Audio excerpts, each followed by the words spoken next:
So, meine sehr verehrten Damen und Herren, Exzellenzen, Freunde, liebe Kolleginnen und Kollegen, herzlich willkommen zur CDU-CSU-Bundestagsfraktion. Ich begrüße Sie recht herzlich in unserem Fraktionssaal. Sie sind uns alle besonders willkommen, vor allem, weil so viele und interessierte und auch treue Besucher unserer Veranstaltung heute bei uns sind. Es ist ja schon fast eine Tradition. Ich begrüße an allererster Stelle unseren Fraktionsvorsitzenden und Gastgeber Volker Kauder. Herzlich willkommen, lieber Volker. Und ich freue mich sehr, dass wir die Gelegenheit haben, hier zusammenzukommen. Die Aufzüge brauchen noch etwas Zeit. Nichtsdestotrotz, aufgrund der aktuellen Situation der Sitzungswoche und des Sitzungskalenders wollen wir uns an unser Programm halten, damit auch die Kolleginnen und Kollegen, insbesondere unser Fraktionsvorsitzender, an den Anschlussterminen und Anschlussverhandlungen teilnehmen können, selbst wenn jetzt noch einige Teilnehmer sukzessive eintreffen werden. Wie Sie der Vielzahl der Besucher entnehmen können, stößt das Interesse zum wiederholten Male stößt die Veranstaltung zum wiederholten Male auf sehr großes Interesse. Wir haben wirklich regen Andrang. Wir haben mit über 400 Anmeldungen zu einem Fachthema, sind wir, glaube ich, auf dem richtigen Weg, dass wir nicht nur kurzfristige politische Themen verfolgen, sondern auch langfristig am Ball bleiben, wie zum Beispiel bei dieser Frage der Rohstoffsicherheit. Und wir haben deshalb auch unseren Schwerpunkt erweitert, nicht nur um die seltenen Erden, mit denen wir uns beim letzten Mal beschäftigt haben, nicht nur um die Frage des Zusammenspiels von werteorientierter Außenpolitik und interessengeleiteter Außenpolitik. Dazu hatten wir ja auch schon eine eigene Veranstaltung hier, sondern insbesondere wollen wir auch, was die Rohstoffsicherheit Deutschlands angeht, uns noch stärker auch mit strukturellen Fragen beschäftigen, wie zum Beispiel der Frage von Pipeline-Systemen. Deshalb freue ich mich besonders, dass Vertreter aus Kurdistan gleich noch bei uns eintreffen werden, dass wir einen Vertreter aus Aserbaidschan bei uns haben, weil wir auch ganz bewusst Alternativen diskutieren wollen zu den bisherigen Pipeline-Routen Nord Stream und dem South Stream-Projekt, zu dem die Russen den Startschuss gegeben haben. Insofern wollen wir etwas unseren Blickfeld erweitern, und wie Sie den Tagungsunterlagen entnehmen können, sehen Sie auch, dass wir uns in einem Positionspapier mit dem Thema ausführlich beschäftigt haben. Und vielen ist ja meine grundsätzlich positive Haltung zu Russland bekannt. Ich mache ja auch keinen Hehl daraus. Das teile ich übrigens mit vielen Kollegen in meiner Arbeitsgruppe der Fraktion, zum Beispiel mit meinem Stellvertreter Karl-Georg Wellmann.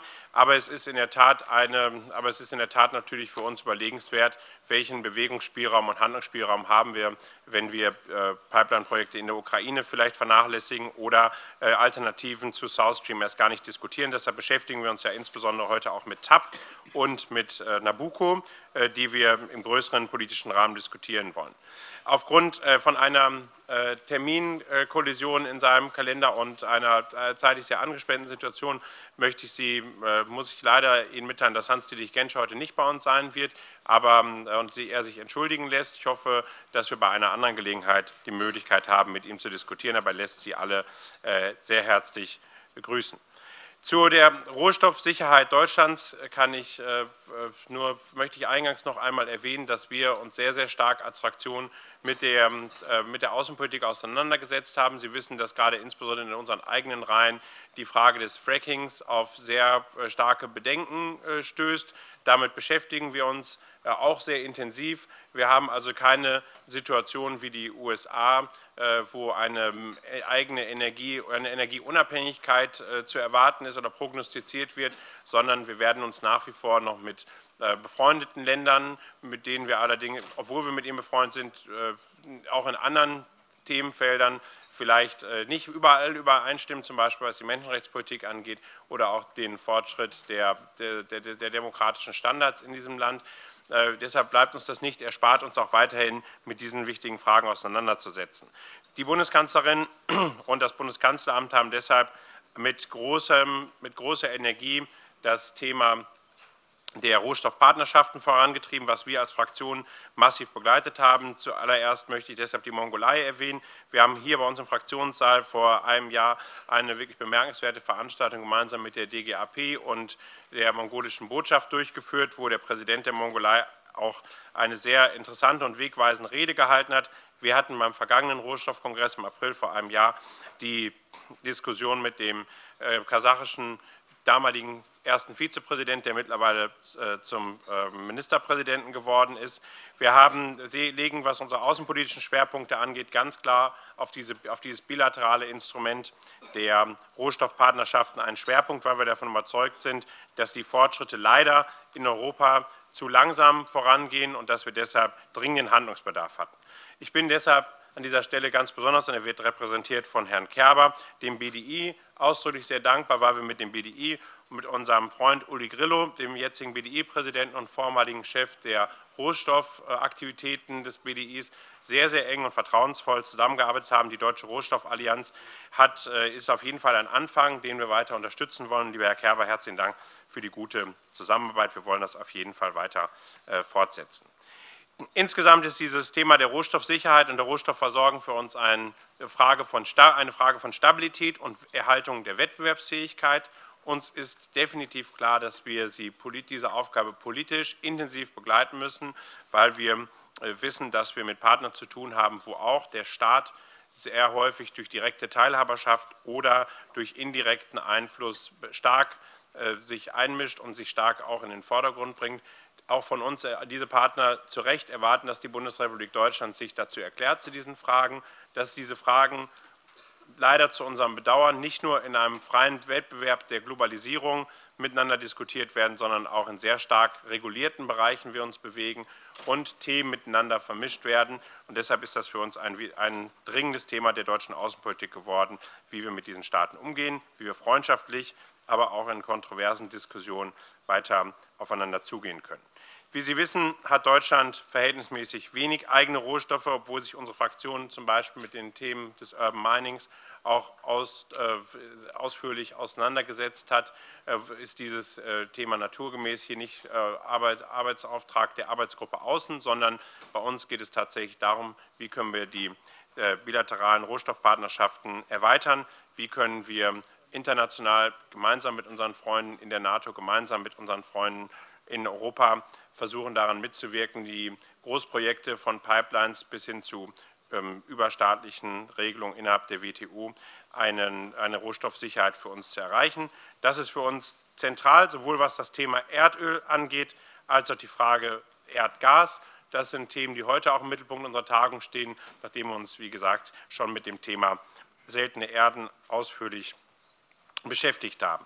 Wir haben die Rolle Chinas bei dem ersten und bei dem zweiten Kongress, den wir durchgeführt haben, hier im selben Raum, ausführlich diskutiert. Wir haben bewusst ja keinen Schwerpunkt gesetzt in Richtung China-Bashing, aber uns ist klar, dass wir gerade was die Chinesen angeht, uns in einer besonderen Wettbewerbssituation befinden und wir nehmen diese Herausforderung an und haben dieses Thema auch in den Mittelpunkt vieler Reisen unseres Fraktionsvorsitzenden gestellt, der sich da sehr stark politisch mit seinem politischen Gewicht auch dafür einsetzt, dass wir bei den Gesprächen klar machen, dass Deutschland auch Interessen hat, die von uns politisch auch stark forciert werden und eben nicht die deutsche Wirtschaft für sich alleine schwimmen muss an dieser Stelle.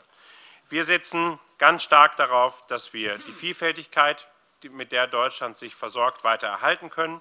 Wir wissen um die Versorgungsrisiken, die in der Zukunft auf uns zukommen werden. Wir sehen mit großer Sorge die politischen Entwicklungen in Konfliktregionen und sind deshalb auch bereit, uns politisch verantwortungsbewusst dort einzubringen. Dies hat vor allem eine Strategie zur Folge, die sich auch in unserem diplomatischen und militärischen Engagement widerspiegelt. Es gab heute auch einen Bericht über die Frage, inwiefern ist Deutschland bereit, und es ist ja seit der Weißbuchdiskussion und auch seit dem Rücktritt unseres früheren Bundespräsidenten Horst Köhler immer wieder eine Diskussion gewesen, die wir trotzdem offensiv führen wollen. Inwiefern werden deutsche Wirtschaftsinteressen auch Teil der außenpolitischen Konzeption, zu der immer auch diplomatische oder militärische Aspekte gehören. Und ich sage deshalb hier auch ganz klar, dass wir diese Diskussion, ähnlich wie sie im Weißbuch geführt worden ist und wie Sie es auch in unserem Papier wortwörtlich wiederfinden, auch basierend auf den Überlegungen des Bundesverteidigungsministeriums, wir ja hier als Industrienation unsere Interessen nicht verstecken, sondern ganz klar betonen, dass wir bereit sind, Verantwortung zu übernehmen. Und das drückt sich zum Beispiel in dem Bundeswehrmandat, was der Deutsche Bundestag wiederholt verlängert hat, aus, nämlich des Atalanta-Mandats, wo wir bereit sind, deutsche Handelswege, auch wenn notwendig, auch militärisch zu schützen. Und das ist etwas, wo wir uns sehr stark natürlich von radikal-pazifistischen Überlegungen, die es auch im Deutschen Bundestag gibt, abgrenzen, was aber nicht heißt, dass das Rennen um die Rohstoffe in irgendeiner Form militärisch per se begleitet werden muss, sondern das ist für uns nicht das letzte Mittel, sondern das äußerste Mittel, wenn es zum Beispiel um den Schutz unserer Handelswege geht, um auch Missverständnissen an dieser Stelle vorzubeugen. Wir setzen, wie gesagt, auf diese Rohstoffpartnerschaften mit unseren Freunden und mit Partnern, denen wir vertrauen, denen wir allerdings auch nicht grenzenlos vertrauen, sondern wo auch die Bundesrepublik Deutschland, die Regierung, das insbesondere das Auswärtige Amt und das Bundeskanzleramt, aber natürlich auch unsere eigene Fraktion und die Abgeordneten, die unserer Fraktion angehören, sehr, sehr stark sich einbringen, diese Partnerschaften überwachen, überprüfen, hinterfragen und natürlich auch auf ihre Effizienz hin untersuchen. Und das ist für uns ein zentraler Punkt auch dieses Kongresses. Wir wollen so eng wie möglich uns mit der europäischen Ebene abstimmen. Deshalb freue ich mich ganz besonders, dass wir, wie bei all unseren Kongressen, auch mit der EVP-Fraktion aus dem Europäischen Parlament, und Emma Brok repräsentiert die Fraktion heute, gemeinsam agieren und wir uns nicht auseinandertreiben lassen, sondern bei diesen wichtigen Themen, wo Deutschlands Interessen berührt sind, gemeinsam in Brüssel auch streiten und versuchen, das Beste für uns rauszuholen. Ich freue mich, dass so viele Gäste von so weit her angereist sind, dass Sie uns die Ehre geben, sich mit uns mit diesem Fachthema zu beschäftigen. Ich lade Sie natürlich herzlich ein, auch weiterhin unsere Fraktion zu besuchen. Wenn ich mir die Zahl derjenigen anschaue, die sich auch zwischen den Kongressen bei uns melden und mit eigenen Ideen und Vorstellungen an uns herankommen, dann bin ich Ihnen sehr, sehr dankbar für den Input. Fühlen Sie sich also ermutigt, uns weiterhin zu begleiten bei diesem Thema. Auch kritische Beiträge sind natürlich immer hilfreich für uns, denn wir bleiben ja nicht stehen in der Entwicklung, sondern wir nehmen die Fragen und die Effizienz unserer Aktivitäten ja sehr, sehr ernst. Deshalb ganz herzlich willkommen.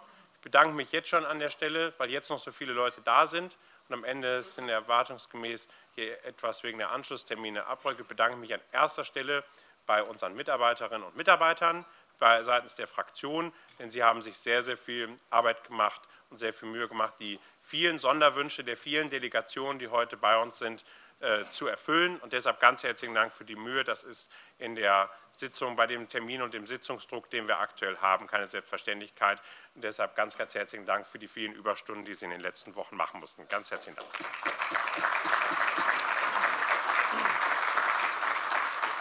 Meine sehr verehrten Damen und Herren, herzlich willkommen hier bei der CDU-CSU-Bundestagsfraktion.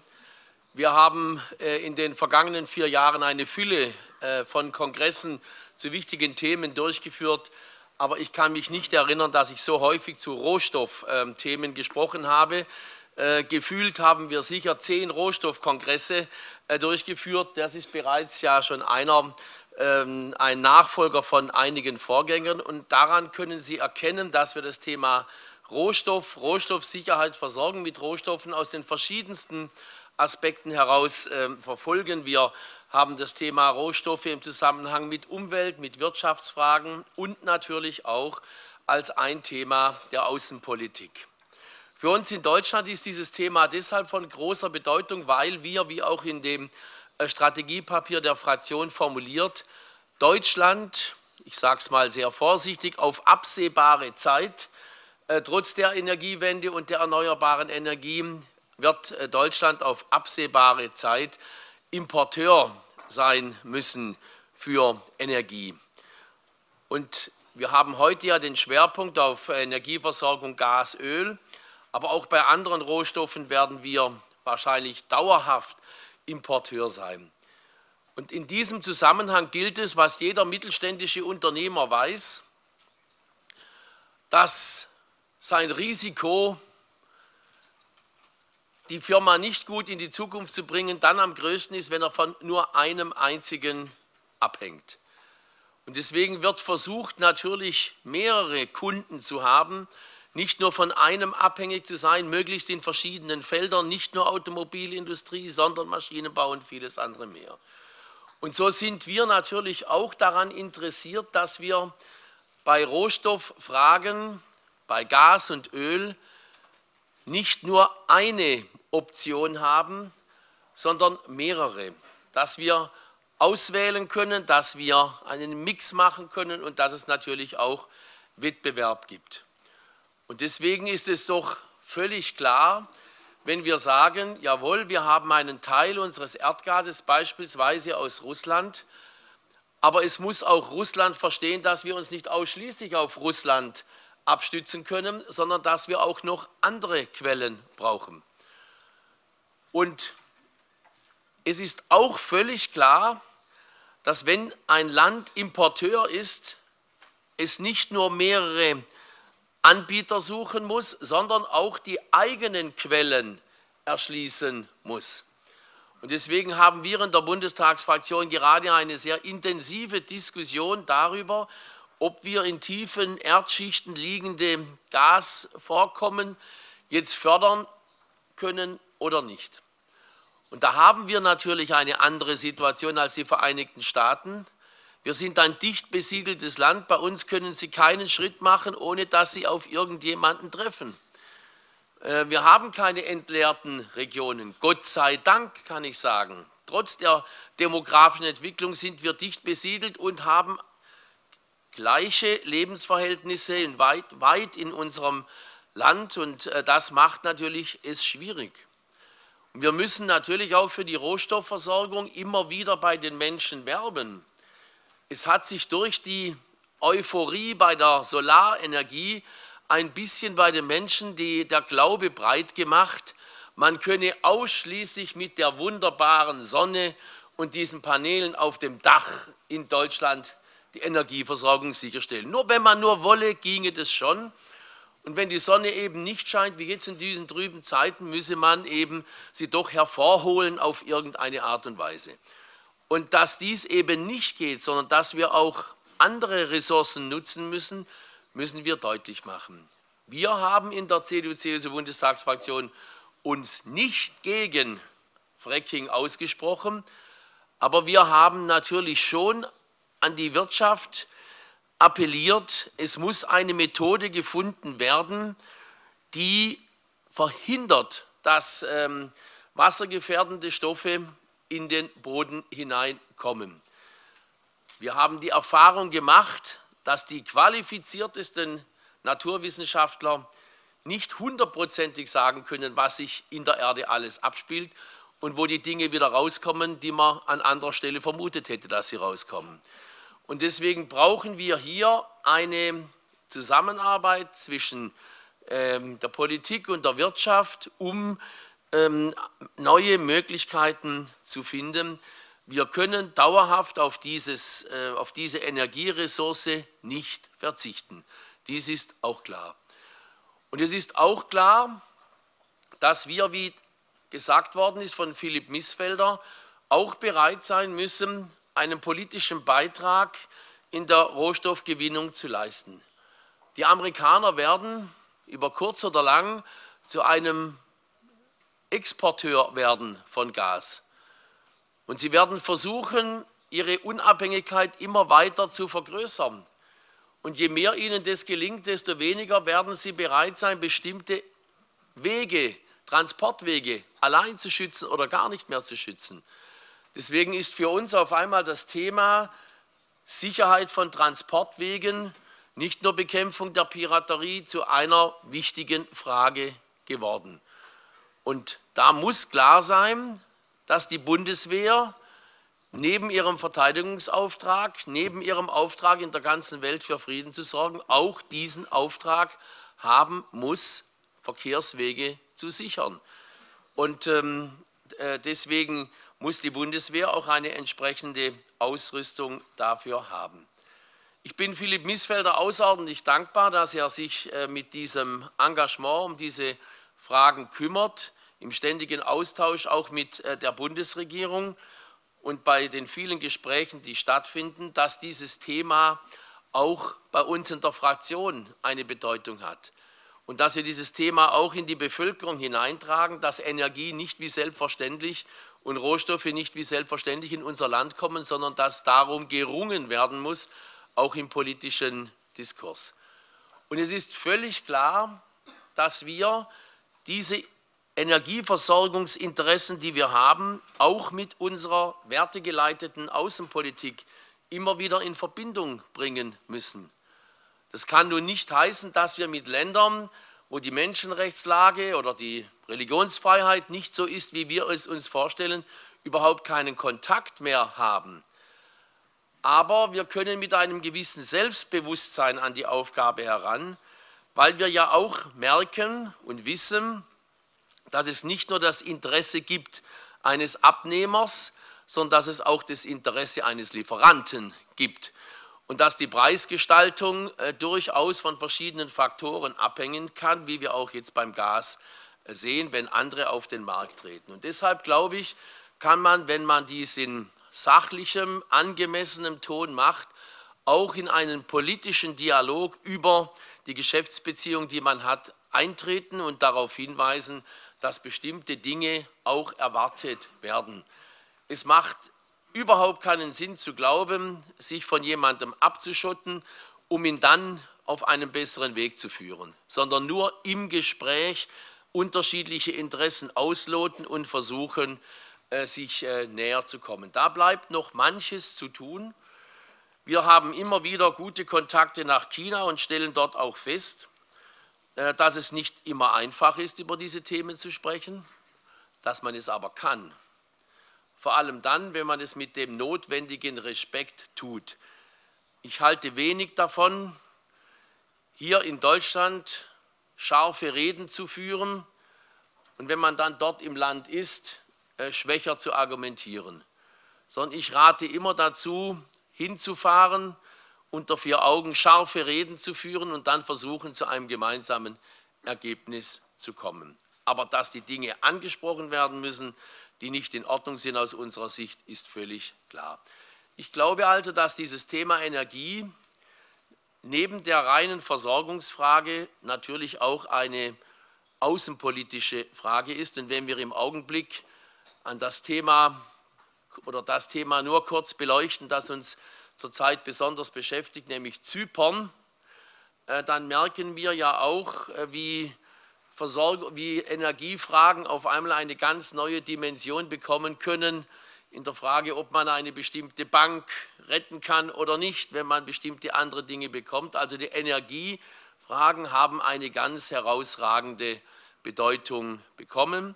Ich danke Ihnen, dass Sie uns auf diesem Weg schon die ganze Legislaturperiode begleiten, mit Ihrem Rat, auch mit Ihrer Arbeit, die Sie tun. Und ich danke all denjenigen, die heute dabei sind und vor allem Philipp Missfelder, der sich diesem Thema mit ganzer Kraft widmet.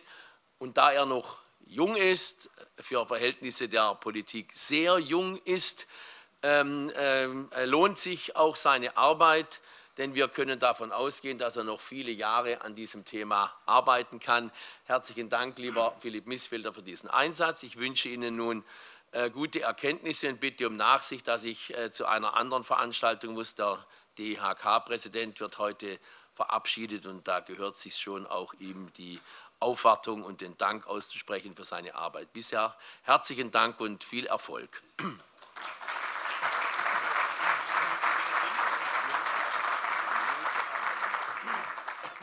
Vielen Dank, Herr Fraktionsvorsitzender.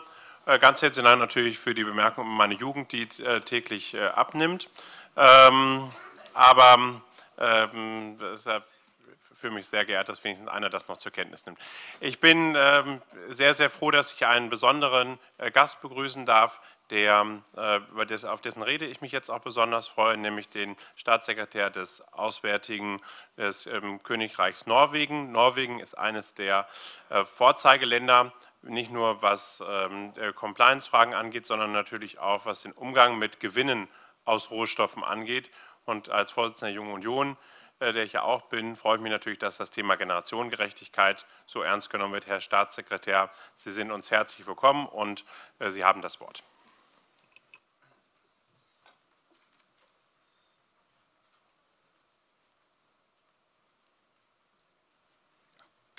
Vielen Dank.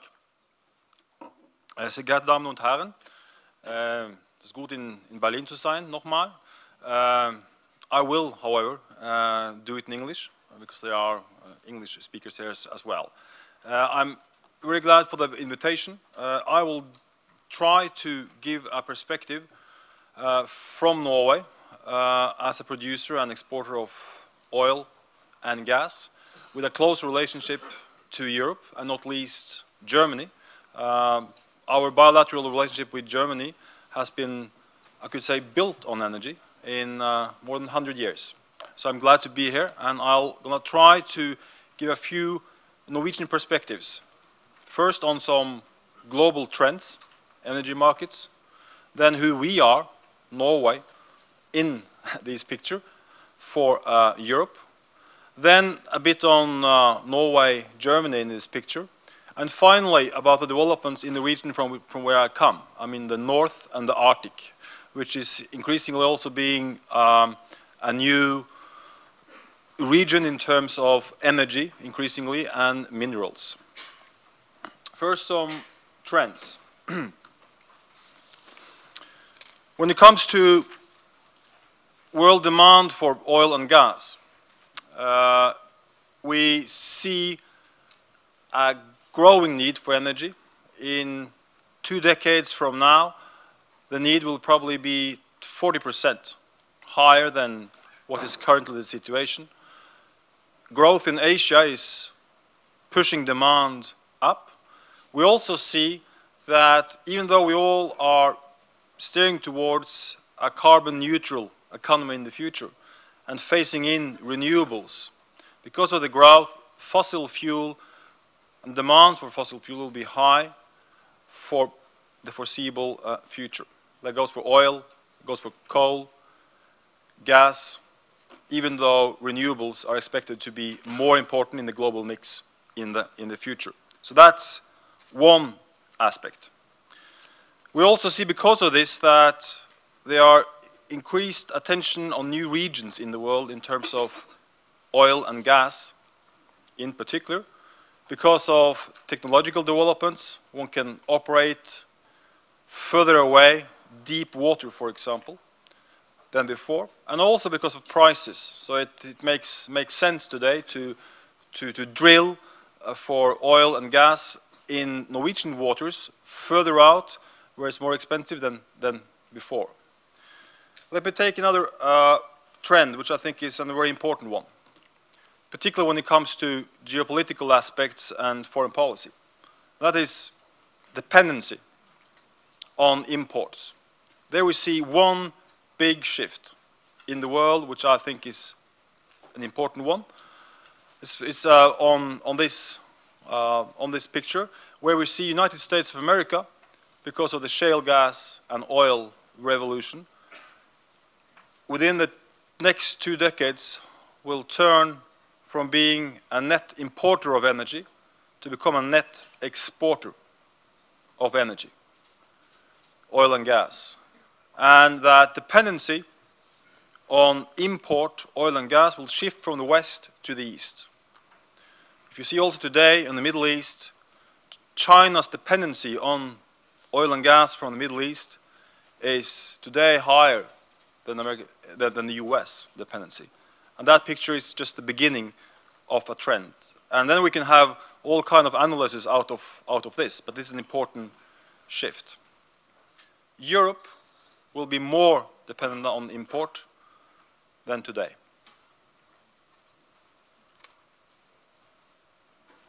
Then let me have a few words on Norway in this picture. Who are we? First of all, what's Europe's or Norway's part in Europe? As you know, all of you, Norway is not a member of the European Union politically, but Norway is more integrated in the EU and the European market than some members of the European Union. We, through our EEA agreement, as being then part of the common market, our energy market is fully integrated in the EU's energy market. So all energy acquis are relevant for our sector. We're also part of Schengen, and so on and so on. We also participate in terms of contributing to, for example, economic and social cohesion in the EU through our EEA funds and grants, and we take part in the important corporations, research and so on, and contribute as members. But we're not a political member because of 2 referendums in Norway where narrowly the Norwegian population or electorate said no twice, in 1972 and 1994. But we're part of Europe in terms of energy. Who are we in terms of oil and gas? Norway is the world's 7th largest exporter of oil. We're the 2nd largest exporter of natural gas in the world. And in terms of Europe, we are today, this goes up to 2010, it's assumed that natural gas, Russia is by far the biggest exporter to the EU. That's not the case. They are the biggest, but Norway, we're not far behind. So in terms of figures, this is in 2010. If you go further up today, the difference between Russia and Norwegian part of natural gas is even less. You will hear less about us because, and we like that, because we like to look upon ourselves as a reliable long-term exporter of natural gas. We have one principle, very important principle in Norway from the beginning of our oil and gas history, is that we do not put any political price on energy. Markets decide. Where infrastructure is built, it is built by companies because it's part of the economy. You find no political subsidies of we like this country, we don't like this country. A small country with a big resource should not, we believe, try to play politics. This is a world commodity, and it's treated by that, and will be treated. We are long-term, and we are reliable, and I think we have proven that up through history. We're also a rather sizable producer of renewable energy. About 95% of our electric production in Norway is hydropower. And more of that hydropower than before is now connected in a Nordic common market.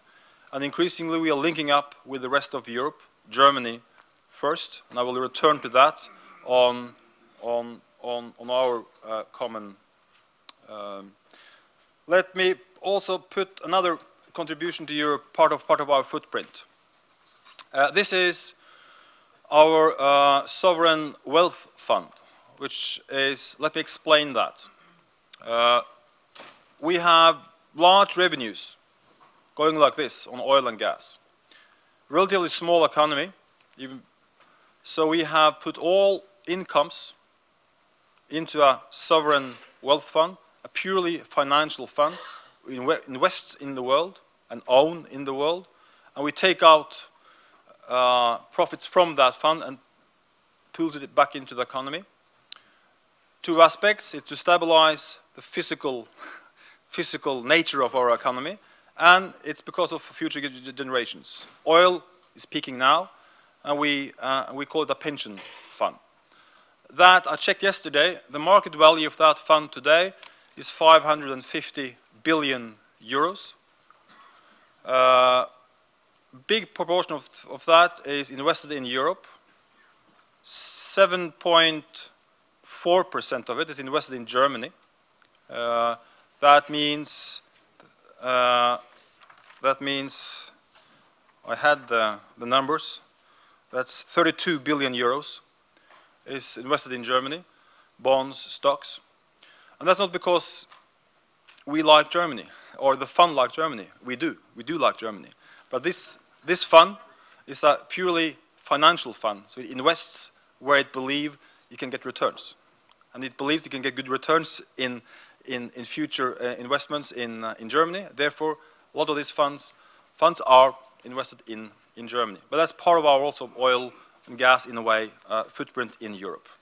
And to just add one factor on that, in the current situation in the Eurozone, Norway, because of our physical capabilities, we are contributing also sizable to the IMF package in terms of stabilizing the Eurozone. I think our proportion of that is now more than 14 billion euros. And we do that because it's in our interest. We are part of Europe. Where Europe goes, Norway goes. So this is not doing only to be, you know, a good neighbor. Let me turn to Germany and Norway. This is a grid line showing, in a way, the veins connecting Norwegian gas fields with Germany. Pipelines going to Emden. Around one third of German gas consumption is Norwegian gas, long term. I would also stress that in terms of in the Norwegian-German bilateral cooperation, we go many years back. I mean, German technology, German companies has been and is an extremely important part of the energy sector in Norway. And this goes all the way back to the beginning of hydropower in Norway 110 years ago. And that's also the situation today. Very close company-company cooperation, and strangely enough, one could believe that Sweden had invested a lot in Norwegian offshore technology. They have not. Germany and German companies have from the beginning, and it's a close tie in those sectors. Then, are there no problems, no clouds seen from Norway? I would say there are some uncertainties in terms of energy markets in Europe and in Germany, to which natural gas producers in Norway observe these days. And that goes in terms of the role of natural gas in Europe. There's a sharp increase on the use of natural gas in the US, in Asia, China. In Europe, natural gas as a carbon less intensive fossil fuel than coal is going a negative trend in a way that cheap coal, particularly from the US, is going in and substituting natural gas. This is one of several gas-fired power plants in Germany being either shut down or with reduced activity. Of course, because of prices, cheap on coal, more expensive than natural gas. But the consequence of that is that the climate emissions, CO2 emissions, are going up, relatively speaking, to the US as a consequence of this. And the long-term investments and the role of natural gas in Europe and in Germany, there are questions asked among producers. One knows that China will consume a lot more natural gas than today. One knows that the US will consume a lot more than today, but the long-term strategic role of natural gas in Europe and in Germany, there are certain question marks seen from a producer's point of view. And we're talking about huge investments in infrastructure and in 10, 20, 40 years perspectives. Let me, one element I mentioned initially, which is increasingly important in our bilateral energy partnership, and that is renewables, hydropower. We have, as I said, internal Nordic market connecting all Nordic countries when it comes to electric power grid. It's now decided by companies to build the first interconnector between Norway and Germany. And that's the first big interconnector. We're going to have a second one built between Great Britain and Norway. And this is important in terms of the long-term renewable strategy of Europe, Nordics as well. Renewable energy, particularly hydropower, is important in the sense that you can when the sun is set and the wind doesn't blow, you can use hydropower. You can also use gas-fired power plants.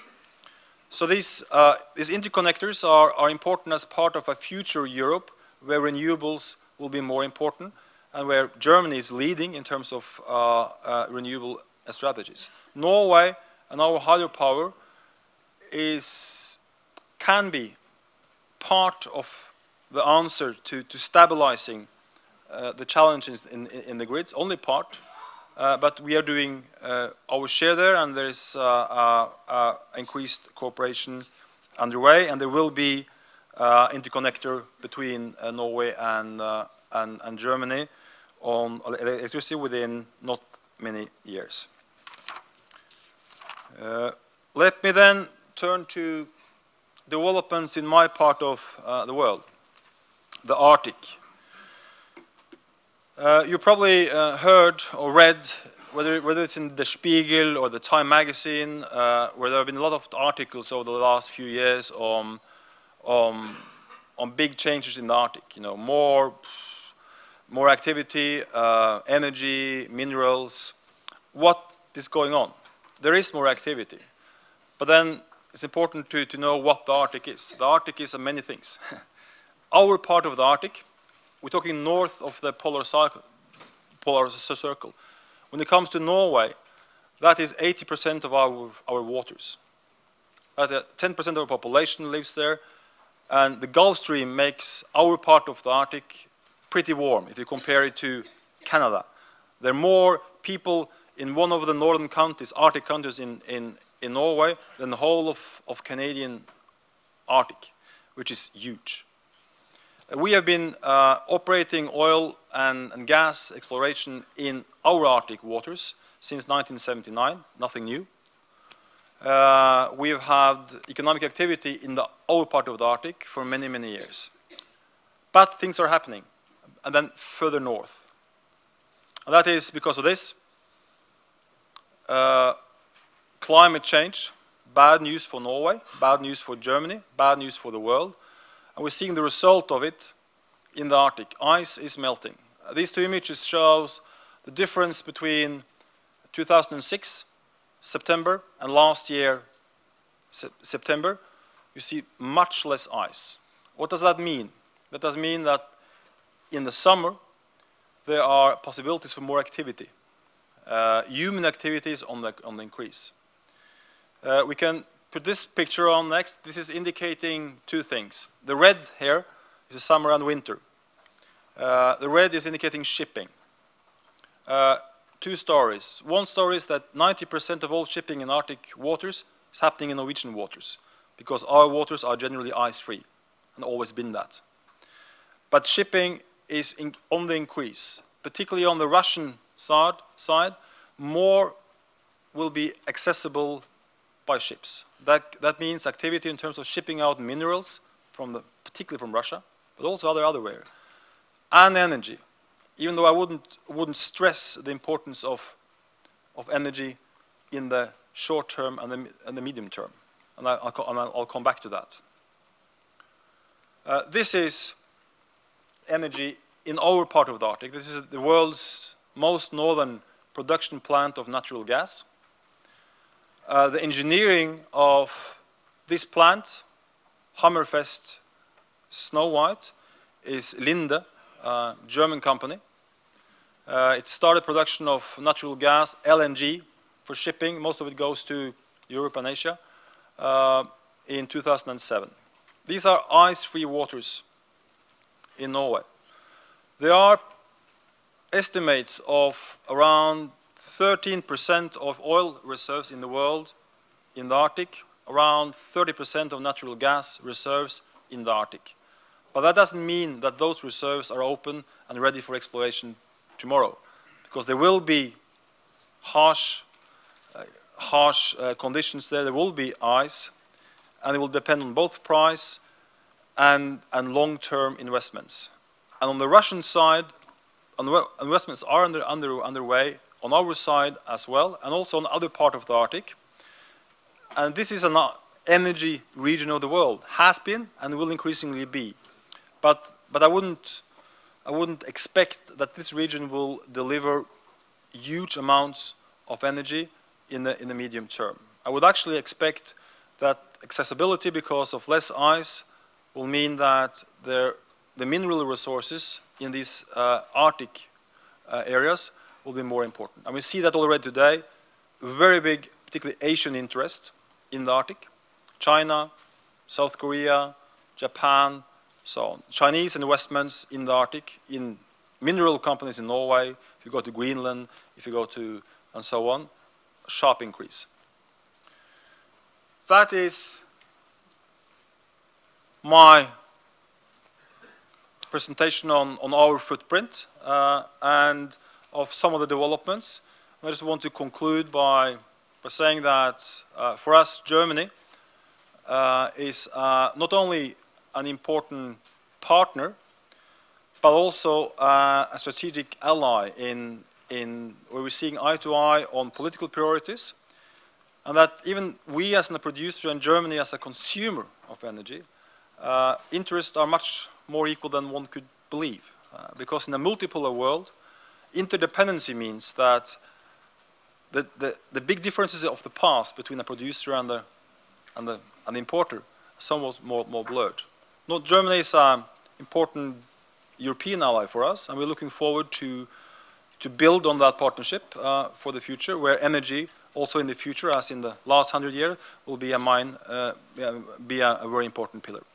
Thank you, and good luck with the conference.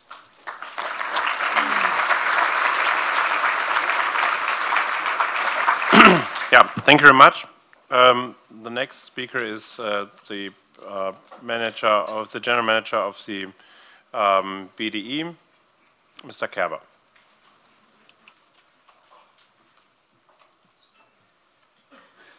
Ja, lieber Herr Missfelder, lieber Herr Brok, sehr geehrte Abgeordnete des Deutschen Bundestages und des Europäischen Parlaments, sehr geehrte Angehörige der deutschen Bundesregierung, sehr geehrte Soldaten und Soldatinnen der Bundeswehr und nicht zuletzt meine sehr verehrten Damen und Herren, auf einer der letzten Karten von Staatssekretär Larsen war dieser arktische Kreis abgebildet. Und wenn Sie da ganz nach rechts gegangen wären, hätten Sie noch einen Zipfel eines Landes gesehen, in das ich Sie jetzt führen möchte, nämlich in die Mongolei.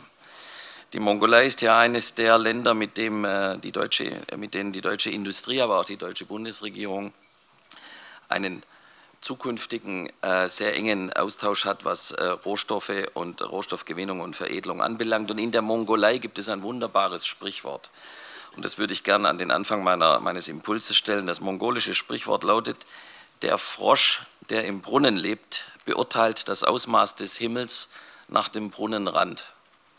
Eigentlich logisch, wenn Sie als Frosch im Brunnen sitzen. Und ich darf für die deutsche Industrie sagen, dass wir genau keine solche grüne Amphibie sind. Denn die deutschen Industrieunternehmen verlassen jeden Morgen ihre Brunnen und springen in allerlei Gewässer und Häfen dieser Welt.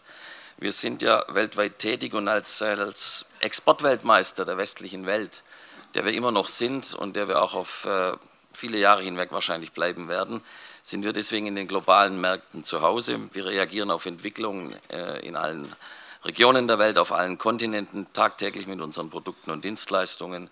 Sie alle wissen das, wenn Sie zur Hannover Messe gehen, übernächste Woche werden Sie das auch wieder eindrücklich sehen. Wir bieten Lösungsansätze an und sind nicht zuletzt auch Leitanbieter, gerade für die Industrialisierung in Schwellenländern und bei unseren internationalen Partnern, von denen wir heute einige begrüßen dürfen hier in den ausländischen Delegationen, sodass, und das muss ich als Begründung von meinem Impuls hier geben, Veränderungen in der Welt wir direkt in unseren Bilanzen tagtäglich spüren, auf sie reagieren müssen und deswegen wir ein ganz besonderes Sensorium, ein Gespür entwickelt haben für die Diskrepanzen, die es draußen in der Welt gibt, beispielsweise bei unseren norwegischen Freunden, und den Debatten, die ich jeden Morgen und jeden Tag hier in Deutschland habe.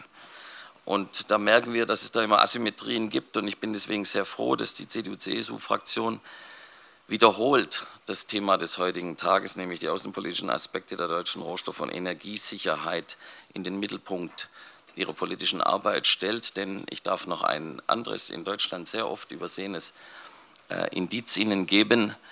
Deutschland ist verantwortlich für ungefähr roundabout 5% des Weltsozialproduktes. Damit sind wir immerhin auch Exportweltmeister des Westens geworden. Die 5% an für sich sagen wenig aus, aber ich muss Ihnen zwei andere Benchmarks dafür geben. Diese 5% des Weltsozialprodukts erwirtschaften wir mit 1% der Weltbevölkerung und auf einem Viertelprozent der belebbaren, für normale Menschen belebbaren Erdoberfläche mit so gut wie keinen Rohstoffen. Für die, die mathematisch nicht so profund sind, noch einmal ganz kurz, mit einem Hundertstel der Weltbevölkerung erwirtschaften wir ein Zwanzigstel des Weltsozialproduktes. Das zeigt, warum uns internationale Entwicklung, warum uns außenpolitische Aspekte interessieren, weil sie für uns überlebenswichtig sind. Herr Kauder hat schon darauf hingewiesen, Rohstoff- und Energieimporte, die Beziehungen, die darauf aufgebaut werden, im Export wiederum mit anderen Staaten und Regionen dieser Welt sind für uns überlebenswichtig.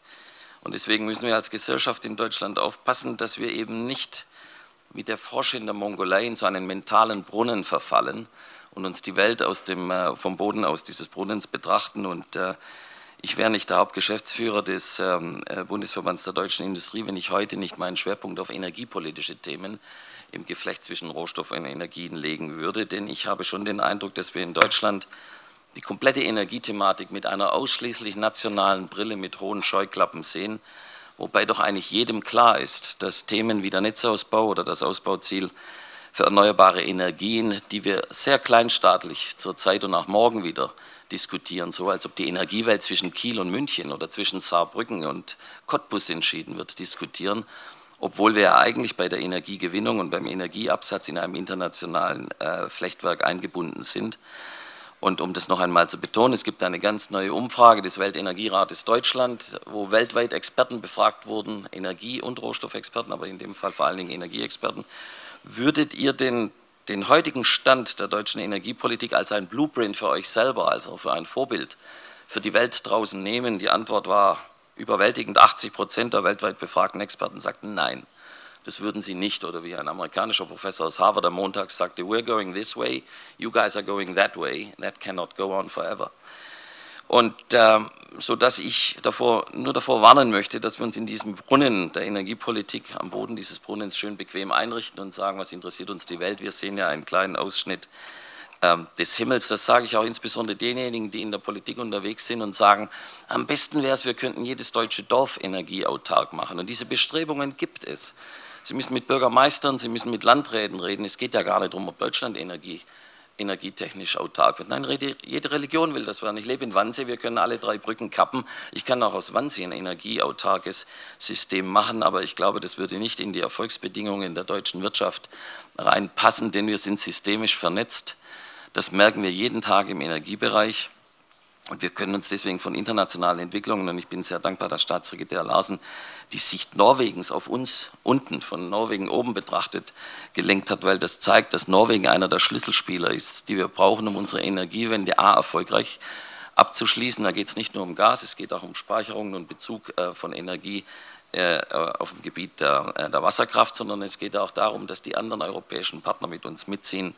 Und deswegen will ich Sie ganz kurz auf 2 Punkte hinweisen oder auf 2 Punkte kurz eingehen, die hoffentlich dann den Impuls entsprechend setzen. Erstens, die deutsche Energiewende ist zweifelsohne das, was man im Englischen einen Natural Hedge nennen könnte, also ein natürlicher Schutzwall gegen Importrisiken. Wenn wir uns die Kurve anschauen, die wir vorher gesehen haben, wie die Abhängigkeit Europas noch steigen wird von fossilen Brennträgern, dann ist eben eine richtig gemachte Energiewende im Guten, hoffentlich und nicht im Schlechten, ein solcher natürlicher Schutz gegen Importabhängigkeiten. Aber, auch das muss ich sagen, Abhängigkeiten können ja sowohl positiver wie negativer Natur sein. Ganz kurz ein empirischer Beleg dazu aus unserer neuesten Kompetenzinitiativenstudie zur Energiewende. Durch den sinkenden fossilen Brennstoffverbrauch, den wir ja in Deutschland anstreben, das ist unbestritten, und die Steigerung der übrigen Kosten sinkt der Anteil dieser fossilen Brennstoffkosten in der Stromversorgung Deutschlands von 20% im Jahr 2010 auf ungefähr 11 bis 8% in 2030, eines der erklärten Ziele der Energiepolitik der Bundesregierung. Also eine Reduzierung in der Abhängigkeit um 50%. Und ich denke, dass dieser geringere Brennstoffverbrauch ja die Abhängigkeit von Gas, Öl und Steinkohle so verringern wird, dass wir hier auch das erreichen, was Herr Kauder ganz am Anfang gesagt hat, nämlich außenpolitische Spielräume in der Verbreiterung unserer Zuliefererbasis. Das ist also eine Entwicklung, von der wir aus der Energiewende kommen, durchaus profitieren sollten und profitieren werden. Insbesondere, auch das muss heute gesagt werden, wenn der Preis für fossile Brennstoffträger ansteigen sollte. Das ist eine der Grundannahmen der deutschen Energiepolitik, dass die Energiewende umso mehr Sinn macht und unsere neue Energiepolitik, je mehr die fossilen Brennstoffpreise aufgrund steigender Knappheiten nach oben gehen. Allerdings, und vielleicht hören wir von Nouriel Roubini dazu noch etwas, Stichwort sind die USA und die sogenannte Schiefergasrevolution, auf die ich gar nicht näher eingehen will heute, könnte es auch sein, dass wir fossile Brennstoffträger wesentlich länger und in Abhängigkeit von den von Staatssekretär Larsen gezeigten Nachfrageentwicklungen auf der ganzen Welt vielleicht sogar auch billiger länger haben werden. In dem Falle aber müssten wir unsere Energiewende etwas anpassen, denn sonst wird sie schlichtweg zu teuer. Letztlich ist also entscheidend, nicht so sehr eine Unabhängigkeit vom Ausland zu erhalten, das steckt ja hinter dem Wort Autarkie, sondern entscheidend ist, dass wir in dem Zusammenspiel zwischen wirtschaftlicher Energieversorgung, umweltverträglicher Energieversorgung und sicherer Energieversorgung das Optimum hinbekommen. Ob wir das heute schon haben, weiß ich noch nicht. Eine weitere Zahl, mit der ich Sie hoffentlich einerseits unterhalten, andererseits vielleicht auch ärgern werde, ist, wir haben im Moment Stromkapazitäten in Deutschland in der Erzeugung von ungefähr 110 Gigawatt. Wir brauchen in der Spitze im November oder im Februar, je nachdem, an die 90 Gigawatt. Wenn die Energiewende abgeschlossen ist, werden wir einen Erzeugungspark im Strom in Deutschland haben von zwischen 250 bis 280 Gigawatt. Wir holen uns also einen Anzug, der 4 Nummern zu groß ist. Das kann Sinn machen, wenn die Nachbarn um uns herum in Spitzenzeiten, wenn wir sehr viel flexible Stromproduktion bekommen aus dem erneuerbaren Bereich, wenn die uns das abnehmen.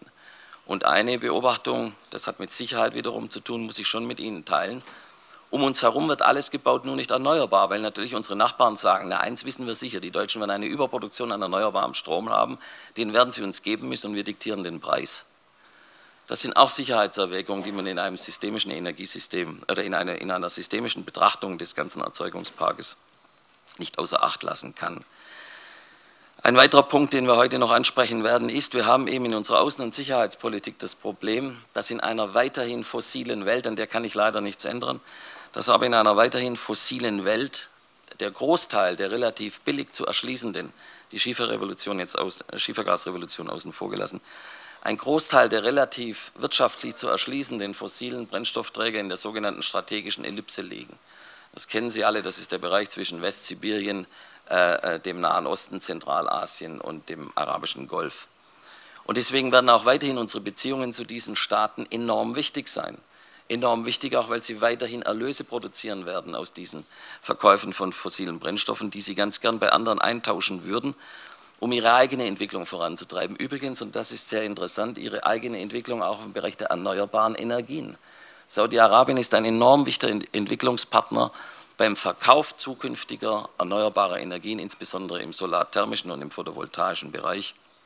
Deswegen sei das ja auch noch einmal unterstrichen, ist für uns die Verzahnung zwischen Industriepolitik, zwischen dem also, was wir herstellen und vertreiben wollen, und dem, was andere von uns brauchen in der Politik, so wichtig, dass Außen- und Sicherheitspolitik ein Stück weit abhängig sind und wir umgekehrt von der Lieferung dieser Güter abhängig sind, dieser öffentlichen Gütersicherheit, wenn wir über die beiden Bereiche Wirtschaft und Politik sprechen. Der zweite und letzte Punkt, mit dem ich einen kurzen Impuls setzen musste, ist auch von Herrn Kauder in seiner Eingangsrede angesprochen worden. Das ist die Diversifikation unserer Bezugsquellen von energetischen Rohstoffen. Das ist politisch ein vermintes Gelände, insbesondere wenn ich Ihnen 3 Worte zurufe. Das ist der Konflikt um Nabucco West, um die Frage, ob die Transanatolien-Pipeline, TANAP oder die Transadriatic-Pipeline gebaut werden soll. Und dort will ich schon eine BDI-Position auch sagen. Ich glaube nicht, dass wir dort so leicht in eine sowohl als auch Situation geraten werden, sondern wir müssen uns früher oder später mit einer Entweder-oder-Situation abfinden und eine Entscheidung treffen. Denn Die politischen Kräfte, die auf diesen 3 Projekten liegen, sind eindeutig und da müssen wir uns in Deutschland ganz klar entscheiden und das ist keine, wie so oft in der Außen- und Sicherheitspolitik, keine einfache Entscheidung. Auf der einen Seite freuen wir uns über die neuen Lieferländer in der kaspischen Region ausdrücklich und wir wollen auch die Infrastruktur in diese neuen Regionen verbreitern, um unsere Basis für den Bezug von energetischen Rohstoffen etwas breiter anzulegen. Aber wir haben auch die Befürchtungen der bisherigen Lieferanten. Und ich bin froh, dass Volker Kauder das vorher so dargestellt hat, dass das Leben auch in der energiepolitischen Sicherheitspolitik wie beim normalen Mittelständler ist. Jetzt habe ich 2, 3 Großlieferanten. Wie erkläre ich denen das jetzt schonen, dass ich vielleicht auf 5, 6 Lieferanten gehen möchte?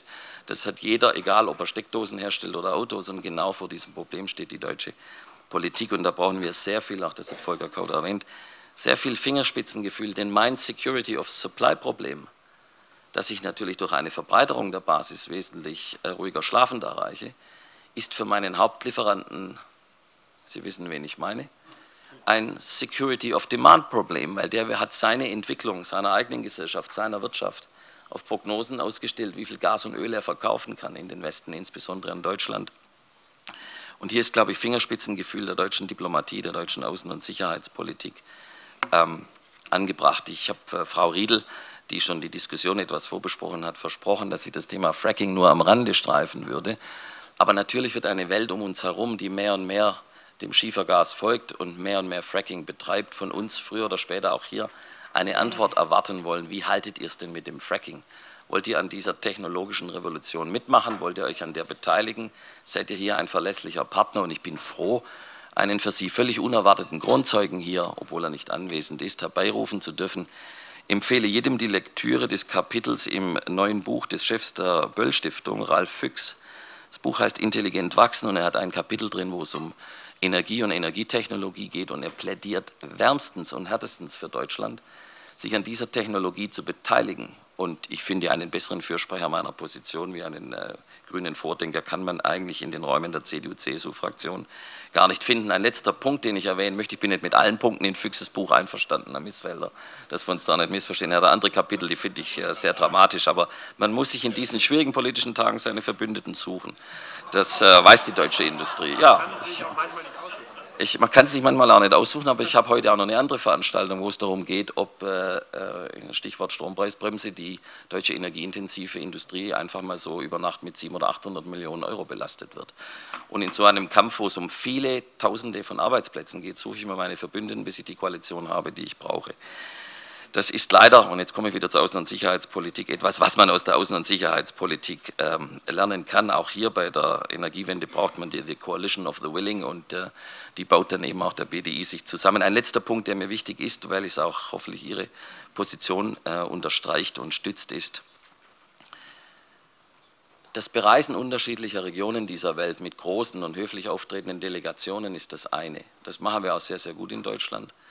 Aber was wir am Ende des Tages brauchen, sind unterschriebene Verträge, funktionierende Infrastruktur und die physische Lieferung der Güter. Wir sind bei mineralischen Erzen und mineralischen Rohstoffen als deutsche Industrie fast zu 100%, oder wir sind eigentlich zu 100% von Importen abhängig. Und das muss immer wieder ins Bewusstsein der Bevölkerung gebracht werden. Wir können eben diese industrielle Produktionsmaschine, die je nach Abgrenzung bis zu 35% des Wohlstands gemessen an der Bruttowertschöpfung dieses Landes hervorbringt, nicht ohne eine ununterbrochene Zulieferung dieser Rohstoffe, seien sie energetischer, seien sie industrieproduktiver Basis haben. Und deswegen ein letzter Punkt, den ich sagen möchte, die Lieferanten brauchen verlässliche Annahmen, was sie an uns liefern können.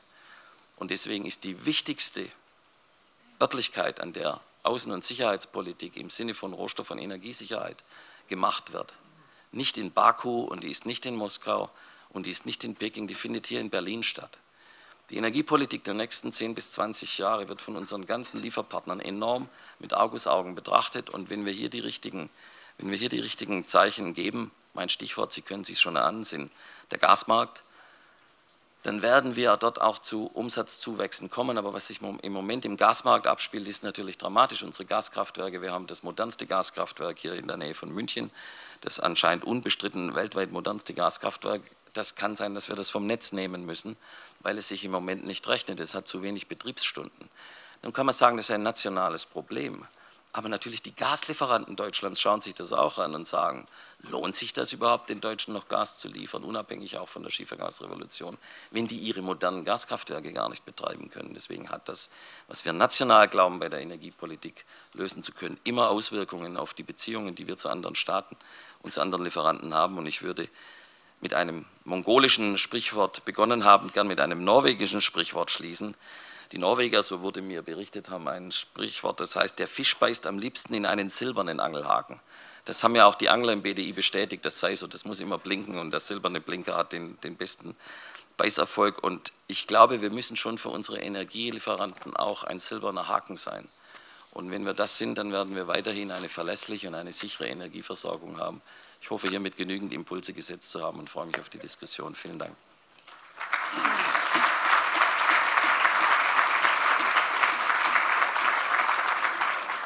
Ja, ganz herzlichen Dank. Es ist wirklich jetzt nicht abgesprochen zwischen ihr und mir, aber ich begrüße meine Kollegin von den Grünen, Marie-Louise Beck.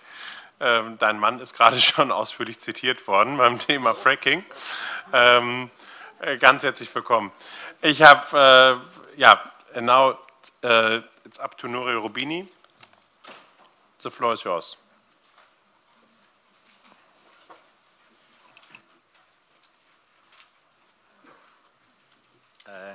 Ladies and gentlemen, good afternoon. It's a great pleasure being here today. Thanks to my friend Philipp Misfelder for inviting me here and to the CDU for this great conference. And certainly the issue of the economics of energy, of raw material, and of natural resources, it's a very important topic. And as was pointed out, this is not just important for economic, trading, and financial issues, but are also important political, geopolitical, and environmental aspects of this question about economics of energy, raw material, and natural resources. For example, the fact that the United States has committed a significant amount of military and defense resources for the last decades to the Middle East is not independent from the fact that the Middle East and the Gulf was, and it still remains, a major source of production of energy, gas, oil, and otherwise for the US and for the global economy. Conversely, we know that geopolitical risk,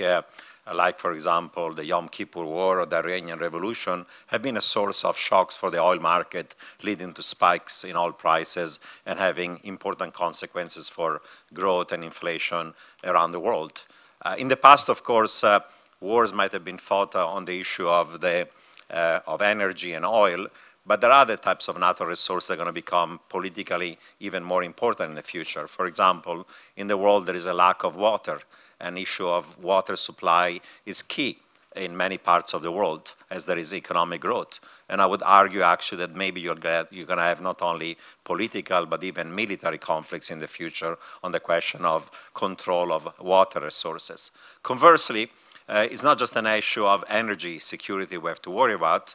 We also have to worry about food securities. And you know, the Arab Spring started supposedly because in part of food riots when food prices were rising throughout the world and then affected the cost of food in the Middle East. Certainly, both energy and food are important elements of the consumption basket in Europe and the United States.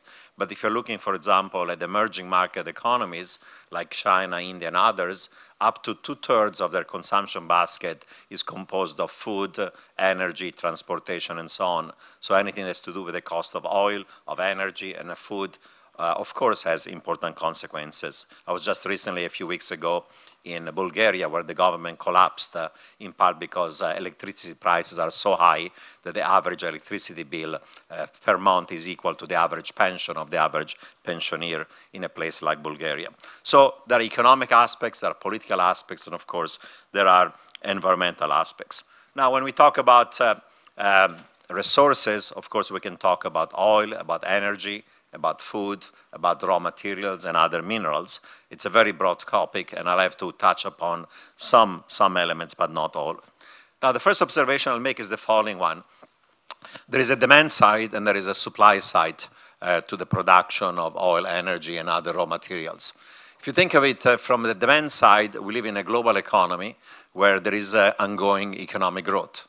Economic growth in advanced economies right now is modest, and even if these advanced economies like US, Europe, Japan were returning to potential growth in the US maybe is 2.5%, maybe 1.5% in Japan and Europe. So the major source of growth of demand for raw materials is not going to come from advanced economies. It's going to come instead from emerging markets.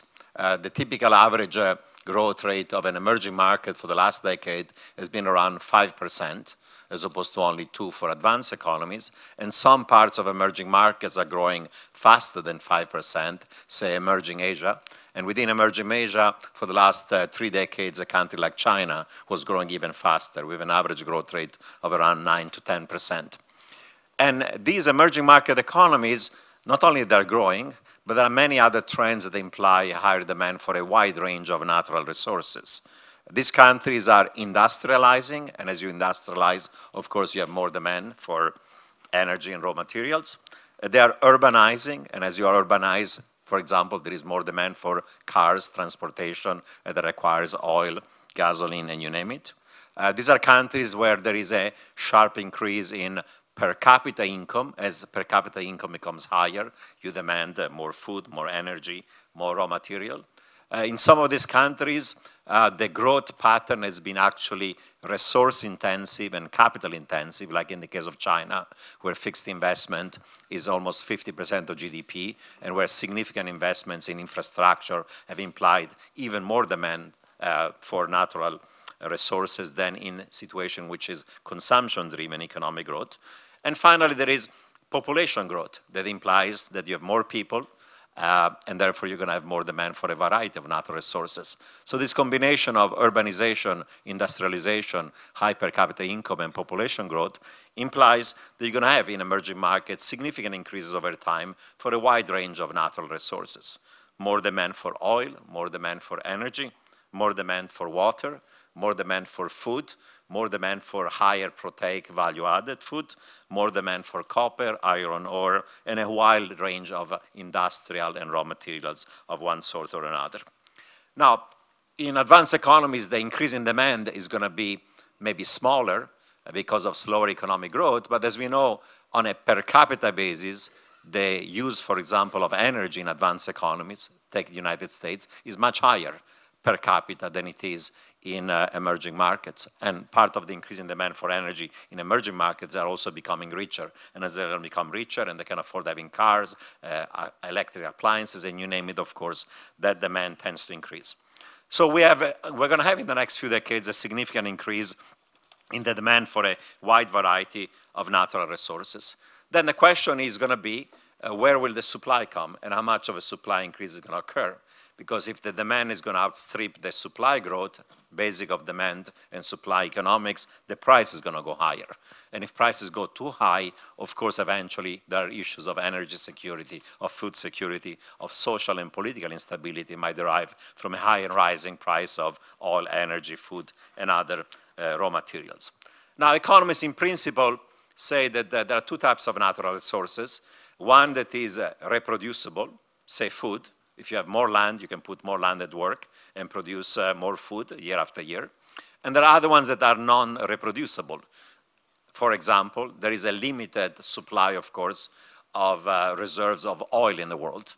Now, that's a bit of a misnomer because, as we know, even in the case of non-reproducible resources in which the total reserves are fixed, they're not totally fixed because if the price rises, then you're going to find oil deeper in the ground or deeper in the ocean. And therefore, even the supply of what we consider as non-reproducible resources, the amount of gas and all this in the world, of course, is elastic to the price level.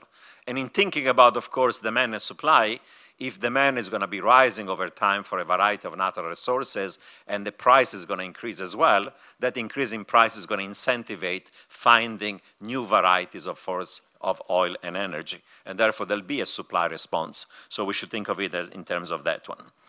Certainly, as I pointed out, issues of energy and food security are going to be critical for the global economy. So let me speak specifically right now about what the supply response is going to be in two key areas of natural resources. One is, of course, food and agriculture, and the other one is, of course, oil and energy. Now, in principle, has been pointed out that if there is a price increase, the supply of reproducible resources like food should be increasing faster than the increase in the supply of oil and energy. After all, if the price of, say, grain is high, you can put more land at work next season, and then in a matter of a season, you can increase that supply significantly. In the case of oil, of course, if the price goes up, you have to find oil deeper in the ground, deeper in the ocean, and it takes years until the supply increase occurs responding to a price increase.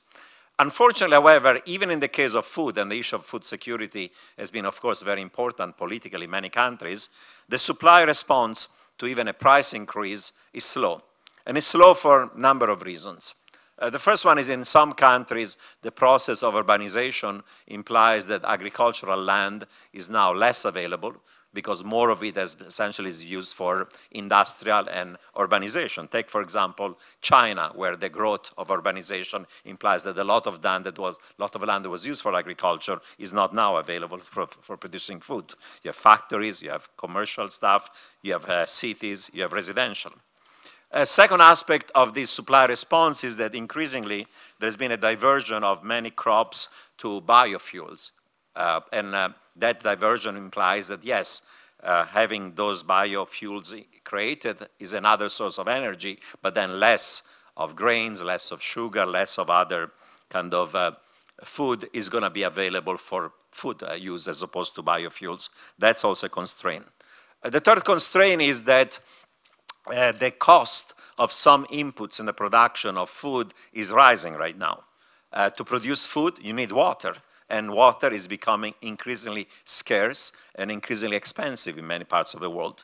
In order to produce more food and more efficiently, you need fertilizers. And unfortunately, fertilizers, as you know, are very energy intensive. And if energy prices are going to be rising, the cost of those fertilizers, especially for poor farmers, is going to be increasing.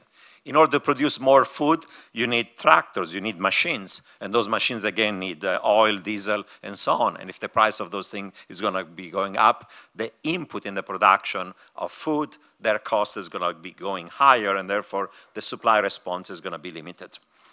Fourth element of constraints in the supply is that there is a political economy of land use. In some countries like China, it's been easy to move millions of people from poor rural areas to the urban industrial sector. Just you move the people and you can do it. But in many parts of the world, for example, like India, there is still subsistence farming. And there are hundreds of millions of poor farmers that are essentially using very inefficient techniques to produce essentially subsistence food for themselves. In principle, there's a huge amount of arable fertile land, but the political economy of transferring all these people to urban areas is different. China is not a democratic country, so you can force people out of the farms into the urban areas just by stroke of policy. Of course, in countries like India, taking away that small handkerchief of lands from a poor farmer that is at subsistence level is politically something very different. So there may be plenty of arable land from sub-Saharan Africa to India to other parts of the world, but the constraints about how that land is used in the political economy, it implies that having agribusiness that is much more efficient and productive as opposed to subsistence farming that is very inefficient is going to be a political constraint. The fifth element of constraint to supply derives from natural disasters that often are not natural but probably are man-made. There is even some evidence that these extreme weather events that we have observed in the last few years, either floods, hurricanes, tornadoes, typhoons on one extreme, or droughts, fires, crop failures that we have seen on the other side in many parts of the world, there may be even beginning of some scientific evidence that extreme weather events are becoming more frequent and more virulent, have something to do maybe with global climate change.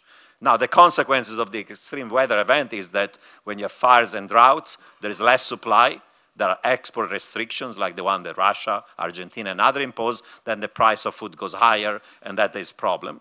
Or if you have, of course, floods and hurricanes, again, you can have significant damage to your crop that reduces supply, that spikes prices. So there is a link between changes in the environment, these natural disasters, and the issue of food security, for example.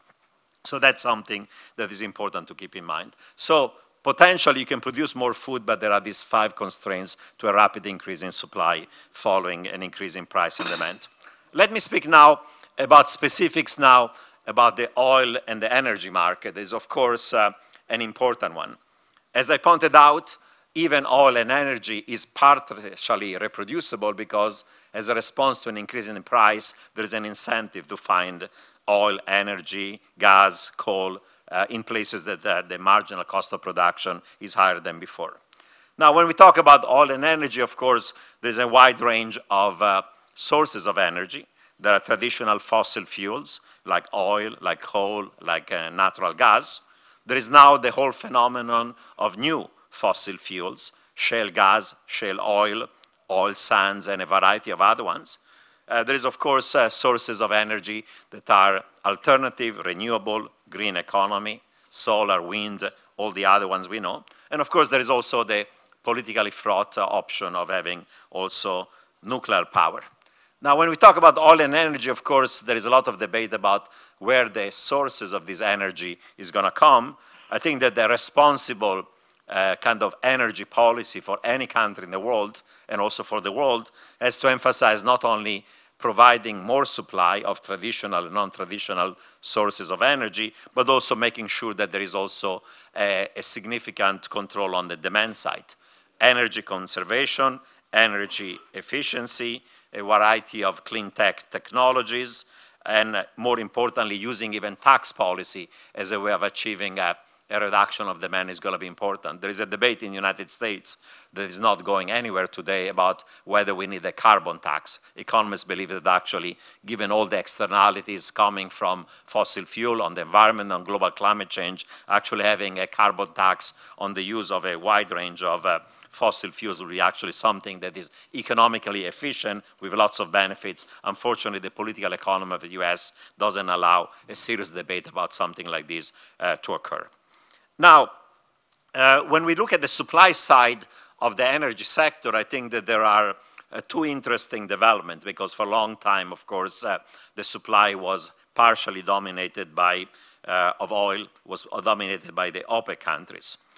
First of all, if you're looking at traditional type of fossil fuels, there are now a number of new players or existing players where the supply is going to be increasing over time. One case, of course, is the United States, Canada, Colombia, Brazil, a number of other countries. So the share of the energy supply that's coming from the OPEC countries over time has been shrinking, and therefore their oligopolistic power about controlling supply and prices has been limited. That's the first observation. A second observation is there is now this shale gas and shale oil or tight oil revolution. It looks like that the scientific evidence suggests that the reserves of this shale gas and oil are not just plentiful in the United States, but also in a number of parts of Europe, in many parts of Latin America, including Argentina, also in places like China, Australia, and many other parts of the world. Now, being able to exploit these shale oil and gas is subject to a number of constraints.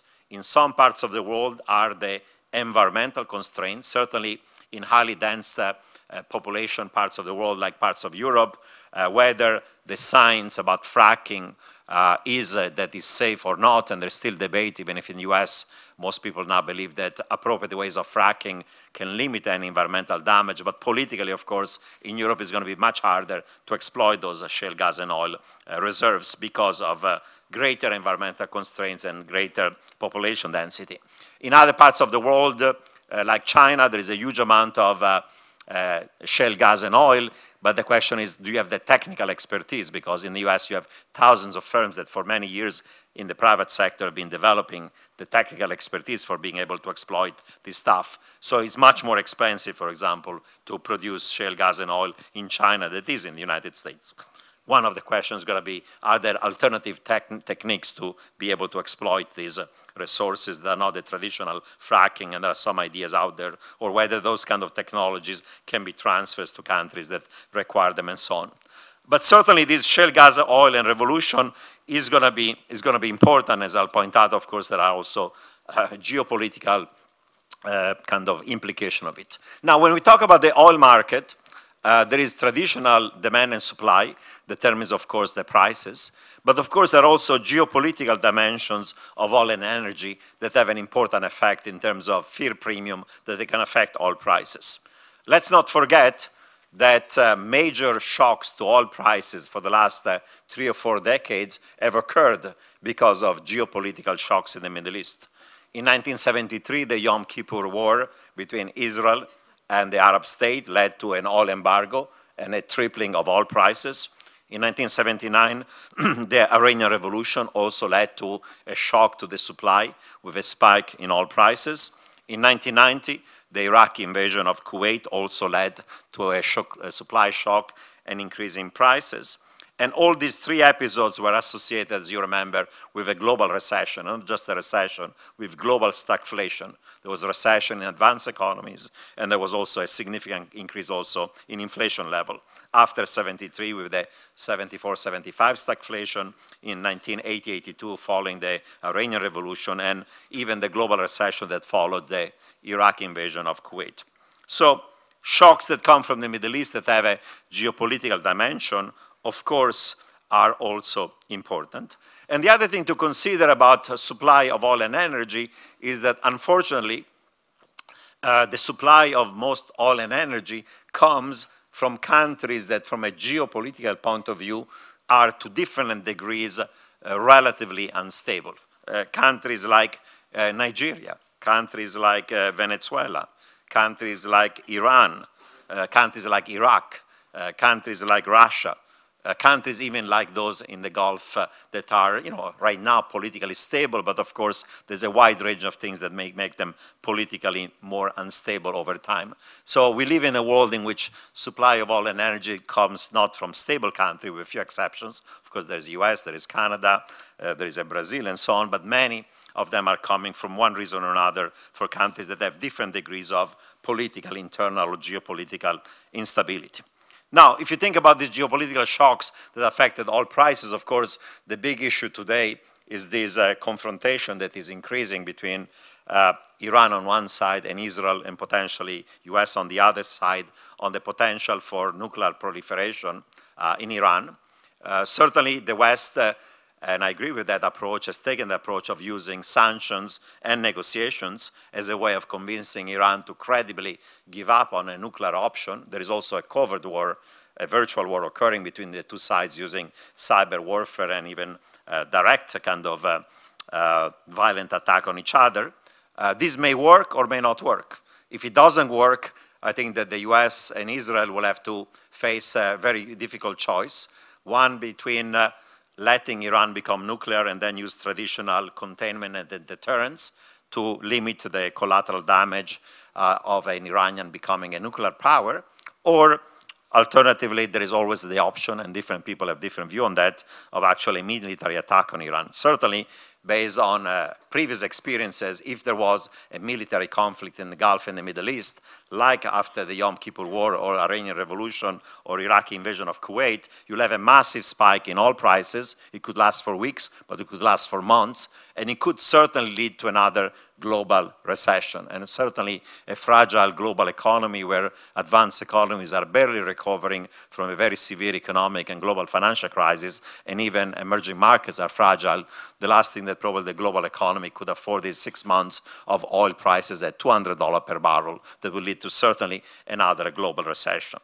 Different people have different views on how likely that conflict is, but certainly in terms of risk of things we face is one that we have to think about. Now, the shale gas and oil revolution in the United States implies that at some point in the future, US may become energy independent.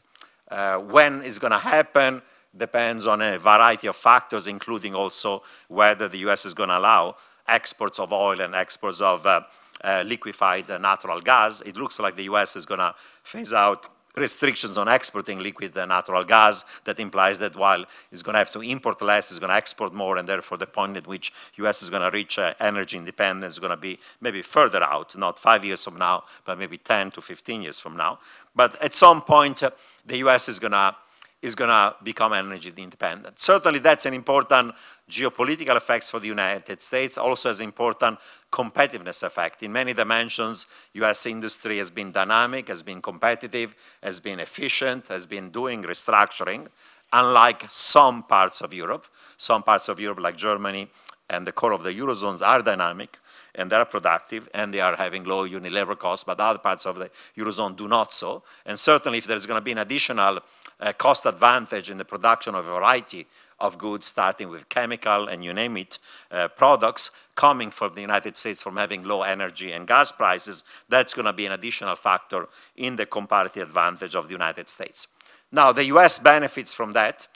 There will be relative losers, and relative losers from these shale gas and oil revolution, maybe Russia, maybe some of these Middle Eastern countries, maybe significant current producers of natural gas.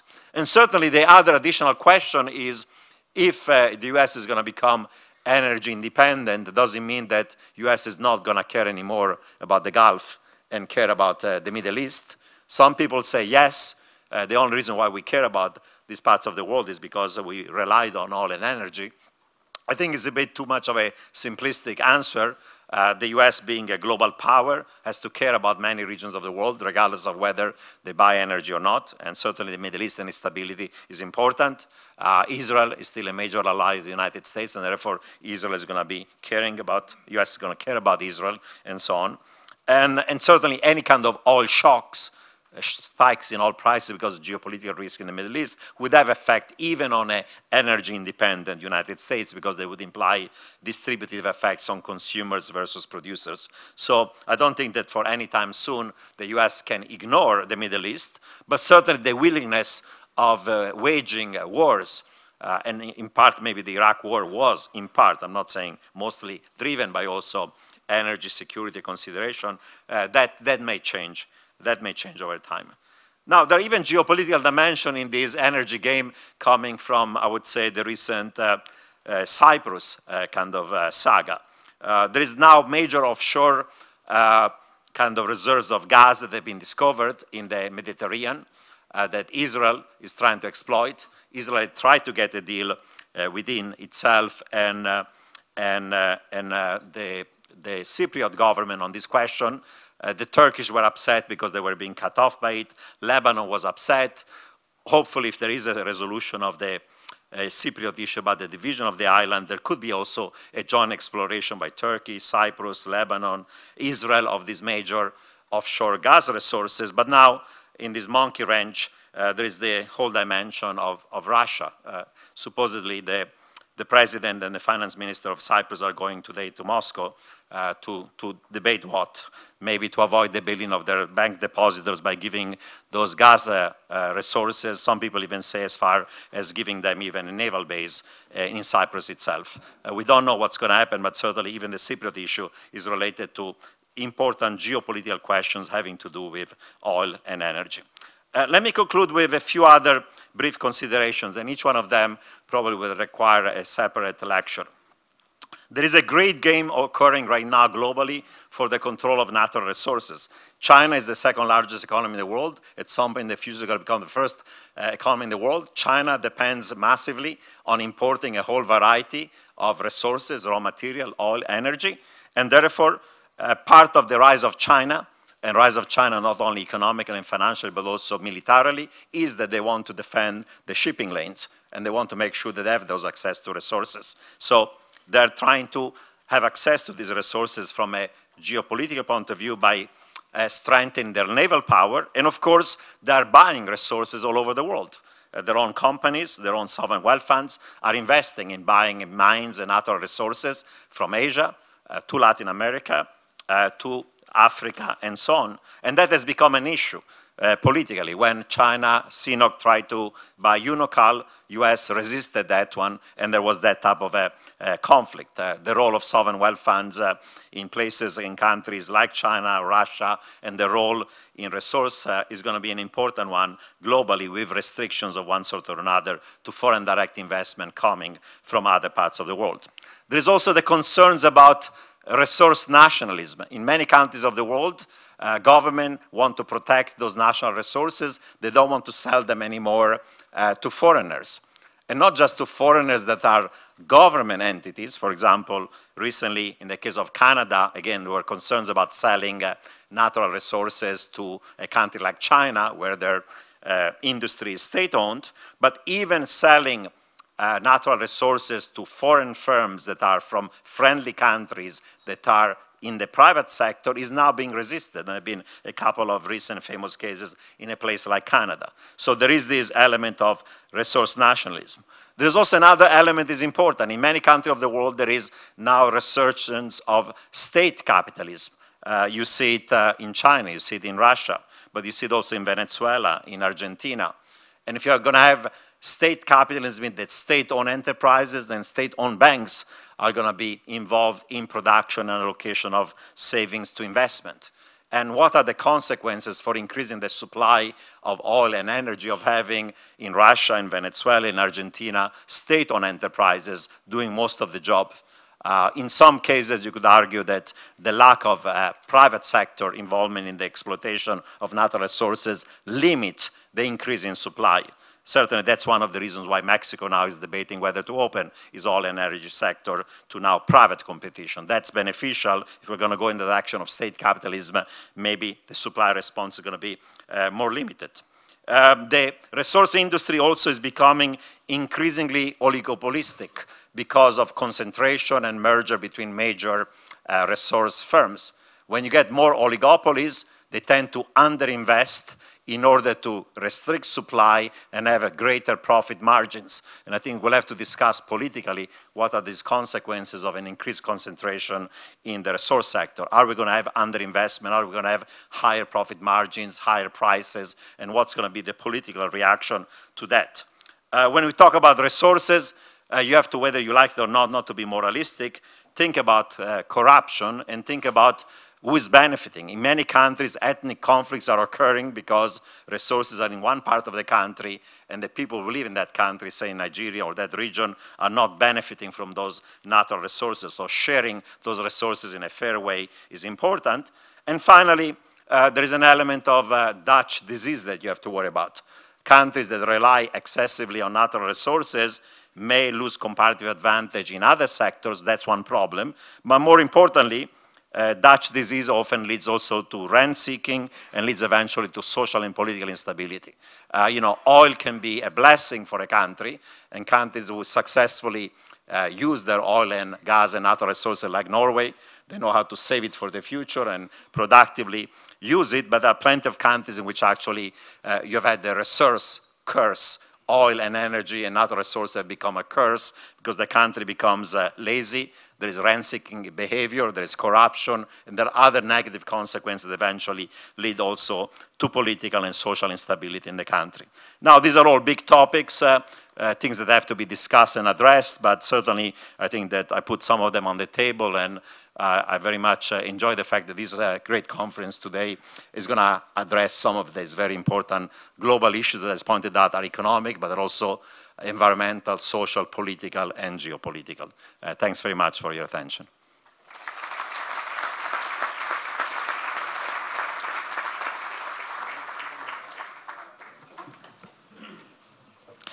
Ja, meine Damen und Herren, wir haben ja jetzt schon sehr ausführlich die verschiedenen sehr relevanten Aspekte gehört, die in der globalen Sicherung von Rohstoffen dann sicher sind. Die Aspekte, die wir gerade gehört haben von den drei Rednern, wollen wir jetzt gerne hier in der Podiumsdiskussion noch vertiefen und vor allen Dingen auch einbeziehen die Rohstoffstrategie der Bundesregierung und inwieweit sie eben jetzt auch auf veränderte Gegebenheiten in der globalen Rohstoffversorgung dann auch wirklich noch absolut passend ist. Sie können sich gern beteiligen. Es gibt Fragekarten. Wenn Sie die ausfüllen, dann werden die hier oben hingebracht und ich hoffe, dass wir vielleicht ein, zwei wichtige Fragen dann auch noch hier auf dem Podium werden behandeln können, obwohl die Zeit uns leider etwas knapp geworden ist. Ja, mitdiskutieren mit den Rednern, die wir bisher gehört haben, werden einmal Elmar Brok, der Vorsitzende des Auswärtigen Ausschusses des Europäischen Parlaments, der Ihnen sicher in der Fraktion hier bestens bekannt ist, und sodann Markus Brockhoff vom Schweizer Energiehändler Axpo Trading, der außerdem im Aufsichtsrat der Transadriatic Pipeline TAP sitzt und dann wahrscheinlich auch ganz interessante Perspektiven hier noch einbringen kann. Ich erinnere mich noch, vor 2 Jahren bei einem Rohstoffkongress hier haben wir Rohstoffsicherheit ausschließlich vor dem Hintergrund von Knappheit diskutiert und dass dadurch, dass China als neuer Mitabnehmer auf den Weltmarkt gekommen ist, es einfach schwierig wird für die Bundesrepublik Deutschland und für Europa, sich wirklich auch noch ausreichend den Zugriff auf Rohstoffe weltweit zu sichern. Das hat sich durch die Schiefergasrevolution, vor allen Dingen in den USA, jetzt eben doch deutlich geändert. Und die Frage ist jetzt, Herr Brok, vor diesem Hintergrund, also die Bundesregierung hat sich ja sehr stark darauf konzentriert, bilaterale Rohstoffpartnerschaften überall in der Welt einzugehen. Ist das heute noch, Herr Brok, ist das heute noch der richtige Ansatz oder sollte die Bundesregierung nicht viel stärker Europa, die EU mit einbeziehen in die Frage, wer wann welche Rohstoffzugänge hat auf der Welt? Natürlich muss jede nationale Regierung versuchen, für das eigene Land die entsprechenden Rahmenbedingungen international zu schaffen. Und aus dem Grunde ist es sicherlich richtig, dass man eigene Interessen analysiert und versucht, sie auch abzusichern. Aber man muss feststellen, dass im großen Umfang auf Dauer in einer Rohstoffstrategie es am besten ist, wenn man ja eine gemeinsame europäische Strategie hat. In einer europäischen Strategie, in der diese Interessen mit einfließen. Ich will das an ein, zwei Beispielen deutlich machen. Das, was hier gerade gesagt worden ist mit Zypern, sehen wir, dass das alles eine interdisziplinäre Veranstaltung ist. Wenn man sich über die Rettung von Banken in einem Land nicht einigen kann, kann dies Bedeutung haben, dass das mit Rohstoffreserven zu tun haben. Und dies ist wiederum ein ökonomischer Aspekt, aber dieser ökonomische Aspekt kann aber auch geostrategische, sicherheitspolitische Konsequenzen haben, wenn bestimmte Player da hineingehen in einer bestimmten Region. Deswegen muss man das, glaube ich, im großen Umfang auch gesamtheitlich sehen, um hier zu einer richtigen Vorgehensweise zu kommen. Ein weiterer Punkt, wenn wir gegenüber bestimmten Gruppen so stark auf so viele angewiesen sind, etwa Russland, dann ist die Frage, was Oettinger auch macht, die Frage dass man der Anbietermacht auch die Verbrauchermacht gegenüberstellt. Das heißt, wenn wir eine gemeinsame europäische Gas- und Ölmarkt haben, und dies beispielsweise, wo man ja bis 2015 es erreichen will, dass die Netze miteinander verbunden sind.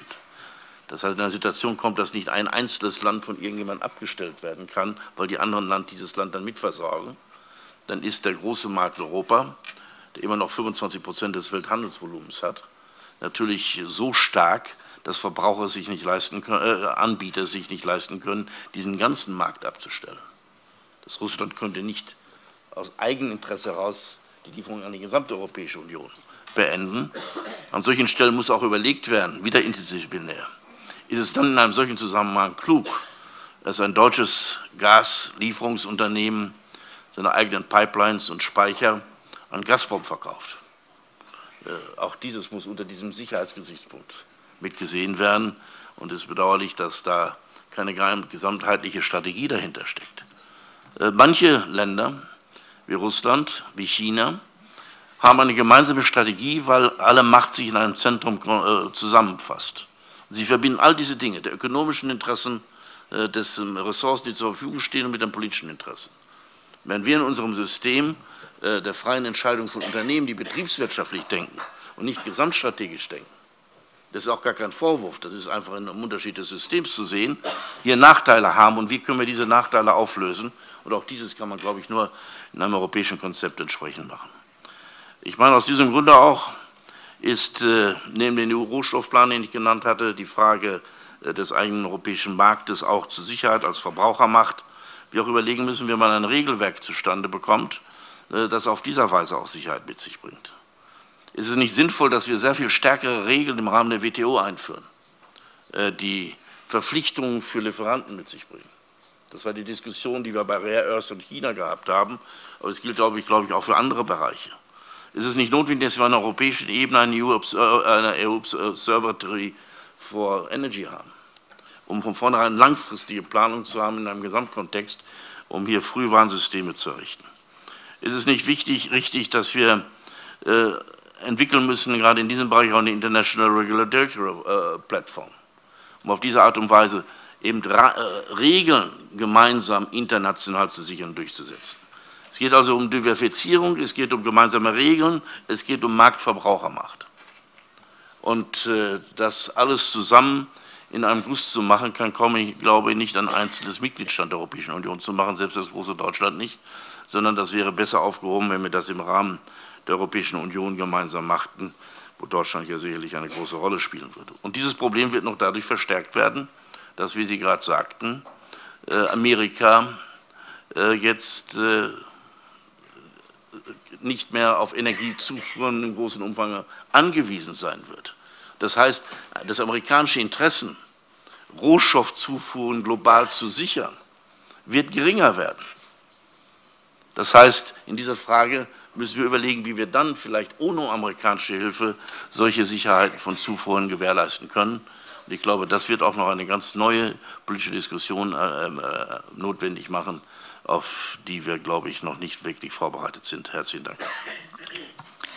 Ja, vielen Dank soweit, Herr Brok. Herr Brockhoff, vielleicht können Sie kurz erklären, welche Rolle die Transadriatic-Pipeline für Europa spielen will und wie dieses Projekt in Konkurrenz oder vielleicht auch in Ergänzung zu Nabucco West sich denn positioniert und welche Chancen da jetzt drin liegen für Deutschland und für Europa.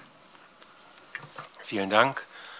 Die Transadriatic-Pipeline spielt eine entscheidende Rolle im südlichen Korridor. Das Projekt wird seit 10 Jahren entwickelt. In den letzten 2 Jahren zusammen mit E.ON und der norwegischen Statoil. Es handelt sich um eines der größten Infrastrukturprojekte in Europa mit fast 4 Milliarden Euro Investitionen und einem sehr, sehr langen Atem, den wir bisher hatten, nämlich seit 10 Jahren entwickeln wir dieses Projekt. Man muss sich ja Europa aufgrund der Tatsache, dass es sich um ein vernetztes Gasnetz handelt, als Badewanne vorstellen.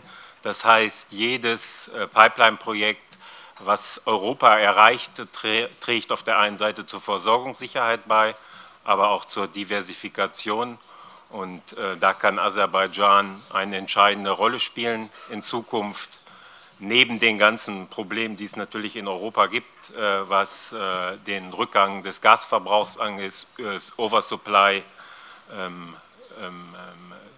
Entkopplung von Oil- und Gaspreisen, viele Nachverhandlungen von Gaspreisen, Gaspreisrevisionen mit den großen Produzenten, kann Aserbaidschan sicherlich in Zukunft eine Rolle spielen.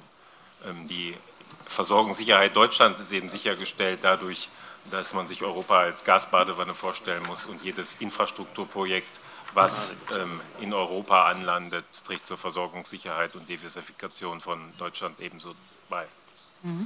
Nun endet Ihre Pipeline dann ja in Süditalien. Dann ist so ein bisschen die Frage, wie geht es denn dann weiter nach Norden mit dem Gas bei Ihnen? Das italienische Gasnetz oder Italien wird im Süden und im Wesentlichen auch die Schweiz wird im Moment hat einen Nord-Süd-Fluss.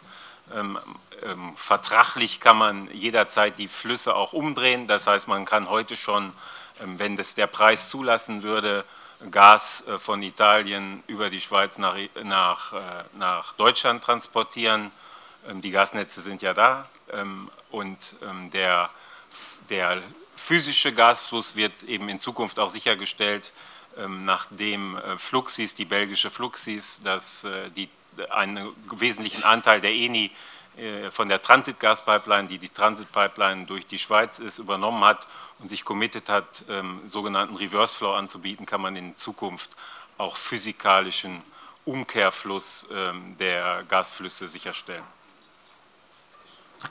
Herr Kerber, Sie sagten, in Deutschland müsste irgendwann dann mal eine Entscheidung getroffen werden, welche Pipeline-Projekte die Bundesregierung unterstützen sollte.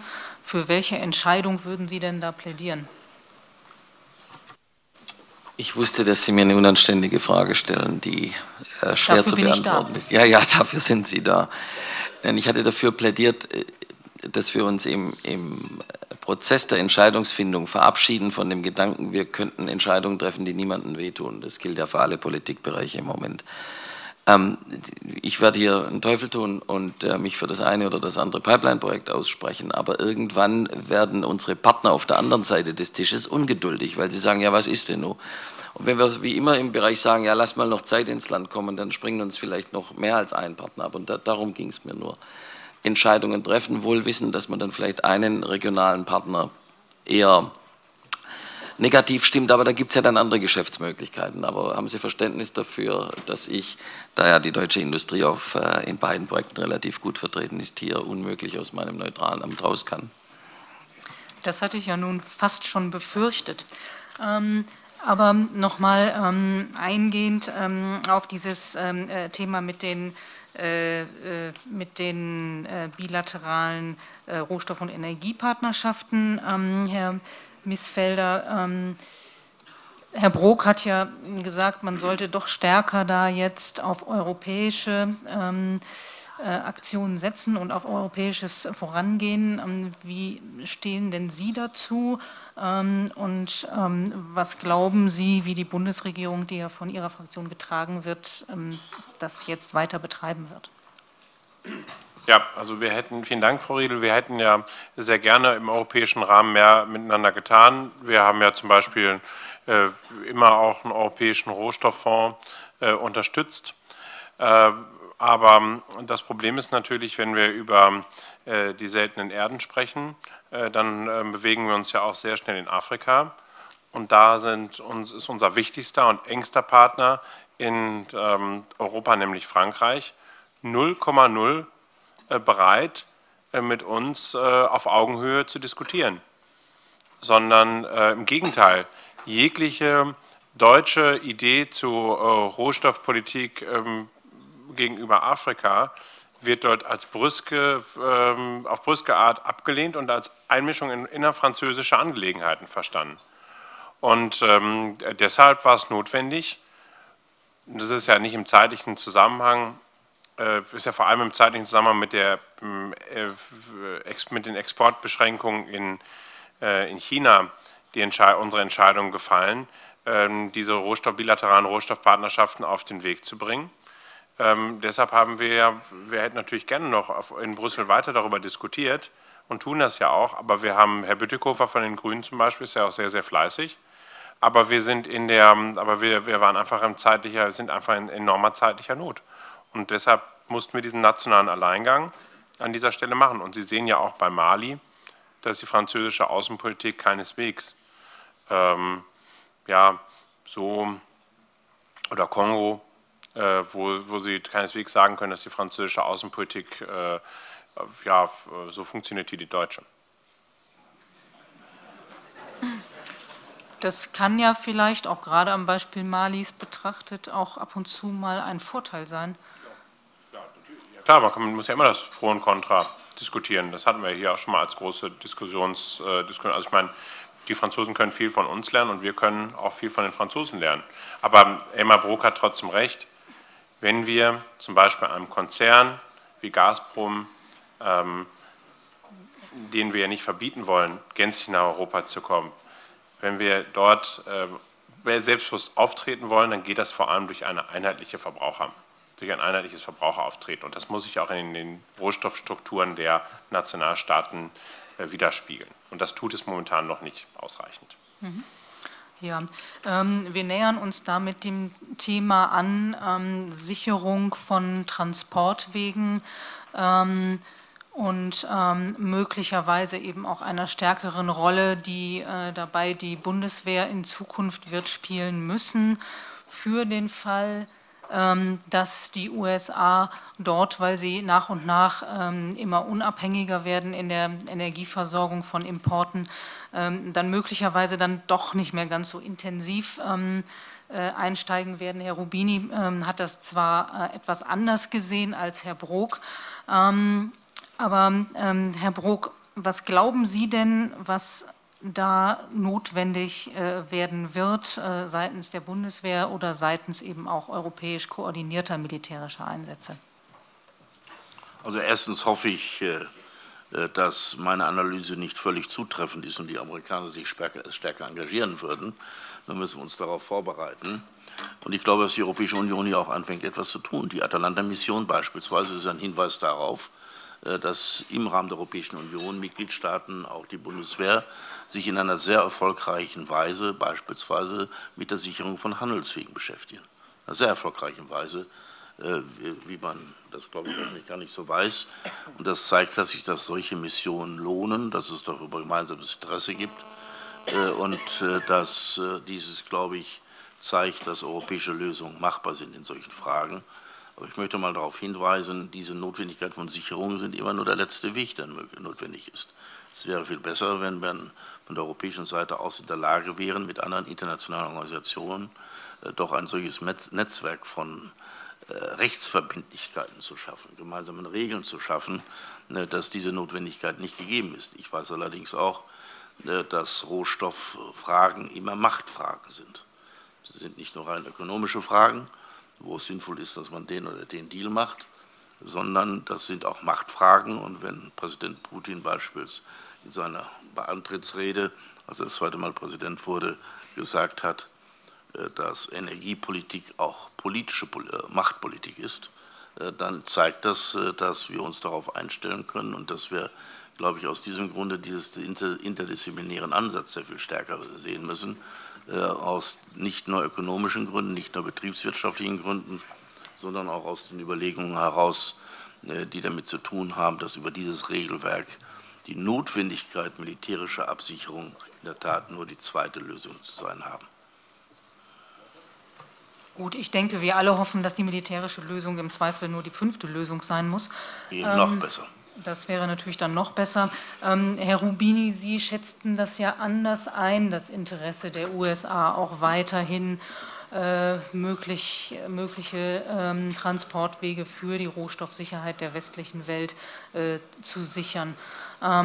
Meinen Sie, die USA werden dann stärker darauf setzen, dass die Deutschen oder andere Europäer sich einfach stärker beteiligen, oder werden die USA auch weiterhin sehen, dass sie ihren Weltmachtstatus schlicht und ergreifend sichern?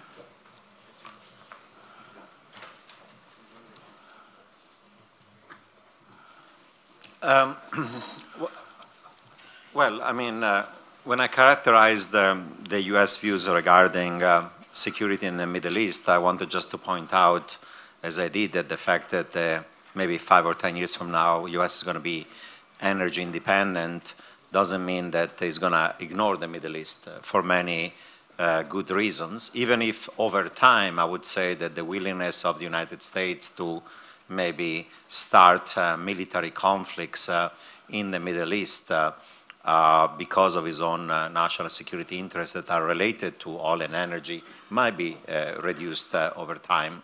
Now, the US has been in a dialogue with Europe on the question of how much there is burden sharing in taking care of European security. And in the past, the US has been somehow critical of the fact that the Europeans underspend on military defense, that also there has been very limited cooperation at the European level about sharing resources. You know, in an ideal world in which there is going to be over time greater economic, banking, fiscal, but also political integration in Europe, will be beneficial, I would say, for everybody if the Europeans were moving in the direction of a common European foreign policy, a common also defense policy, so that there is not a national replication of limited resources, because there is a lot of replication, and if you're moving in the direction of having something of a truly European defense forces, and it's going to take, of course, decades, you're going to be able to have those efficiency of reducing replication. In Europe, we're also in a situation in which, because of the fiscal trouble, there is fiscal consolidation, austerity, and that austerity is eating also the defense budgets. So that concern that the US had about Europe doing its own share is even more relevant today than it was a few years ago.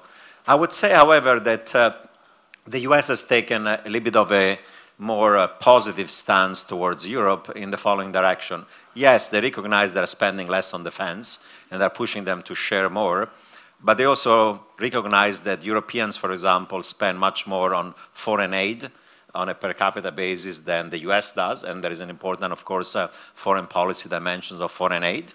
Secondly, the US has decided that after fighting two major wars, you know, in Iraq and Afghanistan, is better for many reasons to lead from behind, and people have made fun of Obama by saying we want to lead from behind, but the US doesn't want to be considered as the ugly American again in the Middle East and starting fights from Libya to Mali to Syria, and that's why it's been cautious.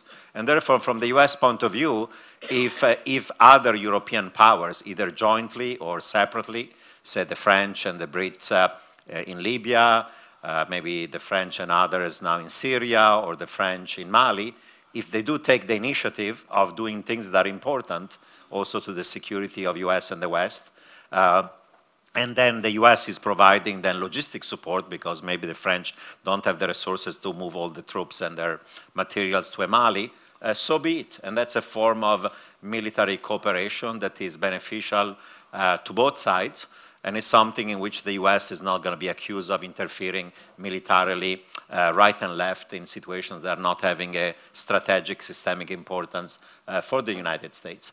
So I think that there is a greater cooperation between US and Europe, and even on the issue of the pivot of the US towards Asia, I think that the current view in the United States is we need a strong North Atlantic cooperation, not just on geopolitical but also economic affairs. That's why the proposal about having a North Atlantic free trade area is something that's going to be discussed soon. And therefore, maybe by strengthening that North Atlantic cooperation, then rather than US alone pivoting towards Asia, US and Europe can pivot towards Asia, and by building a stronger area of economic success in the North Atlantic, and eventually could be even the South Atlantic, as Brazil and other powers are doing more trade with Africa, then we can build a major pole for the global economy. This was the traditional one between Europe and the United States. So I think there is a room for actually meaningful cooperation, rather than think of it as being an issue in which the US is giving up on Europe, or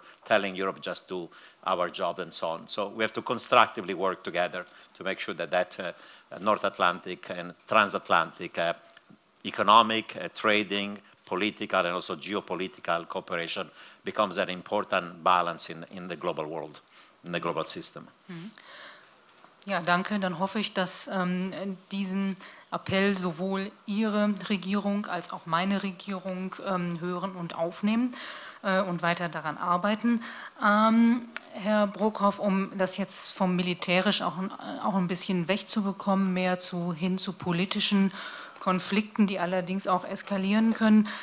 Für Ihr Projekt ist es ja auch wichtig, dass es im Kaukasus und rund um Aserbaidschan möglichst wenig politische Konflikte gibt.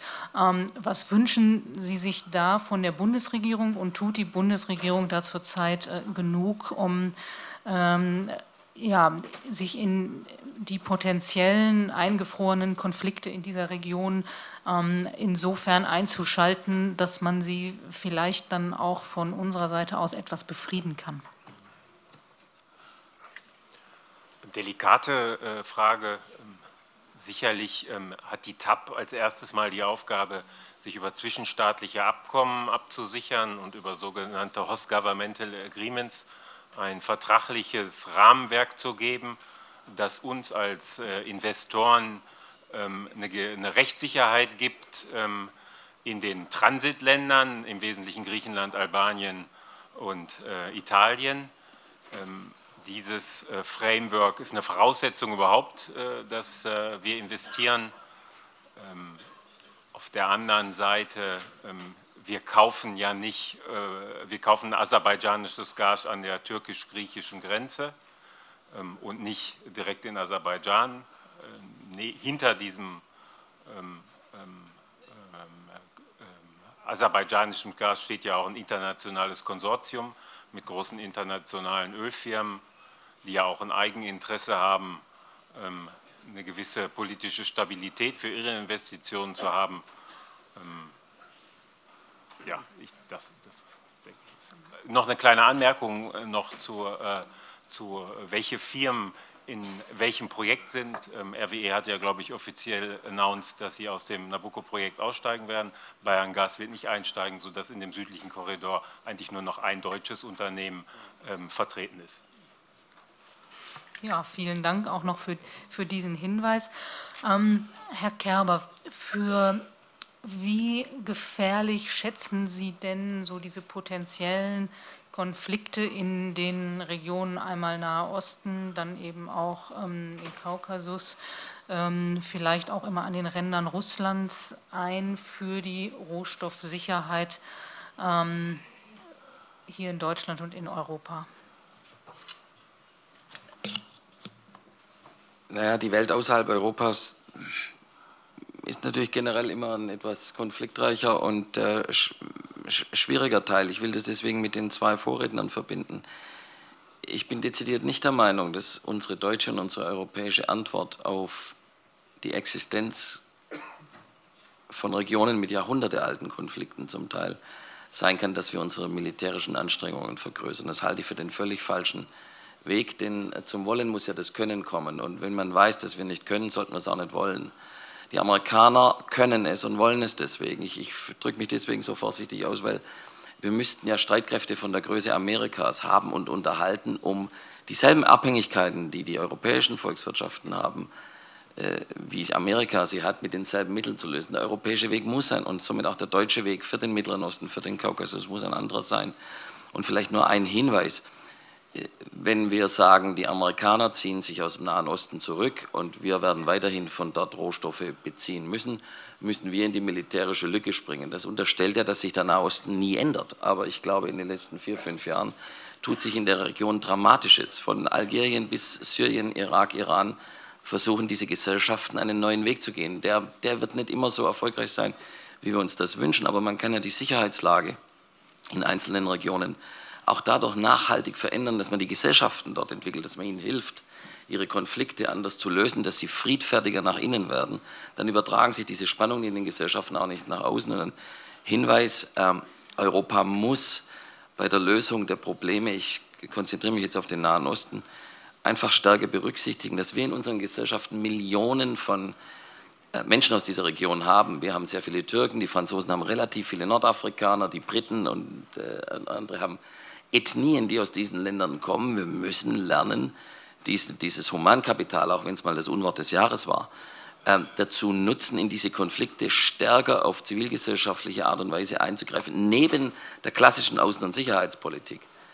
Aber zu glauben, wir könnten da wie die Amerikaner das mit klassischer Machtpolitik machen, das wird in Europa nicht gehen. Allein, weil wir die Mittel nicht haben, aber ich glaube auch, weil wir außen- und sicherheitspolitisch nach dem Zweiten Weltkrieg und mit diesem ganzen europäischen Projekt ja einen anderen Weg gehen wollten. Die EU, das vergisst man in so Zeiten von Zypern immer, wurde ja auch gegründet, damit wir weniger militärisch werden, damit wir weniger Aggression nach außen und zwischen uns austragen. Und deswegen kann, wenn Sie mich als Industrievertreter fragen, die erste und die zweite und womöglich auch die letzte Wahl immer nur sein durch ein mühsames und gedulderforderndes Verhandeln und Einbringen von zivilen Gütern, die wir haben, unsere außenpolitischen Ziele zu erreichen. Ich merke übrigens ein kleines Beispiel, dann bin ich fertig, hätte ja heute auch aufkommen können, Konfliktmineralien, Kongo. Dort gibt es eine von der amerikanischen Wertpapiergesetzgebung oder unter Dodd-Frank angestoßene Entwicklung, dass mit der Republik Kongo nur noch derjenige mineralischen Handel betreiben soll, der nachweisen kann, dass die Rohstoffe, die aus der Republik Kongo bezogen werden, nicht durch irgendwelche Konfliktparteien hervorgebracht werden, beziehungsweise dass das zivilgesellschaftlichen Standards entspricht. Die Dodd-Frank-Regelung wurde übernommen in die EU. Die EU überlegt sich jetzt im Moment, wie sie das auf rechtlichem Wege auch für europäische Unternehmen verbindlich macht. Das dauert alles. Während das sich abzeichnet, haben natürlich viele Unternehmen in den USA und in Europa gesagt, lassen wir lieber mal die Hände weg vom Kongo. Wir haben jetzt die Entwicklung, dass viele Nichtregierungsorganisationen und die Kirchen sagen, ja, das geht aber auch nicht, dass ihr relativ gesehen sehr menschenrechtsbezogenen westlichen Unternehmen euch aus dieser Region zurückzieht, ihr überlasst das Terrain ja den anderen. Das heißt, das, was wir an Prozessen schon haben, also auch die Kennzeichnungspflichten, die wir in allen industriellen Zusammenhängen sehen, könnte ja auch ein Weg hier sein, Regionen zu befrieden. Das sind mehr mittelbar wirkende Wege als unmittelbare. Aber nochmal zum Abschluss, weil Sie gefragt haben, wie können wir dieses Konfliktpotenzial bewerten und was können wir dagegen tun. Ich bewerte den Großteil der Welt als relativ konfliktträchtig, aber ich sehe auch, dass das europäische Modell, wie man Konflikte löst, auch gerade von Industrie- und Wirtschaftsvertretern viel stärker nach außen getragen werden kann. Und das tun wir auch jeden Tag mit unseren Unternehmen. Herr Brok wollte noch kurz darauf antworten. Ich kann antworten, sondern das ergänzen. Ja, nein, der Herr Kerber hat völlig recht. Wir müssen nämlich das eine Mal sehen, wenn das auch zum Teil noch nicht richtig erfolgreich ist in der Nachbarschaftspolitik, weil wir das nicht genug fokussiert machen. Die Europäische Union allein aus ihrem Haushalt 3-mal so viel Geld für friedensstiftende, präventive Maßnahmen ausgibt als die Vereinigten Staaten. Allein aus dem EU-Haushalt. Und 60% aller Entwicklungshilfe dieser Welt von der Europäischen Union in ihren Mitgliedsländern geleistet werden. Dies ist ein solcher Beitrag, eine vernünftige, stabile Entwicklung auf der Grundlage von Menschenrechten und Freiheit zustande zu bringen, die auch in dieser Phase einen stabilisierenden Effekt haben kann, wie Herr Kerber das zum Ausdruck bringt. Aber es zeigt auch bei der bisher im Scheitern der Nachbarschaftspolitik der Europäischen Union im Rahmen der östlichen Nachbarschaft, wenn man die Entwicklung dort in den letzten Monaten verfolgt, dass diese Gelder nicht wirklich politisch fokussiert ausgegeben worden sind, wo sehr viel Geld zur Verfügung steht, sondern dass dann mitgenommen wird, aber nicht die entsprechenden politisch-strategischen Effekte hat. Und da müssen wir, glaube ich, bei dem vorhandenen Geld die europäische Politik sehr viel stärker in einem gesamtpolitischen Zusammenhang stellen, als das bisher der Fall gewesen ist. Ja, vielen Dank. Leider ist unsere Zeit für die Diskussion jetzt um. Wir haben ja die wesentlichen Aspekte auch durchaus hier abgehandelt. Es gibt allerdings natürlich noch weitere, die man an vielen Ecken noch sehr viel stärker vertiefen könnte. Zum Beispiel hätte man ja auch die Frage von Zypern noch versuchen können, hier auch anzudiskutieren. Das hätte uns dann aber wahrscheinlich zu viel Zeit gekostet. Ich darf mich sehr herzlich für Ihre Aufmerksamkeit bedanken. Ich darf Herrn Dr. Johannes Rath bitten, sich mit seiner Frage direkt an Herrn Miesfelder zu wenden, weil es doch eine sehr spezifische Frage ist. Und ja, ich wünsche dann dem weiteren Verlauf der Diskussion. Herr Miesfelder, ist jetzt erst eine kurze Pause oder geht es gleich weiter? Ja, vielen Dank, Frau Riedl, vielen Dank an die Teilnehmer der Diskussion. Wir werden jetzt die Rede des Premierministers Necip Barzani hören, denn er wird gleich von unserer Kanzlerin empfangen werden und ich finde es höflich, dass er die Kanzlerin nicht warten lässt und wir ihn hier nicht festhalten. Deshalb, Mr. Prime Minister, it's great that you are here. You are a friend of the Christian Democratic Party and our parliamentary group, and you have many, many friends in the German Parliament.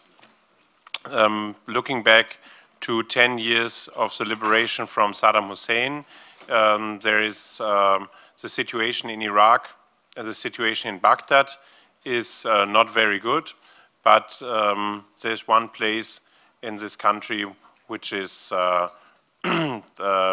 Ronald Reagan would have said, like the shining city on the hill, and this is Kurdistan, and I appreciate what you and your government, your party are doing, because this is one of the few places in Middle East where girls are allowed to have access to any kind of education, where the equality among men and women is established, where freedom of speech is working, where democracy is taking place.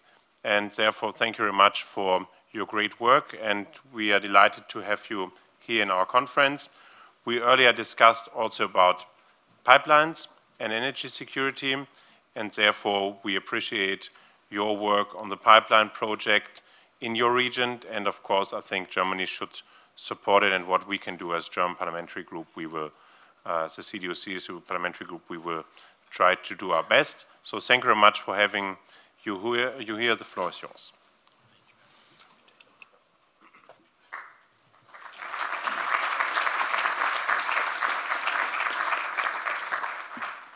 Thank you.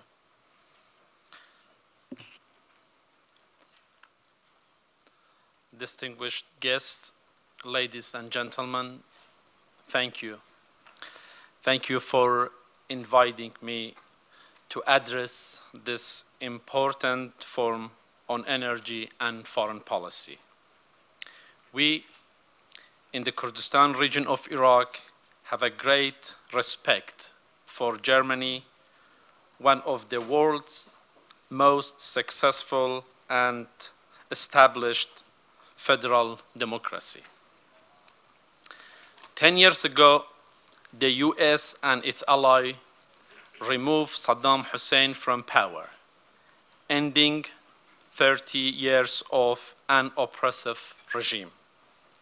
Despite the many problems faced by the rest of Iraq since then, in Kurdistan we have maintained stability, promoted economic growth, achieved social progress, and built democratic institutions.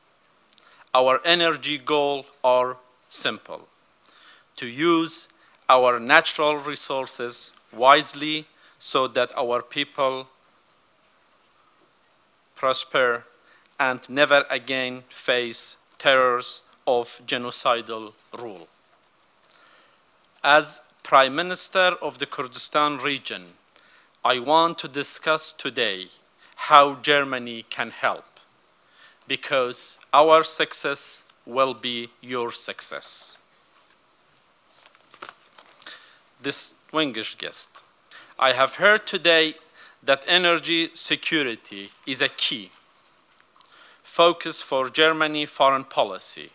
I believe that this is an opportunity for Germany to strengthen its partnership with Kurdistan.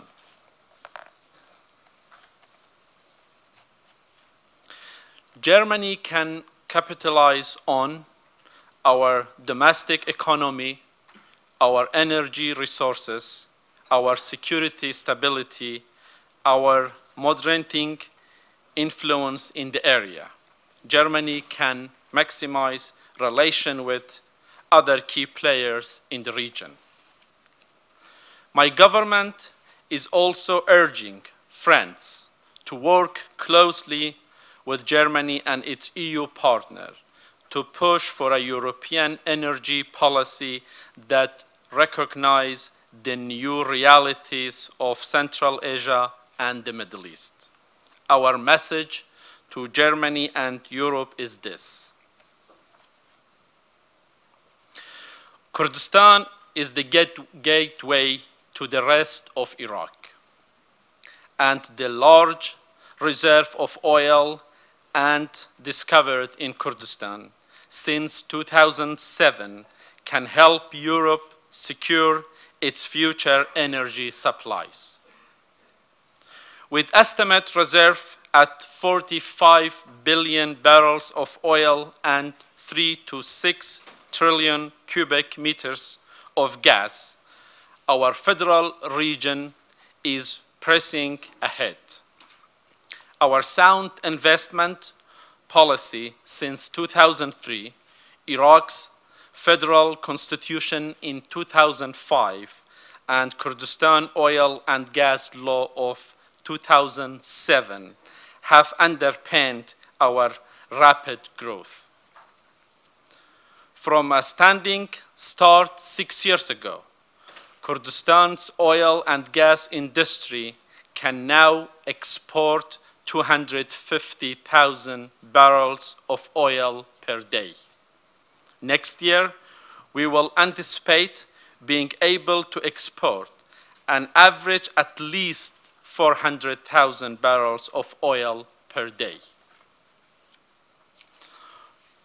We are not track to export, we are on a track to export 1 million barrels per day by the end of 2015 and 2 million barrels per day by 2019, as the expected new discovery come online.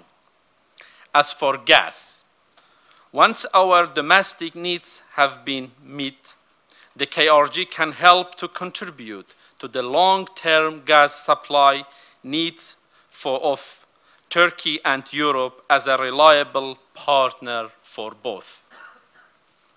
We are currently in negotiations with our counterpartners in Turkey as well as international oil companies to export gas to Turkey and Europe. All this means a large increasing in revenues for Iraq as a whole.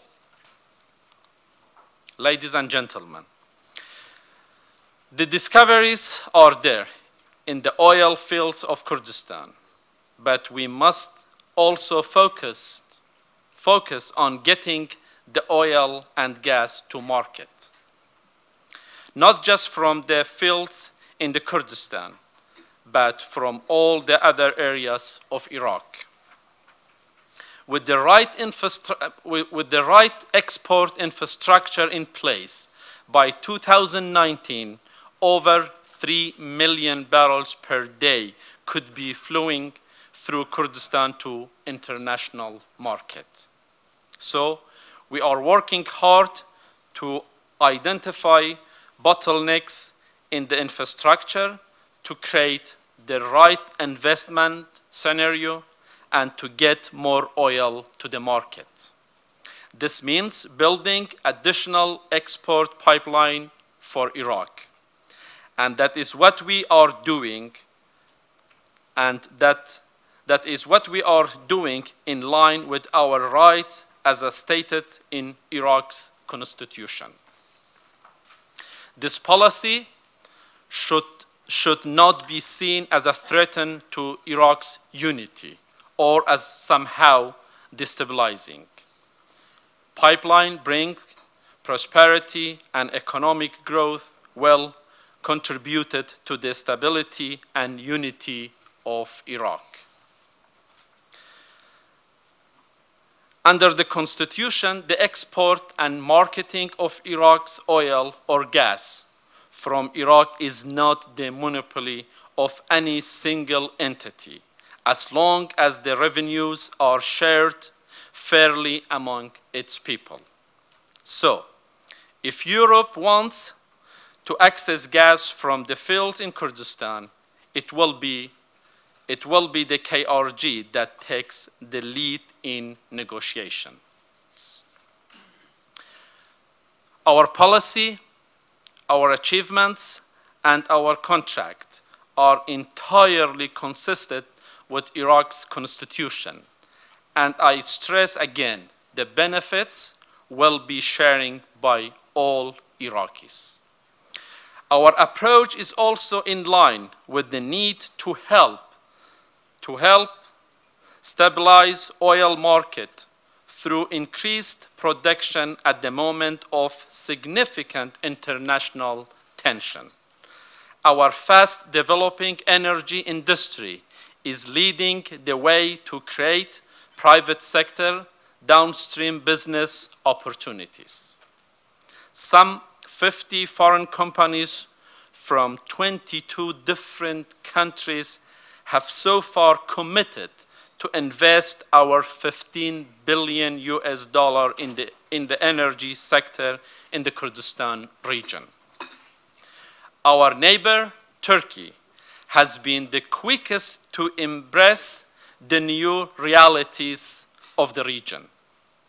It has built a sustainable relationship of mutual interests with the Kurdistan regional government based on trade, security, and strategic cooperation.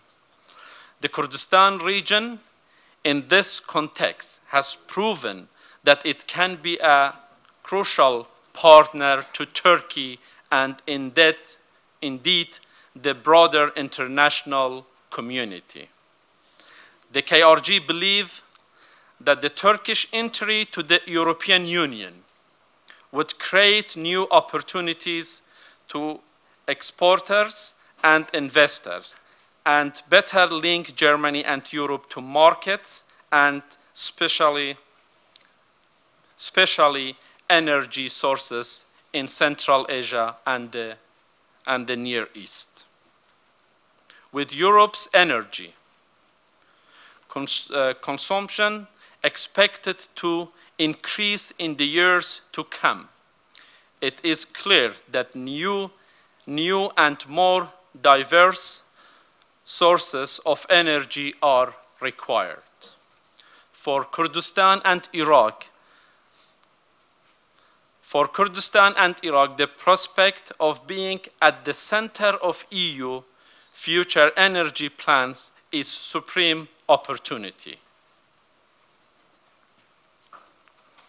Distinguished guests, the strategic potential of the Kurdistan region has increased in recent years, and our hope for a bright and just future is replacing the dread and fear of the old times. The Kurdistan region of Iraq is a world ally. Since 2003, not one foreign soldier has been killed in our area, which is safe and secure even by Western standards. The Kurdistan Security Forces, or our Peshmerga, have played an important role to combating terrorism and contributing to the stability of the whole country. Kurdish politicians have been working with their Arab partners in Baghdad to secure the foundation of Iraq's democracy, though there is still a long way to go. Our oil policy are based on cooperation and coordination, not confrontation. The KRG will pursue sustainable development at home and mutual benefit trade relations abroad, and all Iraq will benefit. There is still much work to be done, but the Kurdistan region is now firmly on the regional and indeed global energy map. Thank you very much for your attention. Thank you.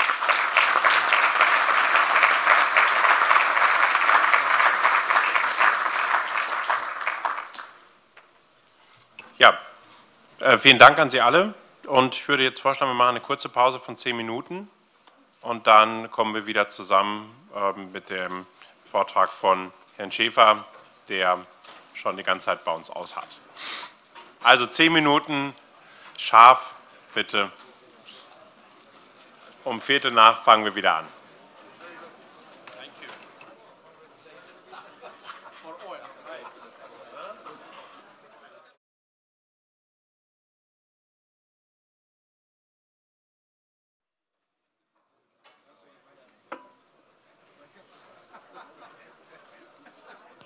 So.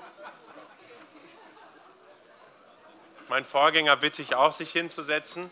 Friedbert.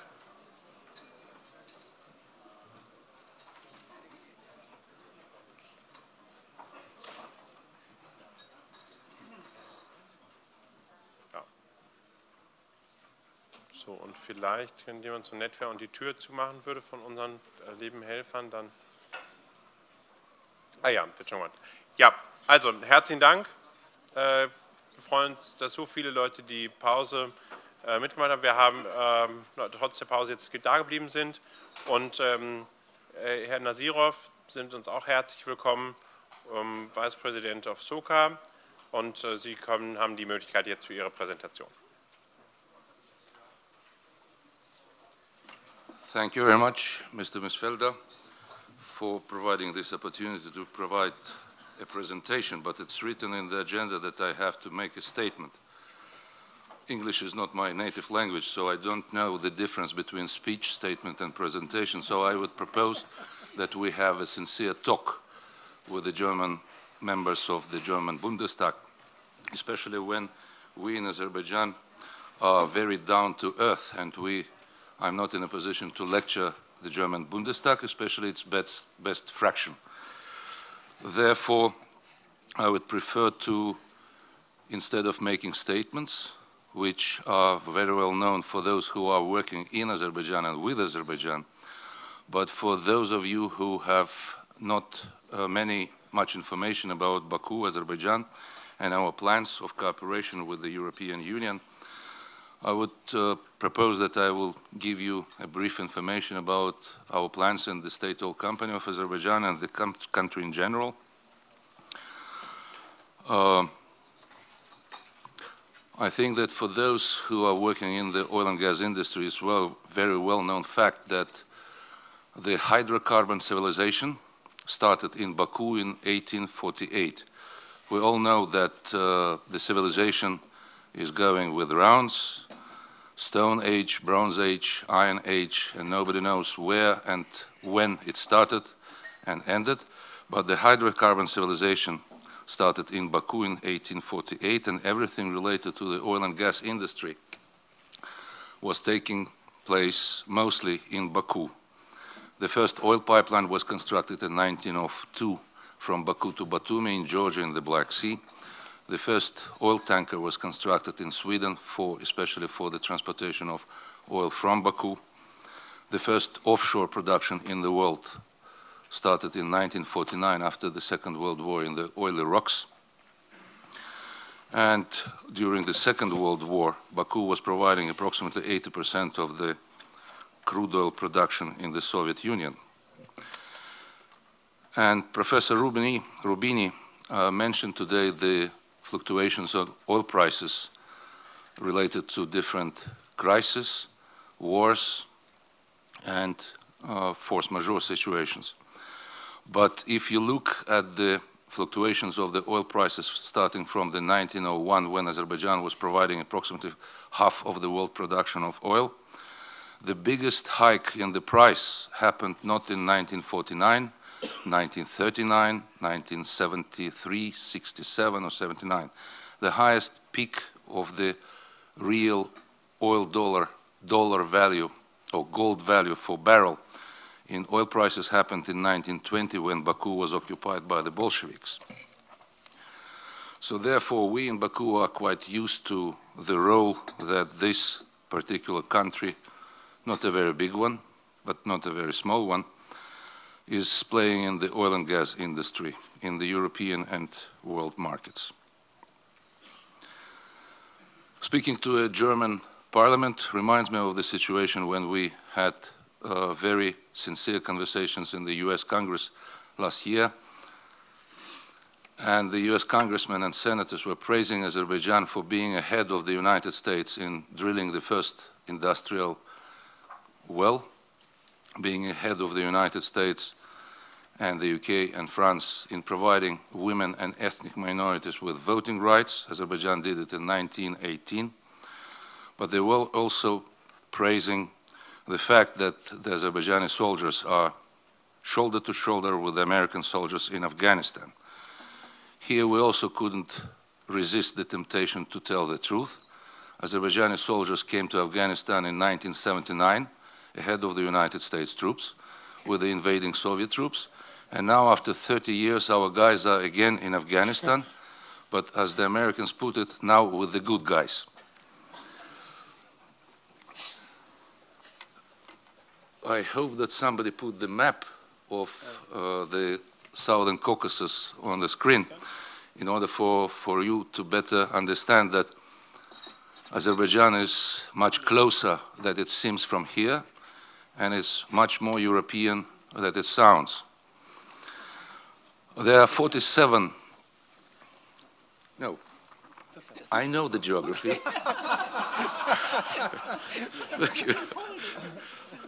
I mean, somebody in the audio. So out of 47 landlocked countries existing in the world, only 3 of the landlocked countries are oil and gas producing. And Azerbaijan is unfortunately one of them, because the Caspian Sea is actually a lake, even though the biggest lake in the world, but still a lake. So we have to construct pipelines in order to get our product from Baku to elsewhere in Europe and the world markets. I have a confession to make. You can look here. Yes. I have a confession to make. Especially, it's a good confession to do in the German parliament. During the Soviet times, I was a member of the Communist Party of the Soviet Union, and of course I had to study the works of Karl Marx. And I still very well remember the words that Karl Marx wrote in his first volume of Das Kapital. Happiness, he wrote, is the class struggle, the struggle of proletarians against the bourgeois. Friedrich Engels, his sponsor, and as any sponsor, more refined, more intelligent, he used to define the word happiness as a bottle of Chateau Margaux of 1859. Those who are working in the landlocked countries in the oil and gas industries, including SOCAR, BP, Statoil, Total, and other companies, we define the word happiness as the multiple pipeline. Therefore, the sooner we construct the pipeline, the sooner we share our happiness with you. Currently, we have 7 major pipelines, 3 of them oil pipelines. 1 of them is going from Baku to the port of Novorossiysk in Russia, 1 from Baku to the port of Supsa in Georgia, and the biggest main export pipeline from Baku to the Mediterranean port of Ceyhan, and 4 different gas pipelines connecting Baku with Russia, Iran, Georgia, and Turkey. Currently, we are supplying gas to 5 different countries. That's Georgia, Turkey, Iran, Russia, and indirectly with Greece. The decision that we have been discussing in the morning about the decision where to choose the main export pipeline for gas from the Caspian region to the European Union has to be made by the consortium of 7 companies working together in one of the biggest gas fields in the world, Shah Deniz. I think that I have to brief you how the decision is made in Shah Deniz. In accordance with the production sharing agreement, which is ruling the Shah Deniz field, the commercial companies have the right to take the gas where they think is appropriate. With regard to the choice, of course, the European Union is the best place to move your gas, not because of any particular political sympathies, but because of the fact that the only market in the world which is ruled by the laws of competition is the European market. And even if we supply gas to Iran, Turkey, Russia, and Georgia, these markets are closed, and they are subject to ruling by the negotiations process. Since every production sharing agreement in Azerbaijan is subject for ratification by the parliament, and every PSA is the law of the country, and nothing can change in any article of the PSA without the ratification by the parliament, all of the PSAs that we have signed with our foreign partners have not changed in any single word since 1994, thus creating one of the best investments policy, investments atmosphere in the industry in the world.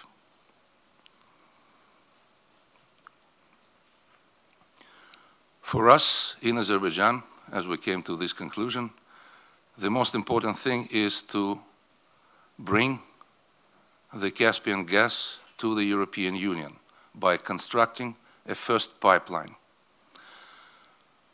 There are several other fields in Azerbaijan, apart from Shah Deniz, and all of them can be sanctioned and when operational, Azerbaijan can provide no less than 30 billion cubic meters of gas to the European Union. But in order to do so, we have to construct a first pipeline to do the step-by-step development of the transportation of gas to the European Union. And only one field can provide enough gas to construct that pipeline, and that is Shah Deniz, which currently produces 8 billion cubic meters, and we will add 16 billion cubic meters from year 2018. The reserves in Azerbaijan are approximately 1.5 trillion cubic meters of gas and approximately 10 billion tons of hydrocarbons.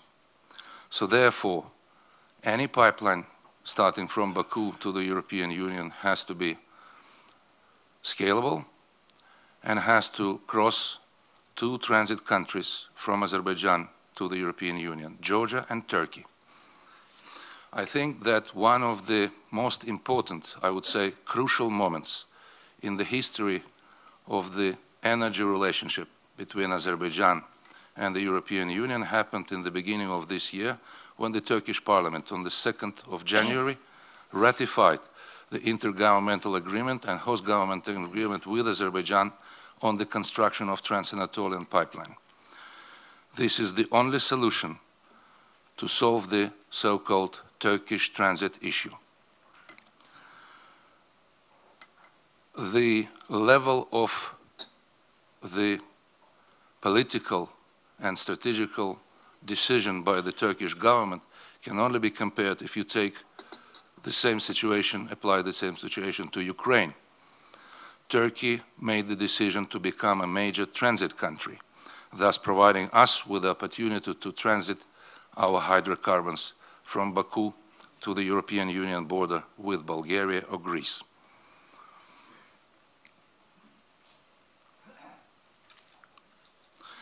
And of course, the transportation of gas from the Caspian region, as everybody understands, is quite a substantial contribution to the energy security of the European Union. Energy supply is frequently referred to as a weapon and supply disruption as threats or attacks on a state. I would quote US Secretary of State Hillary Clinton, who stated in 2010 at the meeting of leaders of NATO member states that energy security and supply disruptions should be viewed as threats to the alliance. Former US Senator Richard Lugar declared that, I quote, "Energy is a potent weapon and cut-off of gas or oil supplies in midwinter could have as devastating an impact on a country's economy as a military attack." So we're facing the situation that Europe needs alternative gas, we need alternative market, but nobody constructs a pipeline. Last year, we celebrated 10 years anniversary of negotiations and talks about Nabucco. And we hope that the pipeline project, which was joined by a German company, which would be a better project than without a German company. But unfortunately, the German locomotive was put not in front of the project, but on the other side of it. Therefore, we have the Trans-Adriatic Pipeline as the only project which has a German company within it to move the project further. But at the same time, we have plenty of tasks and problems in front of us because we have to have the full-fledged support of the countries which will be consumers and transit countries en route of our gas to the European Union, Albania, Greece and Italy. And of course the German Parliament and the German government has plenty of tools to persuade the governments of these countries and to cooperate with them in order to make the project more reliable and more stable.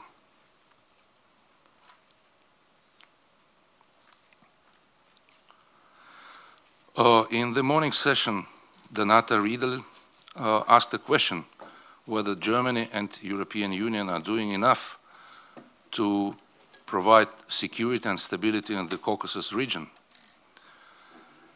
And I think that was a very professional and very good question, because if you look at the situation, the energy security of Europe depends on one large field or one country, then of course this country and this corridor is the guarantee of the energy security of Europe.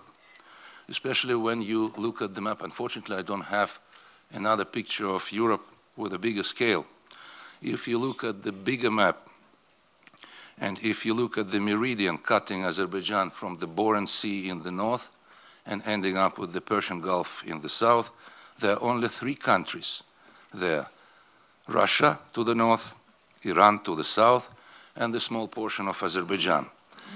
And it seems that with hesitation of the consumption in Europe, the only country that can provide a reliable, unpolitical source of transit from the Eurasian region, from Kazakhstan, Turkmenistan, and Uzbekistan to the European consumption is Azerbaijan. Therefore, the stability and the security of Azerbaijan is of the same utmost importance to the European Union as it is for now, for us. There can be no stability or no security or reliable situation in the provision of hydrocarbons when the supplier country is occupied by 20% by its neighbor. And of course, there is no need to explain who occupied whom. And of course, there is a legal term of occupation, which was used in the Security Council resolutions, which were back in 1992 and 1993. It took NATO about several hours to make a decision about Libya, and it doesn't take enough time for the Security Council or for NATO to do something about the country, which is occupied for more than 20 years. When we are talking about the construction of a pipeline and why we offered our proposal to the Turkish government to construct our own pipeline, Trans-Anatolian pipeline, by our own money through the whole territory of Turkey, one of the reasons was that the European Union or the European companies did not find enough money to construct the Nabucco Classic. In the total assumption, Nabucco was costing $15 billion. What is $15 billion for the European Union, which is overpaying for gas each year much more than this sum because of the domination of a single supplier? Or, from the military perspective, what is $15 billion? The military operation of the Allied forces in Iraq was costing $1 billion a day. That means remove forces 2 weeks earlier and you construct a pipeline which will guarantee your European security. Therefore, it has to be very well understood that in order to secure the supply of gas, there has to be a stability in the Southern Caucasus. By the way, Southern Caucasus is the legal term about the region which is consistent of 3 countries, Armenia, Georgia, and Azerbaijan. In the Soviet Union, our region was called Transcaucasia. That means something to the south of the Caucasian Mountains. when we restored our independence, we found out that Transcaucasia is something to the north of the Caucasian Mountains. That is Russia, Ukraine, Finland, Sweden, and so on. So it depends on where from you look at the situation. But it's essential to call a spade, and you don't have to take sides. The only thing we need is to contribute to the stability of our country and the region in general. And of course, if the pipeline had been constructed several years ago, we would have supplied already.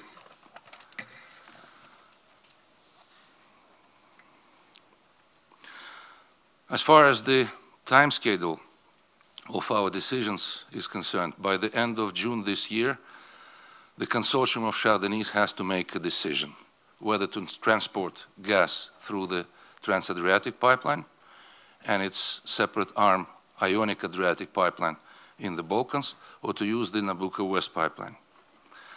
Of course, it would be naive for me to persuade you that the Azerbaijani government or the state-owned company do not have any tools to pressure the companies within Chardonnays. Of course we do, but we do not want to use any of these tools because at stake we have a project of approximately 45 billion or $50 billion, with $27 billion to be invested in the production itself and another 20 billion in the construction of pipelines.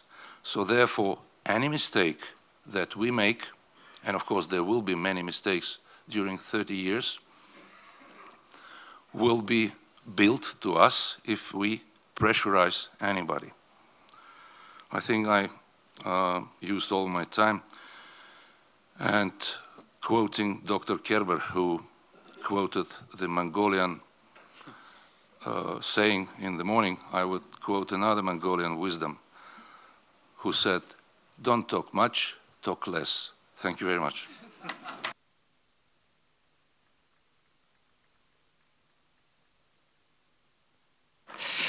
Ja, meine Damen und Herren, ich begrüße Sie. Wir sind jetzt hier auf dem zweiten Panel mit der Überschrift Verfügbarkeit energetischer Rohstoffe im Zeichen der deutschen Energiewende. Sprich, wir wollen die deutsche Energiewende mit in den Fokus nehmen. Mein Name ist Birgit Marschall. Ich arbeite im Hauptstadtbüro der Rheinischen Post und bin da unter anderem auch für Energiepolitik zuständig. Und werde jetzt für die nächsten 70 Minuten moderieren. Wir sind ein bisschen, wir haben überzogen etwas aus den Zeitplan, das heißt, ich nehme uns mal Zeit für diese Diskussion bis 17 Uhr. Und Sie können aber auf diesen Kärtchen, die nachher rumgereicht werden, auch Fragen einreichen. Ich würde das dafür die letzten 10 Minuten der Diskussion reservieren, dass also aus dem Publikum auch Fragen gestellt werden können. Ja, ich möchte zuerst die weitgereisten Gäste auf dem Podium vorstellen. Und zwar haben wir da zuerst Herrn Ridvan Bode, der sitzt ganz rechts von mir. Er ist Finanzminister Albaniens, ist extra für diese Veranstaltung nach Berlin gekommen. Und Albanien ist für uns natürlich besonders wichtig als Partner, weil eben diese besagte Pipeline, von der wir schon den ganzen Vormittag und Tag geredet haben, durch Albanien durchgehen wird. Dann haben wir Herrn Nasirov, der sich ja selbst auch schon vorgestellt hat, den Vizepräsidenten der staatlichen Erdölgesellschaft von Aserbaidschan. Dann habe ich neben mir Herrn Klaus Schäfer, den Vorstandsvorsitzenden der E.ON Ruhrgas AG, dem wichtigsten Player in Deutschland für die Erdgasversorgung, würde ich sagen, also zuständig für Importe und Selbstproduktion von Gas. Dann habe ich neben mir Herrn Michael Hoffman, ich muss ihn etwas britisch ausdrücken, weil er ist nämlich gar kein Deutscher, sondern eigentlich Brite, wie er mir sagte. Und er wird auch gleich Englisch sprechen. Er ist Chef des TAP-Projektes, mit Sitz in der Schweiz. Und an der TAP ist ja E.ON Ruhrgas mit 15% beteiligt, wie Sie ja schon erfahren haben. Und dann habe ich hier noch zu meiner Linken Herrn Thomas Bareis, der ist der energiepolitische Koordinator der CDU-CSU-Fraktion. Ich möchte mal unsere weitgereisten Gäste zuerst fragen, die deutsche Energiewende. Das ist ja ein einzigartiges Projekt, das wir nach der Katastrophe von Fukushima eingeleitet haben. Deutschland setzt auf erneuerbare Energien und will bis 2050 sogar 60% seines Energiebedarfs aus Erneuerbaren schöpfen. Jetzt ist meine Frage an Herrn Bode: Was halten Sie eigentlich von dieser deutschen Energiewende? Ist das etwas, was Sie gut finden, oder setzt Deutschland da auf ein ganz falsches Pferd?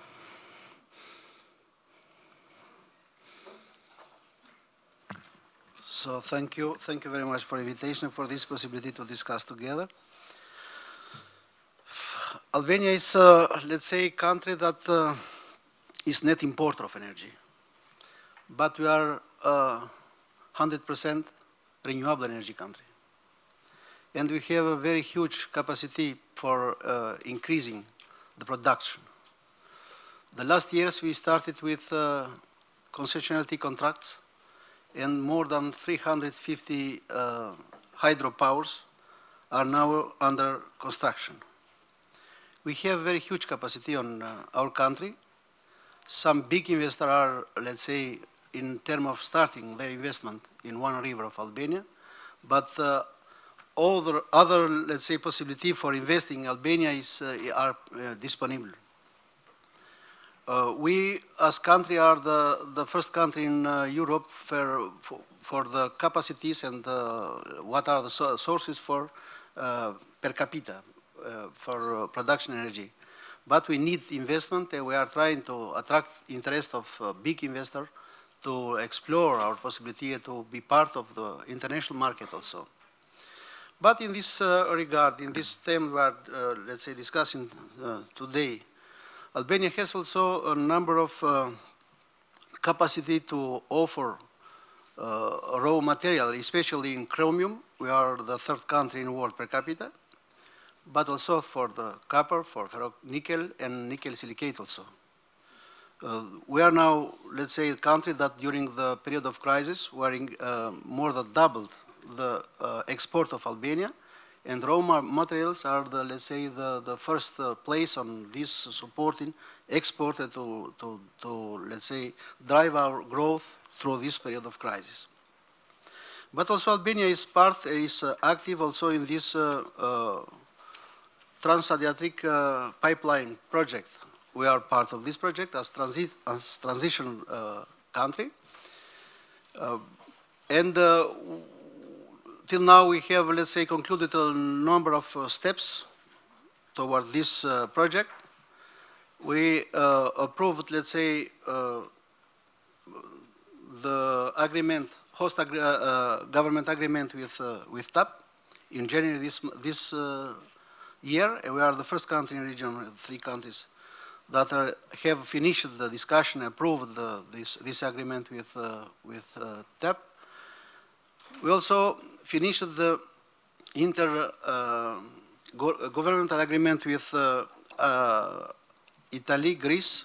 In 30 February of this year, we signed this agreement in Greece, and now we are in process of approving in our parliament, ratifying in our parliament. I think with this possibility to be part of this project, Albania will profit on this project also to gasificate the country, but also to offer more possibility for other countries in our region, Western Balkans and the Adriatic coast, for all countries that they are starting now to discuss. We are in process of discussing with them in this regard. I think the question becomes also very, very problematic for our country, but we think that through this kind of investment we will find some response on this situation. Thank you. Okay, Herr Bode, ich gebe zu, dass ich habe natürlich mit der Frage nach der deutschen Energiewende Sie da nach etwas gefragt, was Albanien jetzt vielleicht nicht sofort direkt angeht, aber dann frage ich trotzdem dasselbe nochmal Herrn Nasirov. Aserbaidschans Interesse, kann es das sein, dass ein Land wie Deutschland sich so stark auf erneuerbare Energien konzentriert? Das müsste doch eigentlich Ihren Interessen widersprechen.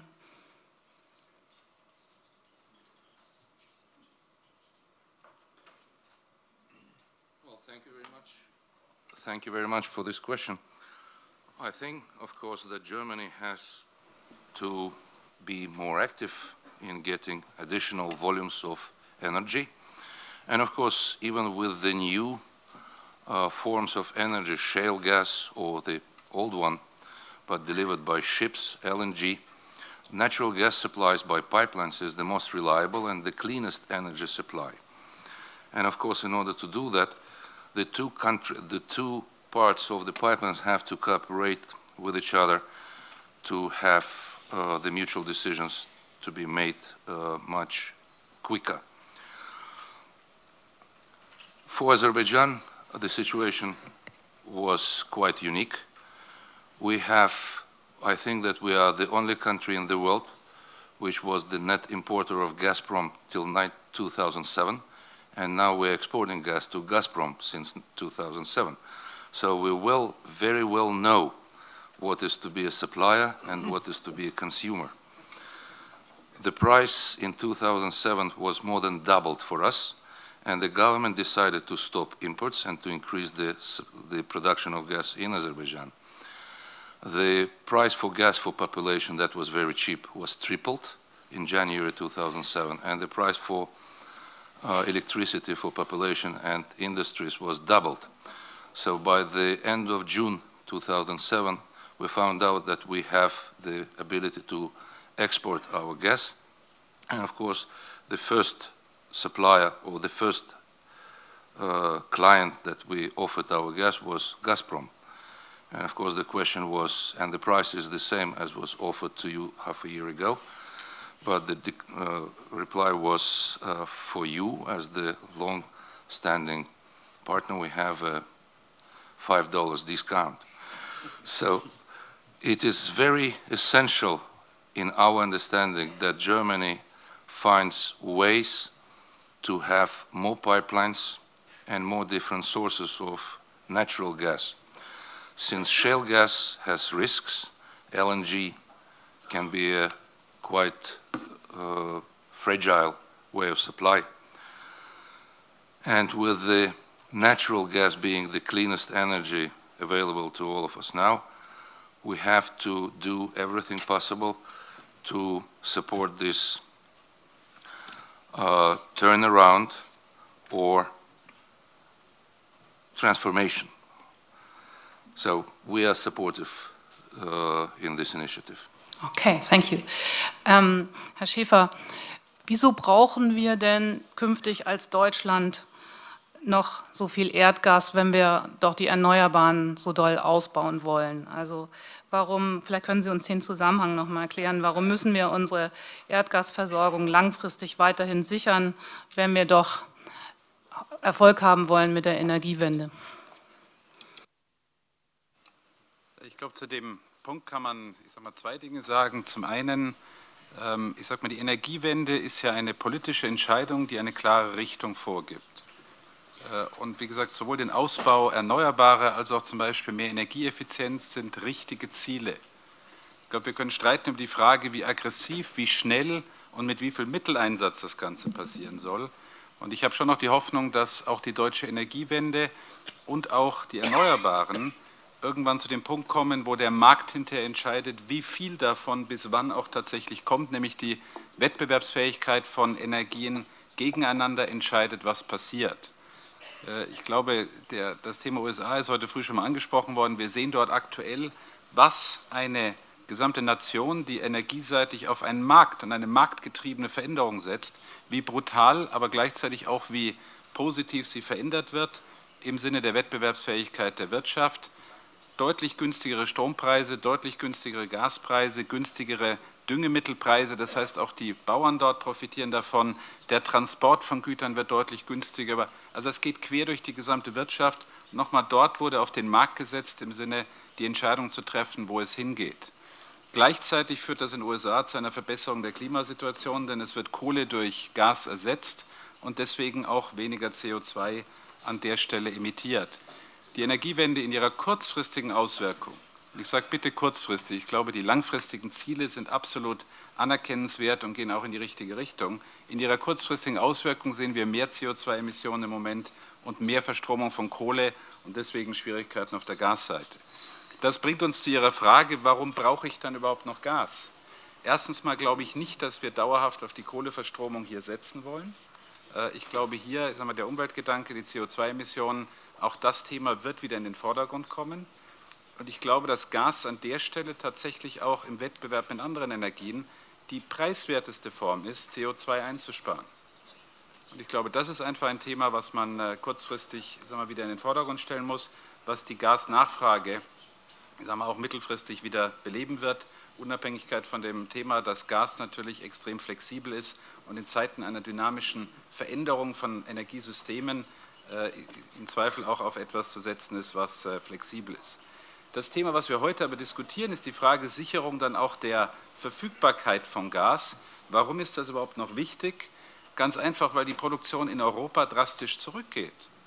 Die Abhängigkeit, sagen wir, sowohl negativ wie auch positive Teile haben wir heute früh schon gehört, aber der Anteil der Importe außerhalb von Europa steigt in den nächsten 25 Jahren von 45 auf 70%.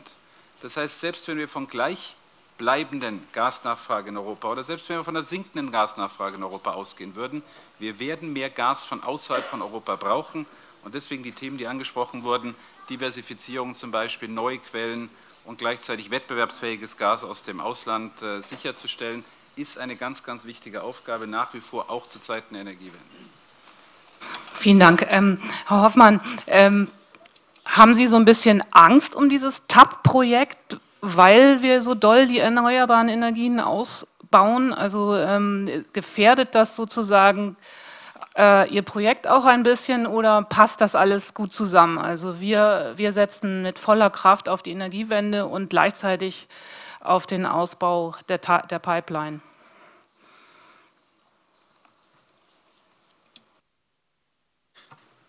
I should probably hand over straight to Elshad, who's the one supplying the gas.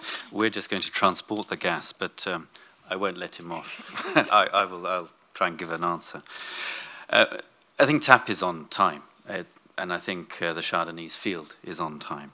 The fact that there is a market, I won't repeat what Klaus Schäfer just mentioned and what we heard from the Norwegian State Secretary earlier today about declining production and the need for further imports. As far as I understand, there are a long line of buyers at the other end that are prepared to meet with the Chardonnay's consortium to buy gas. At the end of the day, this is about the market. If there are people prepared to buy a good or a service, then clearly there is demand. And again, this is not something that one enters into in terms of a 1 week or a 1 month obligation. We're talking here 25-year obligations. The market may be what it is now, but as we've discussed already, it can obviously change in the long term. And that's the bet which buyers will have to make. And yes, the market at the moment is looking perhaps less healthy than it was perhaps 3 years ago. But there are cyclical changes in that. And I think, maybe just to describe TAP a little bit, for those of you that don't know, as we've already heard, TAP has a shareholder, E.ON Ruhrgas. We have Statoil, the Norwegians, and Axpo, the Swiss. The project is just under 900 kilometers. It starts on the Turkish-Greek border, travels through Albania, and then into southern Italy. It's fully scalable, so the capacity is 10 billion cubic meters to cater for the initial volumes from Chardonnays. But should, as Elshad said, there's approximately, about 50 billion cubic meters available in Azerbaijan, probably about 2030. So there's a lot more gas available. 30 billion cubic meters. So there's a lot of gas. There's a lot of gas still available to be able to transport that into Europe. And this gas, 20 billion cubic meters in terms of the scalable capacity of TAP, will supply approximately 14 million households in Europe with their energy needs. And what are the benefits? I think we've spoken a lot about politics and energy. Mr. Elmar Brok spoke about that connection. And indeed there is. There's also other strategic benefits. It's not just about energy diversification, but there's also about, let's call them strategic economic benefits. So for example, TAP transits about 600 kilometers through Greece. Now, Greece, obviously, as a Eurozone country, has done an amazing job over the last a few months in terms of removing itself out of that crisis, but it's not out. And I think TAP represents a major new foreign direct investment in that context. Approximately 1.5 billion euros will be invested in Greece, 2,000 direct jobs, 10,000 indirect jobs. That is massive, and I think when you hear Minister Rösler speak about this, he refers often to TAP as a Leuchtturmprojekt, the project that will attract further foreign direct investment. And in that context, I believe TAP has another strategic advantage. Not only that, but also connections to Bulgaria, to the Western Balkans, as Alshad mentioned. And we are fairly far ahead with regard to our political agreements. Our engineering is complete. Many of the commercial arrangements are complete. So I think from that point of view, I think we're fairly confident that TAP can deliver a fairly compelling offer to the Chardonnay's consortium by the end of March, as Alshad said.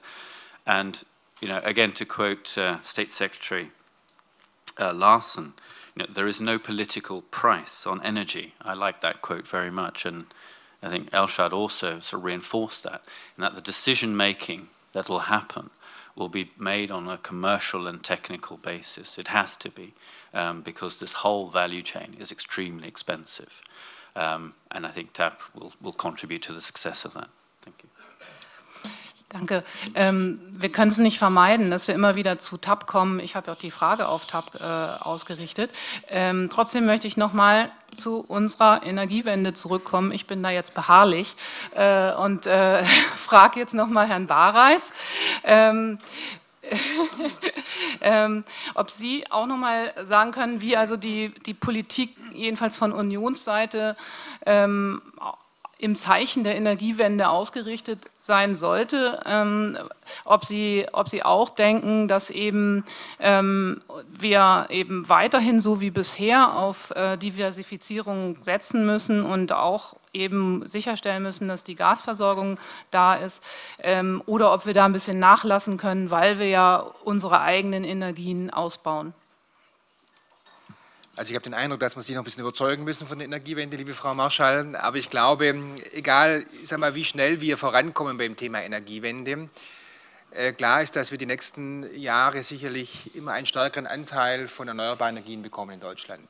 Wir haben den Plan, dass wir 2020 bei 35% erneuerbare Energien am Stromanteil sein wollen. Die jetzigen Ausbauraten zeigen eigentlich, dass es vielleicht sogar noch mehr werden kann. Wir gehen sogar davon aus, dass wir 40% haben werden. Und wir werden einen riesen Anteil an volatilen Strom bekommen. Das heißt, Photovoltaik, Solarenergie auf der einen Seite, aber auch die Windenergie auf der anderen Seite werden stark zunehmen.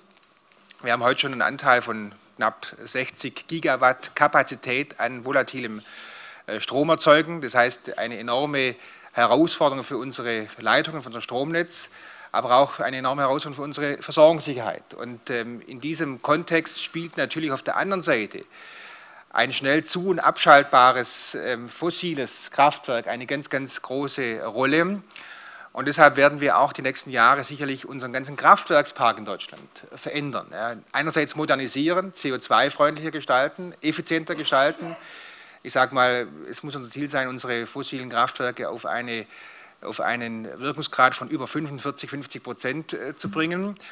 Und da spielt natürlich das Thema Gas eine ganz, ganz herausragende Rolle. Und ich will auch noch mal sagen, weil viele, jetzt mal unsere Wähler, immer ja denken, dass in 10, 20 Jahren die fossile Welt keine Rolle mehr spielt in Deutschland. Das Gegenteil wird der Fall sein. Wir werden, auch wenn wir 80% unserer Stromversorgung auf erneuerbare Energien aufbauen, werden wir immer noch 60 Gigawatt Kapazität brauchen im fossilen Bereich, und das wird größtenteils Gas sein.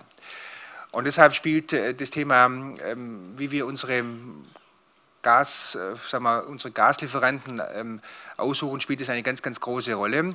Und da wird sicherlich die Frage einerseits spielen, woher kommt das Gas? Bisher haben wir 35% Gas aus Russland, ein verlässlicher Partner bisher, aber dennoch macht es sicherlich auch Sinn, dass wir auch andere Regionen für uns erschließen. Da spielt das Thema Aserbaidschan, Schach-Denis-Zweifeld eine Riesenrolle, Turkmenistan, Kurdistan. Und ich glaube, der zweite Punkt wird natürlich sein, dass wir auch unsere unsere Lieferwege und Pipelines auch entsprechend diversifizieren. Und da spielt das Thema Nabucco, TANAP eine ganz, ganz große Rolle. Und deshalb muss es auch in unserem Interesse sein, dass wir hier schnell vorankommen. Und das Beispiel, das Nasirov gesagt hat, vorhin mit 10 Jahre Jubiläum von Nabucco, ist ja ein Stück weit auch Bankrotterklärung der europäischen Diversifizierungspolitik. Ich glaube, das kann nicht das Ziel sein, dass wir so weitermachen, sondern wir müssen schauen, dass auch im europäischen Interesse wir relativ schnell hier auch jetzt zu Entscheidungen kommen. Es sind privatwirtschaftliche Projekte, insofern tut sich die Politik gerade auch in Deutschland schwer, hier direkt einzugreifen und entsprechend die Prioritäten setzen. Es ist so ein Kampf zwischen Blau und Rot, sage ich mal. Und wir tun es auch schwer zu entscheiden. Aber ich glaube, dass wir hier vorankommen müssen, ist eigentlich unumstritten. Und dass wir neue Pipeline-Wege brauchen, ist ebenfalls unumstritten. Okay, dann nehme ich da jetzt raus, dass also unsere Anstrengungen, diese Anschlüsse zu bekommen, nicht nachlassen dadurch, dass wir die Energiewende eingeleitet haben. Also die haben eigentlich gleichbleibendes Interesse, sogar höheres Interesse. Okay.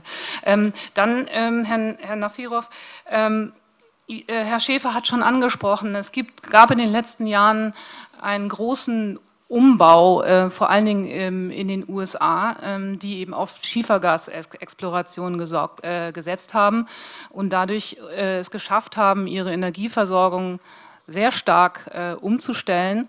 Die Gaspreise in den USA sind deutlich runtergegangen, daraufhin, das hat auch Wirkungen auf die Weltmarktpreise.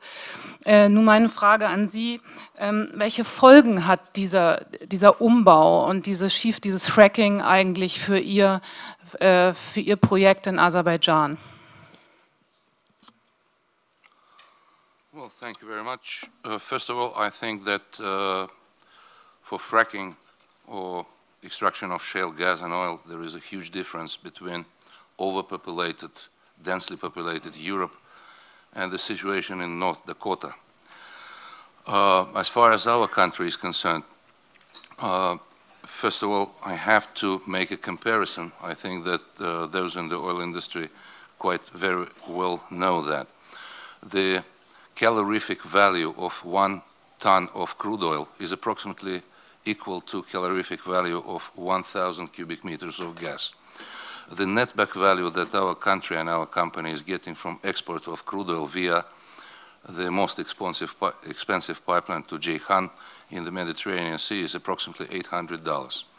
The netback value that we would have on the current transportation prices and the current prices in Europe from export of our gas to Baumgarten or to northern Italy would be less than $100.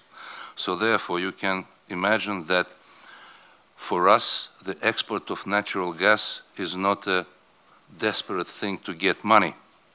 The bulk of the revenues of Azerbaijan and SOCAR and the producers of gas and oil in Azerbaijan is coming from export of liquid hydrocarbons rather than gas. Even with Shah Deniz, we have to export our gas together with our producers in Shah Deniz in order to get the export of condensate, which will be the biggest part of the revenues. So gas that will be produced will be needed mostly for the consumers rather than the producers. Still, even with this very small revenues, this is a project for no less than 30, 40 years, and the reserves of gas only in the Azerbaijani sector of the Caspian Sea are enough to export gas approximately no less than 100 years. And of course, in 100 years, the situation in the market with gas, of course, will have substantial change. When we signed the PSA on Shah Deniz, the price of gas in Europe was $30 per 1,000 cubic meters. Now it's higher, tenfold. Even with the shale gas revolution, even with the fracking and new technologies to extract gas, of course, this will be the balance of investments and the production cost. And there is no way that natural gas will not be needed for the consumers. So therefore, we do not share the fears that upon constructing all these pipelines and having invested dozens of billion dollars in the pipelines, we will be left without markets. We are quite confident that natural gas will be needed for the consumption in Europe. Thank you. Das war eine klare Antwort, Herr Schäfer.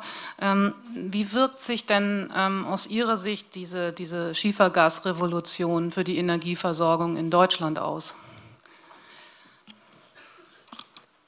Ja gut, die aktuell größte Auswirkung findet ja gar nicht auf dem Gasmarkt statt, sondern ist eine indirekte Auswirkung. Das heißt, wir beziehen inzwischen Kohle aus den Vereinigten Staaten, weil in Amerika, ich sage mal, wie ich das vorhin schon gesagt habe, das Gas inzwischen lokal auch verarbeitet wird. Es wird wieder zur Energieproduktion, zur Stromproduktion verwendet. Die Kohle ist relativ zum Gas in den USA zu teuer und wird deswegen exportiert. Bei uns ist sie aber relativ zu Gas immer noch sehr, sehr preiswert und führt eben dann dazu, dass wir diese preiswertere Kohle tatsächlich auch verstromen und an der Stelle dann eben auch Gas verdrängen. Also es hat sicherlich dazu geführt, diese Schiefergasrevolution, oder wenn man mit Amerikanern spricht, verwenden die interessanterweise schon häufig das Wort Shale Gas Wende. Also da besteht das Potenzial, dass wir neben Kindergarten auch andere wichtige Worte in den USA hier prägen. Nein, aber ich glaube tatsächlich, die kurzfristige Auswirkung im Moment sind günstige Kohlepreise mit all den Auswirkungen auf das Energiesystem. Ich glaube, mittelfristig werden wir eins sehen, nämlich auch Gasexporte aus den USA im Wege von verflüssigtem Erdgas, sicherlich in höherem Maße nach Asien als nach Europa, aber auch trotzdem glaube ich, dass das ein weiteres Potenzial, eine weitere Diversifizierung, die wir uns offen halten sollten. Insofern habe ich sehr begrüßt auch vorhin den Punkt, der gemacht wurde, über die Frage Handelsabkommen Europa-USA, die Frage Exportfähigkeit von Gas aus USA auch für Europa zu eröffnen. Ich glaube, das sind wichtige Punkte auch, um alle Möglichkeiten zu nutzen, die wir haben, um tatsächlich uns breit aufzustellen und neue Quellen und neue Formen zu erschließen. Und insbesondere Formen, und damit möchte ich schließen, die marktorientiert anbieten wollen. Und ich glaube, das sind die für mich ganz wichtigen Aussagen hier von der SOKA, die sagt, sie geht explizit nach Europa, weil hier ein Markt herrscht, anders als in den anderen Regionen, in die geliefert wird. Die sagt, am Schluss wird der Markt hinterher einen Preis setzen, der wettbewerbsfähig ist. Das ist etwas, was ich sehr gerne höre von neuen Lieferanten, was ich nicht zwingend von unseren traditionellen Lieferanten immer höre. Da gibt es solche und solche, manche, die sehr viel marktorientierter arbeiten und andere, die etwas ideologischer und dogmatischer dort noch unterwegs sind. Insofern ist es umso erfrischender, wenn ein klares Bekenntnis auch hier zum Markt tatsächlich fällt. Aber wenn ich jetzt schon so jemand wie wie Sie hier auf dem Podium habe, muss ich doch trotzdem noch mal fragen, ob die Wirtschaft, oder die Energieversorger eigentlich finden, dass man in Deutschland Fracking machen soll. Ich glaube, insgesamt in Deutschland und quer durch Europa wäre es ein Fehler, wenn ich Ressourcen, die vorhanden sind, einfach kategorisch irgendwo aussperren würde. Ich teile die Meinung, dass die Förderung in Europa, insbesondere in dicht besiedelten Gebieten, schwieriger ist, herausfordernder ist, als das sicherlich in Amerika ist. Ich teile auch die Meinung, dass man aufpassen muss, in welcher Form dies geschieht. Also beispielsweise das Thema Wasserschutzgebiete ist etwas, was ich auf jeden Fall sichern und auch absichern würde dort. Gibt es keine Frage darüber. Aber trotzdem, sagen wir, mit einer Technologie auch mal zu beginnen, Erfahrung damit zu sammeln in einem begrenzten Umfang, mal auch tatsächlich herauszufinden, wie viele Ressourcen zur Verfügung stehen. Da kann ich vieles schätzen von oben. Solange ich mich nicht aktiv dort betätigt habe, werde ich das nicht feststellen. Also insofern, ich wäre schon dafür, dass man hier an der Stelle auch für Unterstützung wirbt, nochmal im richtigen Rahmen bitte, auch wenn es für uns im Unternehmen keine Priorität ist im Moment, das sage ich auch dazu, aber ich glaube, für Deutschland und für Europa ist es ein Thema, was man nicht einfach so schleifen lassen sollte. Herr Hoffmann, ich wollte Sie auch noch mal zum Thema Schiefergasrevolution fragen, ob das also Ihre strategische Ausrichtung jetzt noch mal verändert hat in den letzten Jahren, also ob Sie jetzt versuchen, Ihr Projekt zu forcieren, um schneller damit, also ob das noch den Druck erhöht, damit TAP halt sich schneller an den Markt kommen kann. The short answer is no. The slightly longer answer is we are a project that's being developed to bring Shah Deniz gas. So our timeline is dependent on when Shah Deniz delivers its gas in 2018, 2019. So we haven't accelerated as a result of the shale gas. But maybe just one comment which builds on Klaus Schäfer's comment, and that is one thing about the shale gas revolution in the US. Obviously prices have come down quite considerably. But there is still an agreement that has to be made under sort of energy security rules as to whether they can actually liquefy that gas and export vast quantities to other markets. So I think there's maybe one license that has been granted to Shell, I think, in the US. But there's a lot of other work that needs to be done, plus the average cost of converting a regasification plant to a liquefaction plant will cost about $5 billion a piece. So there's a lot of investment that needs to be done. And secondly, I totally agree with Mr. Schäfer here. Where's the market? You know, if you go east, well, depending from where, if you go from the west, from the States to Japan and India and China, then of course you have a market price there that is nearly double the European price. So if you are an exporter of gas, probably the biggest impact will be, you know, in the eastern markets, less so in the European markets. So we're not concerned by that. Okay, vielen Dank. Ja, ich möchte jetzt ganz gern, nachdem wir diese Schiefergasproblematik auch gestreift haben, zu der vielleicht doch spannendsten Frage für Herrn Schäfer jedenfalls, wie ich schon im Vorgespräch gehört habe, kommen und Herrn Nasirov bitten. Er hat zwar in seiner Rede vorhin gesagt, er kann jetzt irgendwie noch nicht sagen, wofür Aserbaidschan sich am Ende entscheiden wird, aber Ende Juni soll die Entscheidung fallen, welche Pipeline sie denn bevorzugen, Nabucco oder die TAP, und ob er vielleicht einfach noch mal so ein bisschen andeuten könnte, warum die eine vielleicht besser wäre als die andere. Und vielen Dank auch aus dem Publikum für die vielen Fragen, die auf mich einprasseln. Die werde ich gleich berücksichtigen. Ja, Herr Nasirov, vielleicht können Sie da noch mal so ein bisschen Andeutungen machen, aus denen wir herauslesen können, wohin die Reise gehen könnte. Sounds like a casino. But I will try to explain our position once again. We have 7 companies in the Shah Deniz consortium, and Sukar has 10% of share, and 45% of the profit at the initial stage will belong to the state. At the same time, the decision has to be made unanimously. That means with 100% vote within the company. And of course, the state and the state-owned company are the least interested in a politically motivated decision. I would give you another example.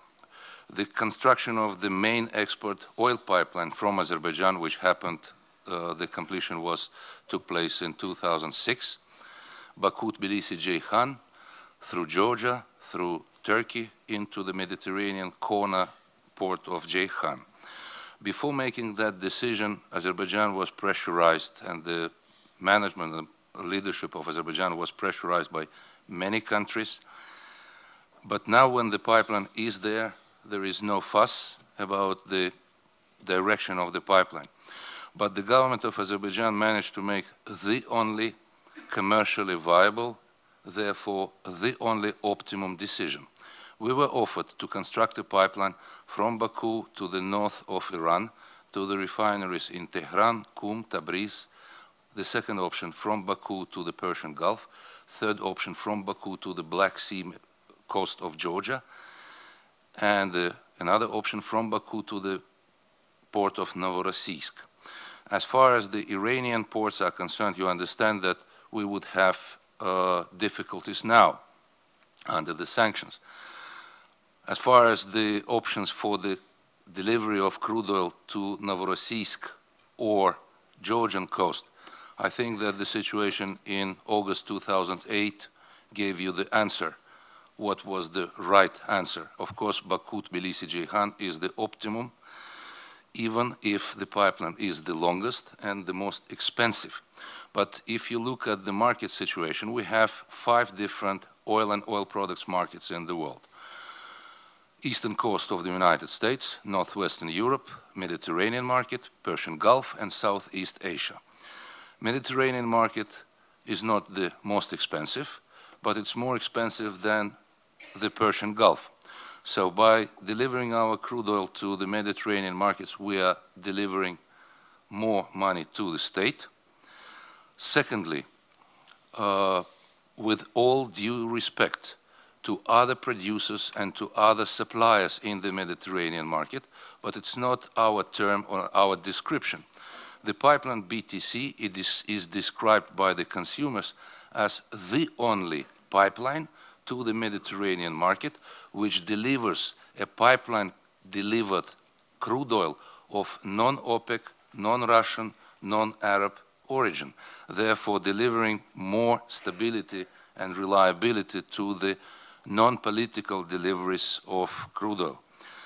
We supply crude oil and oil products to any country and any company which offers the decent market-oriented price. So therefore our deliveries, our geography of deliveries of crude oil and oil products starts from the western coast of the United States, Canada, Ecuador and Chile in the South America, and Japan, South Korea and so on in the Southeast Asia. For instance, we are supplying more than 30% of Israel's consumption of crude oil without any political aspects, or 40% of the consumption of Switzerland. And the biggest consumer for Azerbaijan is Germany. And the two ambassadors in Baku, Italian ambassador and German ambassador, are always discussing with each other who is the biggest buyer of Azerbaijani crude oil. So the difference is that the customs of Azerbaijan clears the shipments from Ceyhan in accordance with the delivery shipments to Trieste and Augusta as export to Italy. But when the shipments arrive into the Italian port, the bulk of the crude oil goes to Germany through the existing infrastructure with the certificate of origin Azerbaijan.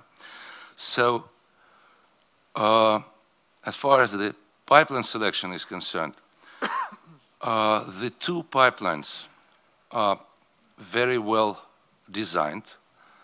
They are mature, but of course they are not free of some misalignments. The Trans-Adriatic pipeline is very strong from the point of view of the composition. The very reliable, strong companies, but constructing the pipeline not through the territory of their origin. In Nabucco, we have the companies belonging to the transit countries, but not comparable to the companies that TAP consists of. So therefore, in any case, whatever is the decision, I understand that there will be some negative impact on our country, but even now, in the end of March, we ask the permission to exclude some countries from initial supply.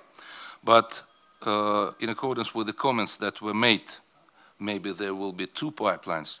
Of course, we do not exclude that because, as I mentioned before, the main thing is to create a corridor from the Caspian to the Turkish border with the European Union.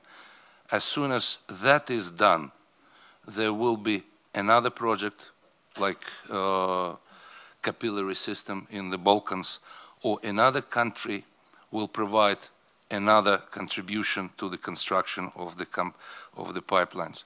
So we do not exclude that there will be several pipelines. Of course, everything starts from one single pipeline from a new market of supply. Vielen Dank. Herr Nasirov hat schon angesprochen, die diversen auch außenpolitischen Aspekte der Sache, und ich würde ganz gerne jetzt auch noch mal zu dem Sicherheitsaspekt kommen und Herrn Bode gerne fragen, wie ist denn eigentlich der Rückhalt in Albanien für diese Pipeline TAP, und wie beurteilen Sie auch die Lage in Griechenland, wo ja auch nicht unbedingt eine stabile politische Lage ist und die Opposition, also die starke sozialistische Opposition Syriza das Projekt ja gar nicht unterstützt, also nicht gut findet. Wie sehen Sie da die Lage?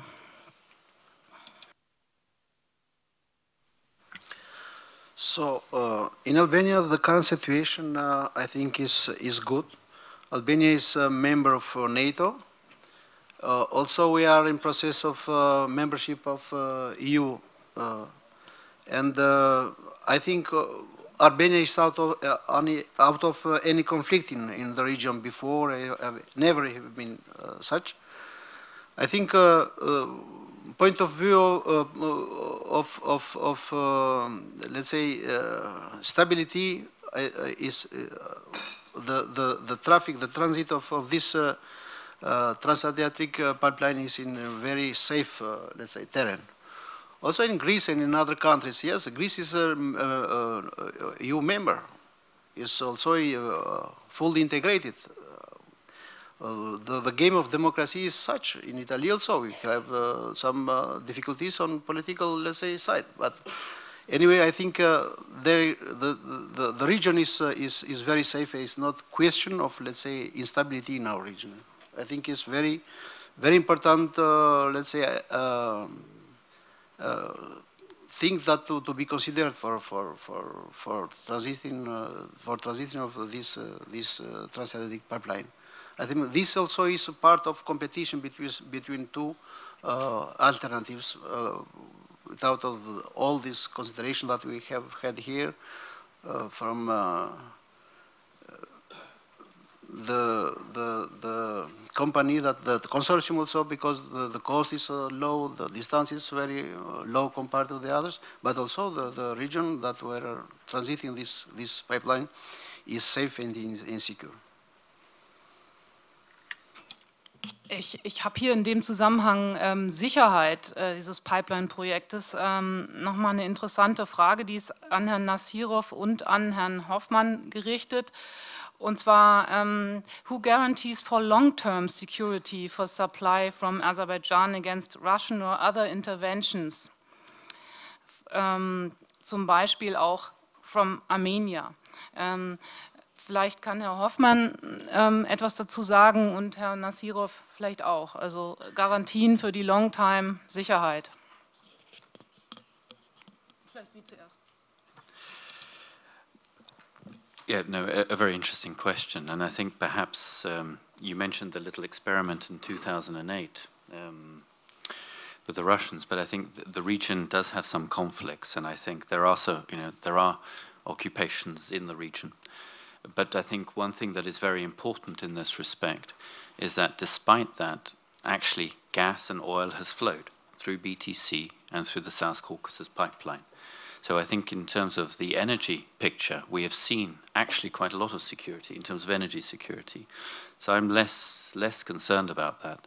And we also, both the South Caucasus pipeline, TANAP, and ourselves have a range of intergovernmental agreements which guarantees that security.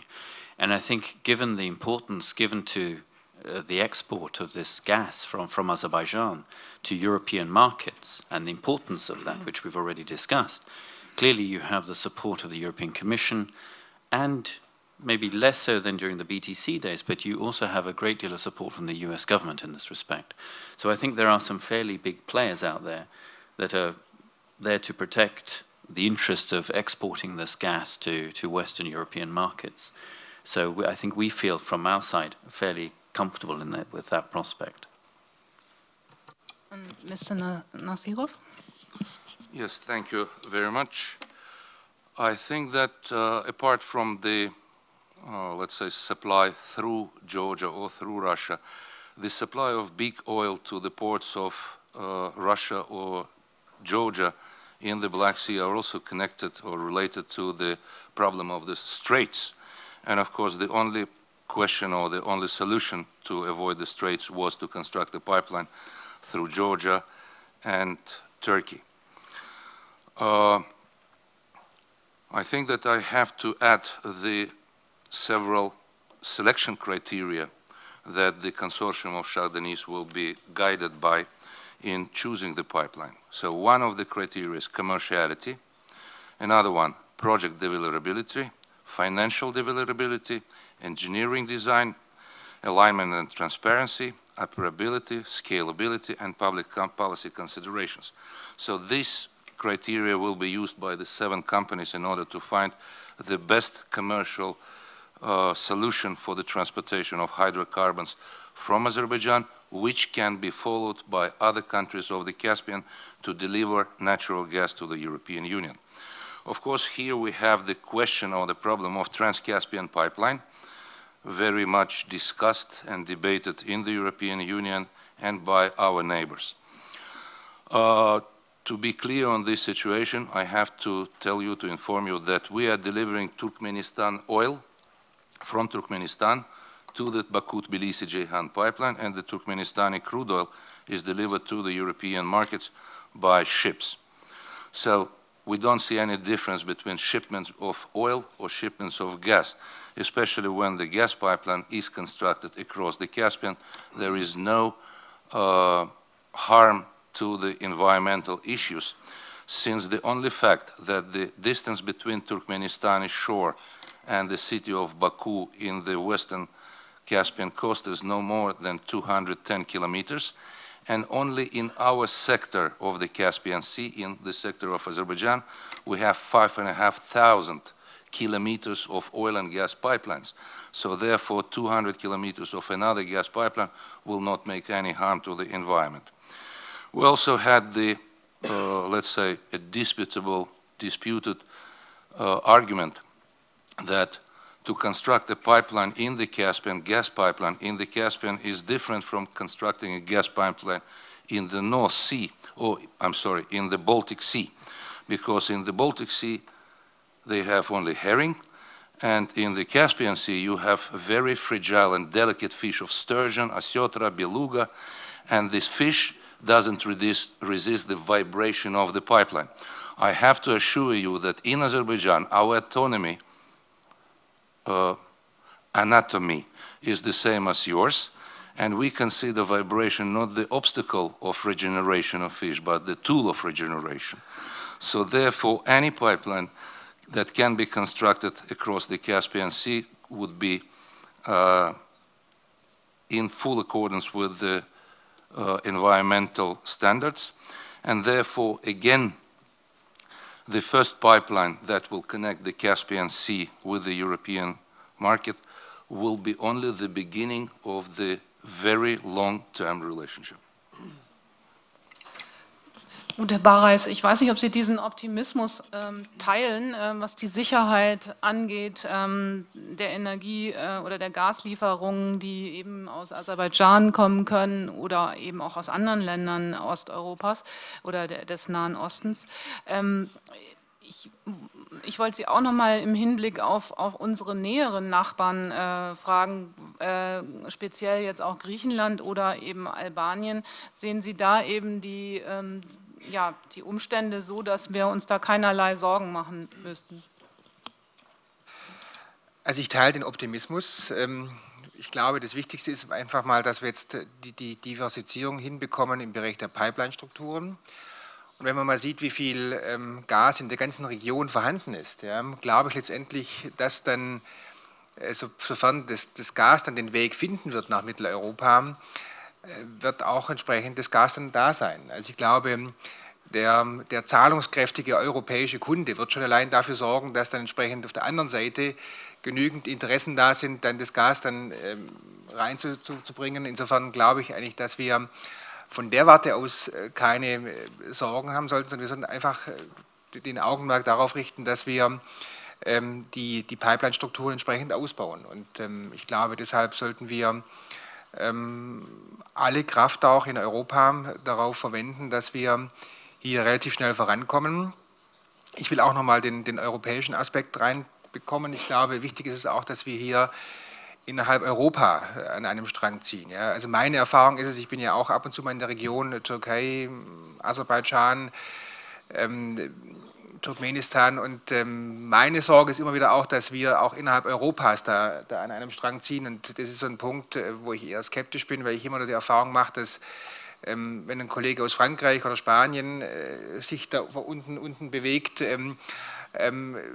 gibt er oftmals andere Signale als ein deutscher Kollege vielleicht auch. Und ich glaube, auch da sollten wir versuchen, eine gemeinsame europäische Energiesicherheitspolitik auch voranbringen. Auch das ist, glaube ich, ein wichtiger Aspekt, der bisher vielleicht in der Diskussion noch zu wenig. Können Sie das noch ein bisschen präzisieren? Also was sind da die Differenzen? Ja, es gibt einfach unterschiedliche Interessen. Frankreich und Spanien hat vielleicht einen anderen Weg, wie er an energetische Rohstoffe herankommt, als jetzt Deutschland.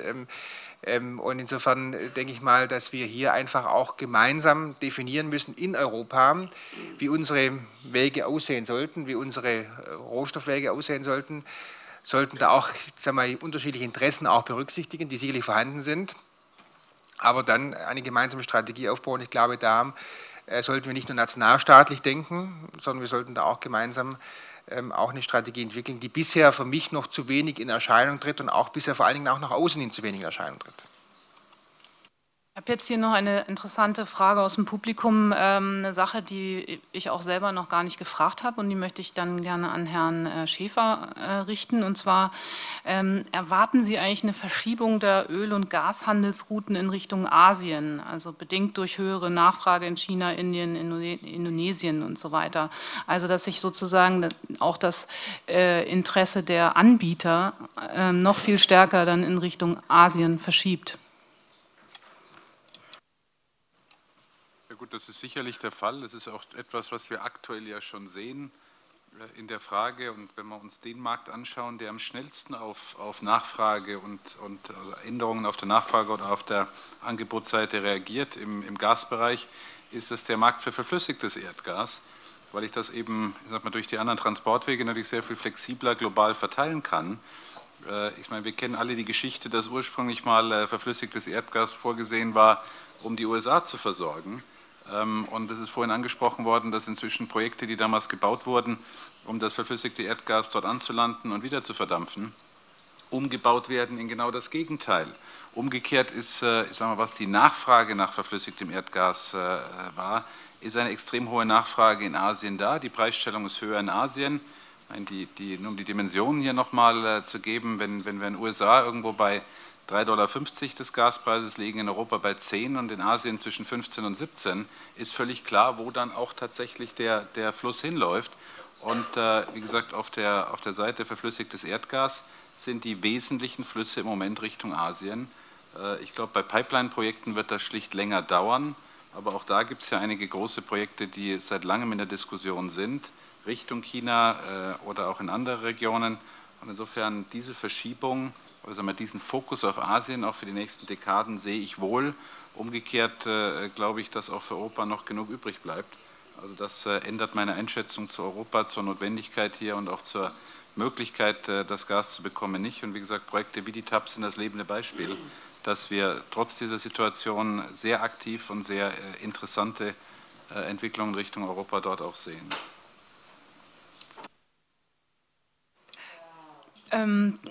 Ich kriege jetzt hier viele interessante Karten noch. Ich kann nicht alle berücksichtigen. Ich würde sagen, dass wir so bis noch 5 Minuten ungefähr hier auf dem Podium sitzen. Und ich bitte auch zu entschuldigen, dass die Fragen dann jetzt so ein bisschen durcheinander sind. Also das passt dann jetzt nicht mehr so ganz in den großen Striemel. Aber die meisten Fragen, muss ich sagen, richten sich an Herrn Nassirov.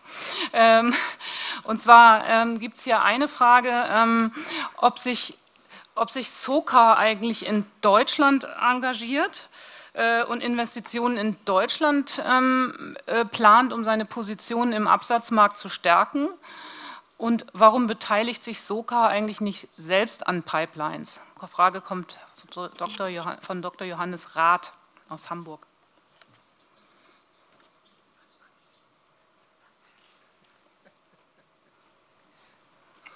Well, thank you again for the question. I will start from the answer to the second question. Well, I think that that was very well phrased by our friend Dr. Grossman, who was heading the RWE company, who answering the question of conundrum, what goes first, pipeline or gas, he mentioned that this reminds of the situation in the hotel breakfast. ham and eggs. For the chicken, it's a promise, but for the pig, it's a commitment. So we have committed ourselves to construct the pipelines. And of course, we were waiting patiently, as we mentioned today, for about 10 years, for whoever to construct any pipeline, not to our border, but to at least the German, Georgian, Turkish border. Nobody came with the pipeline. So in order to construct the pipeline and to deliver our product to the Greek or Bulgarian, Turkish border, we have taken the responsibility for financing 80% of the Trans-Anatolian pipeline, plus the carry of the 5% of the Turkish infrastructure company, BOTAŞ, without any interest on that. So we have committed ourselves to upgrade the capacity of the South Caucasian pipeline to more than 25 billion cubic meters. So we will be paying not only for the construction of the pipelines from Baku to Turkey and across Turkey, but as Mr. Hoffman and Mr. Brokhov can confirm, SOCAR and the 3 other Shah-Deniz Consortium members have signed a funding agreement with TAP in August last year. That means that we will be investing in the TAP construction as well as in Nabucco West construction till the end of June when the decision is made. One can ask, of course, in our society, in Azerbaijan, why do we waste money for 2 pipelines when only one will be decided? And the answer is, yes, we are ready to sacrifice $50, $60 million in order to avoid any mistakes with the investment projects worth of 50 billion. So therefore, the question, why don't we construct the pipeline ourselves, is not addressed to the right person. As far as the plans of SOCAR in Germany, I don't think that SOCAR is a big, major oil and gas company which can be very much interested for the huge German market. But of course, maybe the question was inspired by our investments policy in Romania, Ukraine, Georgia, lately in Switzerland. Yes, we purchased the assets of ExxonMobil in Switzerland, not because anybody was getting rid of a bad network, but Exxon was selling a very good network and we decided to participate and we won the tender and not with the highest bid. Of course, you can imagine the reaction of the 2,000 Swiss employees of Exxon when one beautiful morning they found out that they are no longer employees of Exxon of the US, but they are employees of an unknown company from the unknown country. But we had a meeting with our management in SOCAR, Switzerland, and we explained to them, first of all, that SOCAR is a medium-sized, flexible company which will not impose our views on the Swiss market. And of course, we will not impose an Azeri company in Switzerland. And of course, SOCAR Switzerland will always be the Swiss company operated by the Swiss, working for the Swiss. And of course, the same situation might happen in Germany if we are offered a good network or a good investment opportunity. Vielen Dank, Herr Nassirov. Ich habe hier noch ein Packen von Fragen, die ich Ihnen, die auch auf Englisch geschrieben sind, die ich dann Ihnen gleich persönlich noch mal gebe. Also die Fragen, die kann ich jetzt nicht alle stellen, aber ich gebe sie Ihnen gleich. Es gibt noch 2 Fragen, die sind speziell an die Union gestellt. Da geht es um Fracking. Ich glaube auch, dass wir die noch mal zurückstellen und die können Sie dann ja im bilateralen Gespräch klären. Ja, und ich möchte ganz ein kurzes Fazit geben, bevor ich dann zum Ende dieser Podiumsdiskussion komme und auch an Herrn Ruck übergebe, der das Schlusswort sprechen wird. Ja, Fazit ist erstmal das, was viele von uns vielleicht vorher schon wussten, aber jetzt noch sicherer wissen: Trotz der Energiewende ist Deutschland weiterhin angewiesen auf Erdgas und Erdöl aus dem Ausland, muss allerdings auch sehen, dass es eben eigene Erdgasvorkommen weiterhin ausschöpft. Und ist ganz wichtig für Deutschland ist natürlich die Diversifizierung, dass wir so die Ursprungsländer, dass wir davon möglichst viele haben und dass es eben gelingt, diese wichtigen Pipelines, welche auch immer es dann am Ende sein wird, in die Gasregionen Aserbaidschan und am Kaspischen Meer zu errichten. Ja, Herr Rook, sind Sie schon da? Ja, okay. Ja, dann vielen Dank und auch vielen Dank an die Herren und tschüss.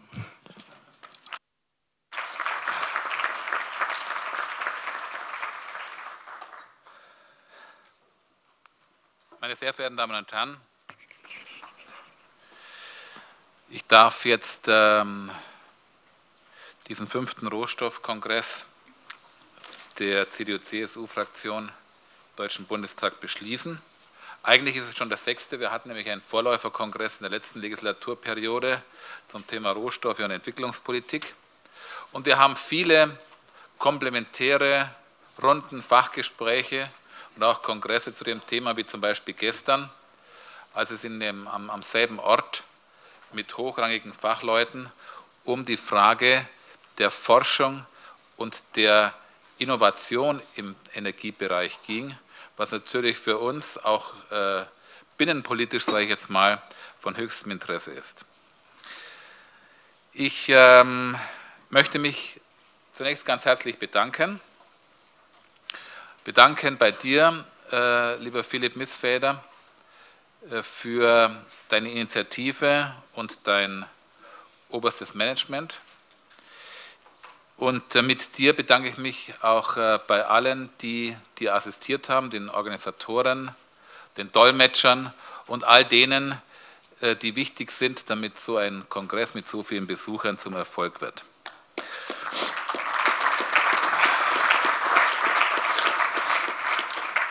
Ich bedanke mich bei unseren hochkarätigen Fachleuten und Rednern, aber auch bei den beiden Moderatorinnen, die diese Fachleute handeln müssen und es super getan haben, bei der Frau Riedl und bei der Frau Marschall. Auch Ihnen ein herzliches Dankeschön. Und natürlich bedanke ich mich bei Ihnen, erstens für Ihre Geduld, zweitens für Ihre Teilnahme an diesem spannenden Thema. Sie haben ja bei all diesen 5 bis 6 Kongressen gesehen, dass wir vernetzt denken. Das ist ganz wichtig. Wir agieren zusammen als Außenpolitiker, als Entwicklungspolitiker, als Umweltpolitiker, als Energiepolitiker und als Wirtschaftspolitiker. Und das ist, glaube ich, ein ganz, ganz großer strategischer Vorteil unserer Fraktion. Und in diesem strategischen Vorteil haben Sie uns auch heute wieder ein Stück klüger gemacht durch Ihre Beiträge. Allerdings ist es die schlechte Nachricht, noch nicht klug genug. Wir haben noch nicht ganz den Stein der Weisen entdeckt. Und deswegen wird es sicher eine Fortsetzung geben. Aber ich möchte ein paar Stichworte zusammenfassend deutlich machen. Es ist immer wieder beeindruckend und wird immer mehr beeindruckend, wie wichtig Energie für die Entwicklung dieser Welt ist. Und zwar im Positiven wie im Negativen. Ökonomisch, ökologisch, politisch und welche dramatischen Veränderungen gerade in letzter Zeit auf dem Gebiet passiert sind. Es ist wieder deutlich geworden, wie abhängig auch unsere Wirtschaft und gerade unsere Wirtschaft von den energiepolitischen Rahmenbedingungen ist, die uns umgeben. Die Rahmenbedingungen in Deutschland mit der Energiewende zum Beispiel, aber auch die Rahmenbedingungen in der Welt und gerade für uns, die wir so energieabhängig sind und die wir so abhängig sind von dem, was wir produzieren als Exportweltmeister. Und deswegen, wie wichtig es ist, dass wir immer auch als deutsche Politiker diese Rahmenbedingungen positiv beeinflussen. Zum Beispiel bei der Differenzierung unserer Bezugsquellen, bei dem, was wir an eigener Wertschöpfung mit unserer Technologie, auch im Rahmen der Energiewende, aber auch zum Beispiel für den Klimaschutz der ganzen Welt leisten können.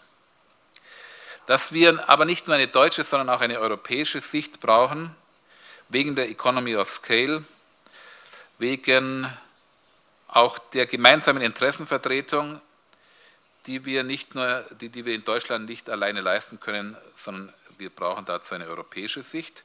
Und auch das, was auch angesprochen wurde, Energiepolitik auch als Herd von Konflikten auf der einen Seite und auf der anderen Seite als Mittel, Konflikte zu minimieren. Dieses berühmte Fluch und Segen, symbolhafte, die gerade mit der Energiepolitik verbunden ist. Ich habe mich auch über dieses Sprichwort von dem mongolischen Frosch gefreut. Ich weiß schon, wen er da gemeint hat. Er hat uns gemeint, der Herr Kaber, mit dem wir sind die mongolischen Frösche mit unserer Energiewende. Und richtig ist natürlich, dass wir aus der Froschperspektive heraus müssen. Aber das geht natürlich nur bei uns durch einen ehrlichen und demokratischen Prozess. Nämlich zu sagen, wir verlassen das demokratische System und werden jetzt genauso schnell wie die Chinesen mit ihrem System. Das ist für uns natürlich keine Option. Auf der anderen Seite müssen wir uns zusammenraufen, die Länder mit dem Bund und der Bund mit Europa. Und ich glaube schon, dass sich die Leistungsfähigkeit und die Zukunftsfähigkeit unseres demokratischen Systems auch daran misst, wie sehr wir diese energiepolitische Herausforderung meistern können. Dann wurde angesprochen, Europa als Friedensmodell. Jawohl, wir sind ein Friedensmodell, aber auch ein Friedensmodell ist nur dann ein Modell, wenn es wehrhaft ist. Ein Modell, das aus zu vielen Papiertigern besteht, ist noch kein Friedenstiger. Und auch deswegen, und gerade mit dem, was heute gesagt wurde, brauchen wir auch eine europäische Politik mit all den Punkten, der Philipp hat es ja auch angeschnitten, wo wir uns zusammenraufen müssen und gerade mit den Franzosen zusammenraufen müssen. Entwicklungspolitik, 60% der Entwicklungshilfe kommt aus Europa, das ist richtig, aber auch aus energiepolitischen Gründen müssen wir die Energiepolitik stärker bündeln, stärker auch politisch machen, stärker Strukturen fördern, stärker Good Governance fördern. Ich habe erst in diesen Tagen haben wir uns wieder an einem Land halb die Zähne ausgebissen, mitten in Afrika, ein unglaublich reiches Land, allerdings nur vom Potenzial, mit unglaublich schwierigen Konflikten, auch um Energie, auch um Land, auch um Wald. Und da ist es so, dass wir auf der einen Hand, in die eine Hand unsere Entwicklungshilfe geben, mit der anderen Hand werden aber aus anderen Quellen dann die Dinge gespeist, die unsere Entwicklungshilfe zerstören. Und das ist auch ein Dilemma, wo der Ressourcenfluch wieder neuen Ressourcenfluch gebiert. Und schließlich Autarkie und Technologie. Es gibt ja den einen oder anderen Politiker, nicht bei uns, aber im Deutschen Bundestag, der von 100% energetischer Autarkie in Deutschland träumt.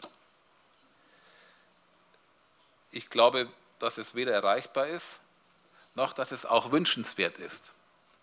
Denn gerade als ein Land, das vom Export seiner Güter lebt, leben wir auch davon, dass auch andere uns was verkaufen, was sie uns verkaufen können. Und deswegen müssen wir eine ausgewogene Mischung auch in diesem Netzwerk finden, das uns trägt und von dem wir leben. Export, Import und einer friedlichen und einer prosperierenden Weltwirtschaft, an der alle profitieren und nicht nur wenige. Mit diesen Gedanken möchte ich Sie nicht allein lassen, aber beschließe ich diesen heutigen Nachmittag und wünsche Ihnen allen ein gutes Nachhausekommen.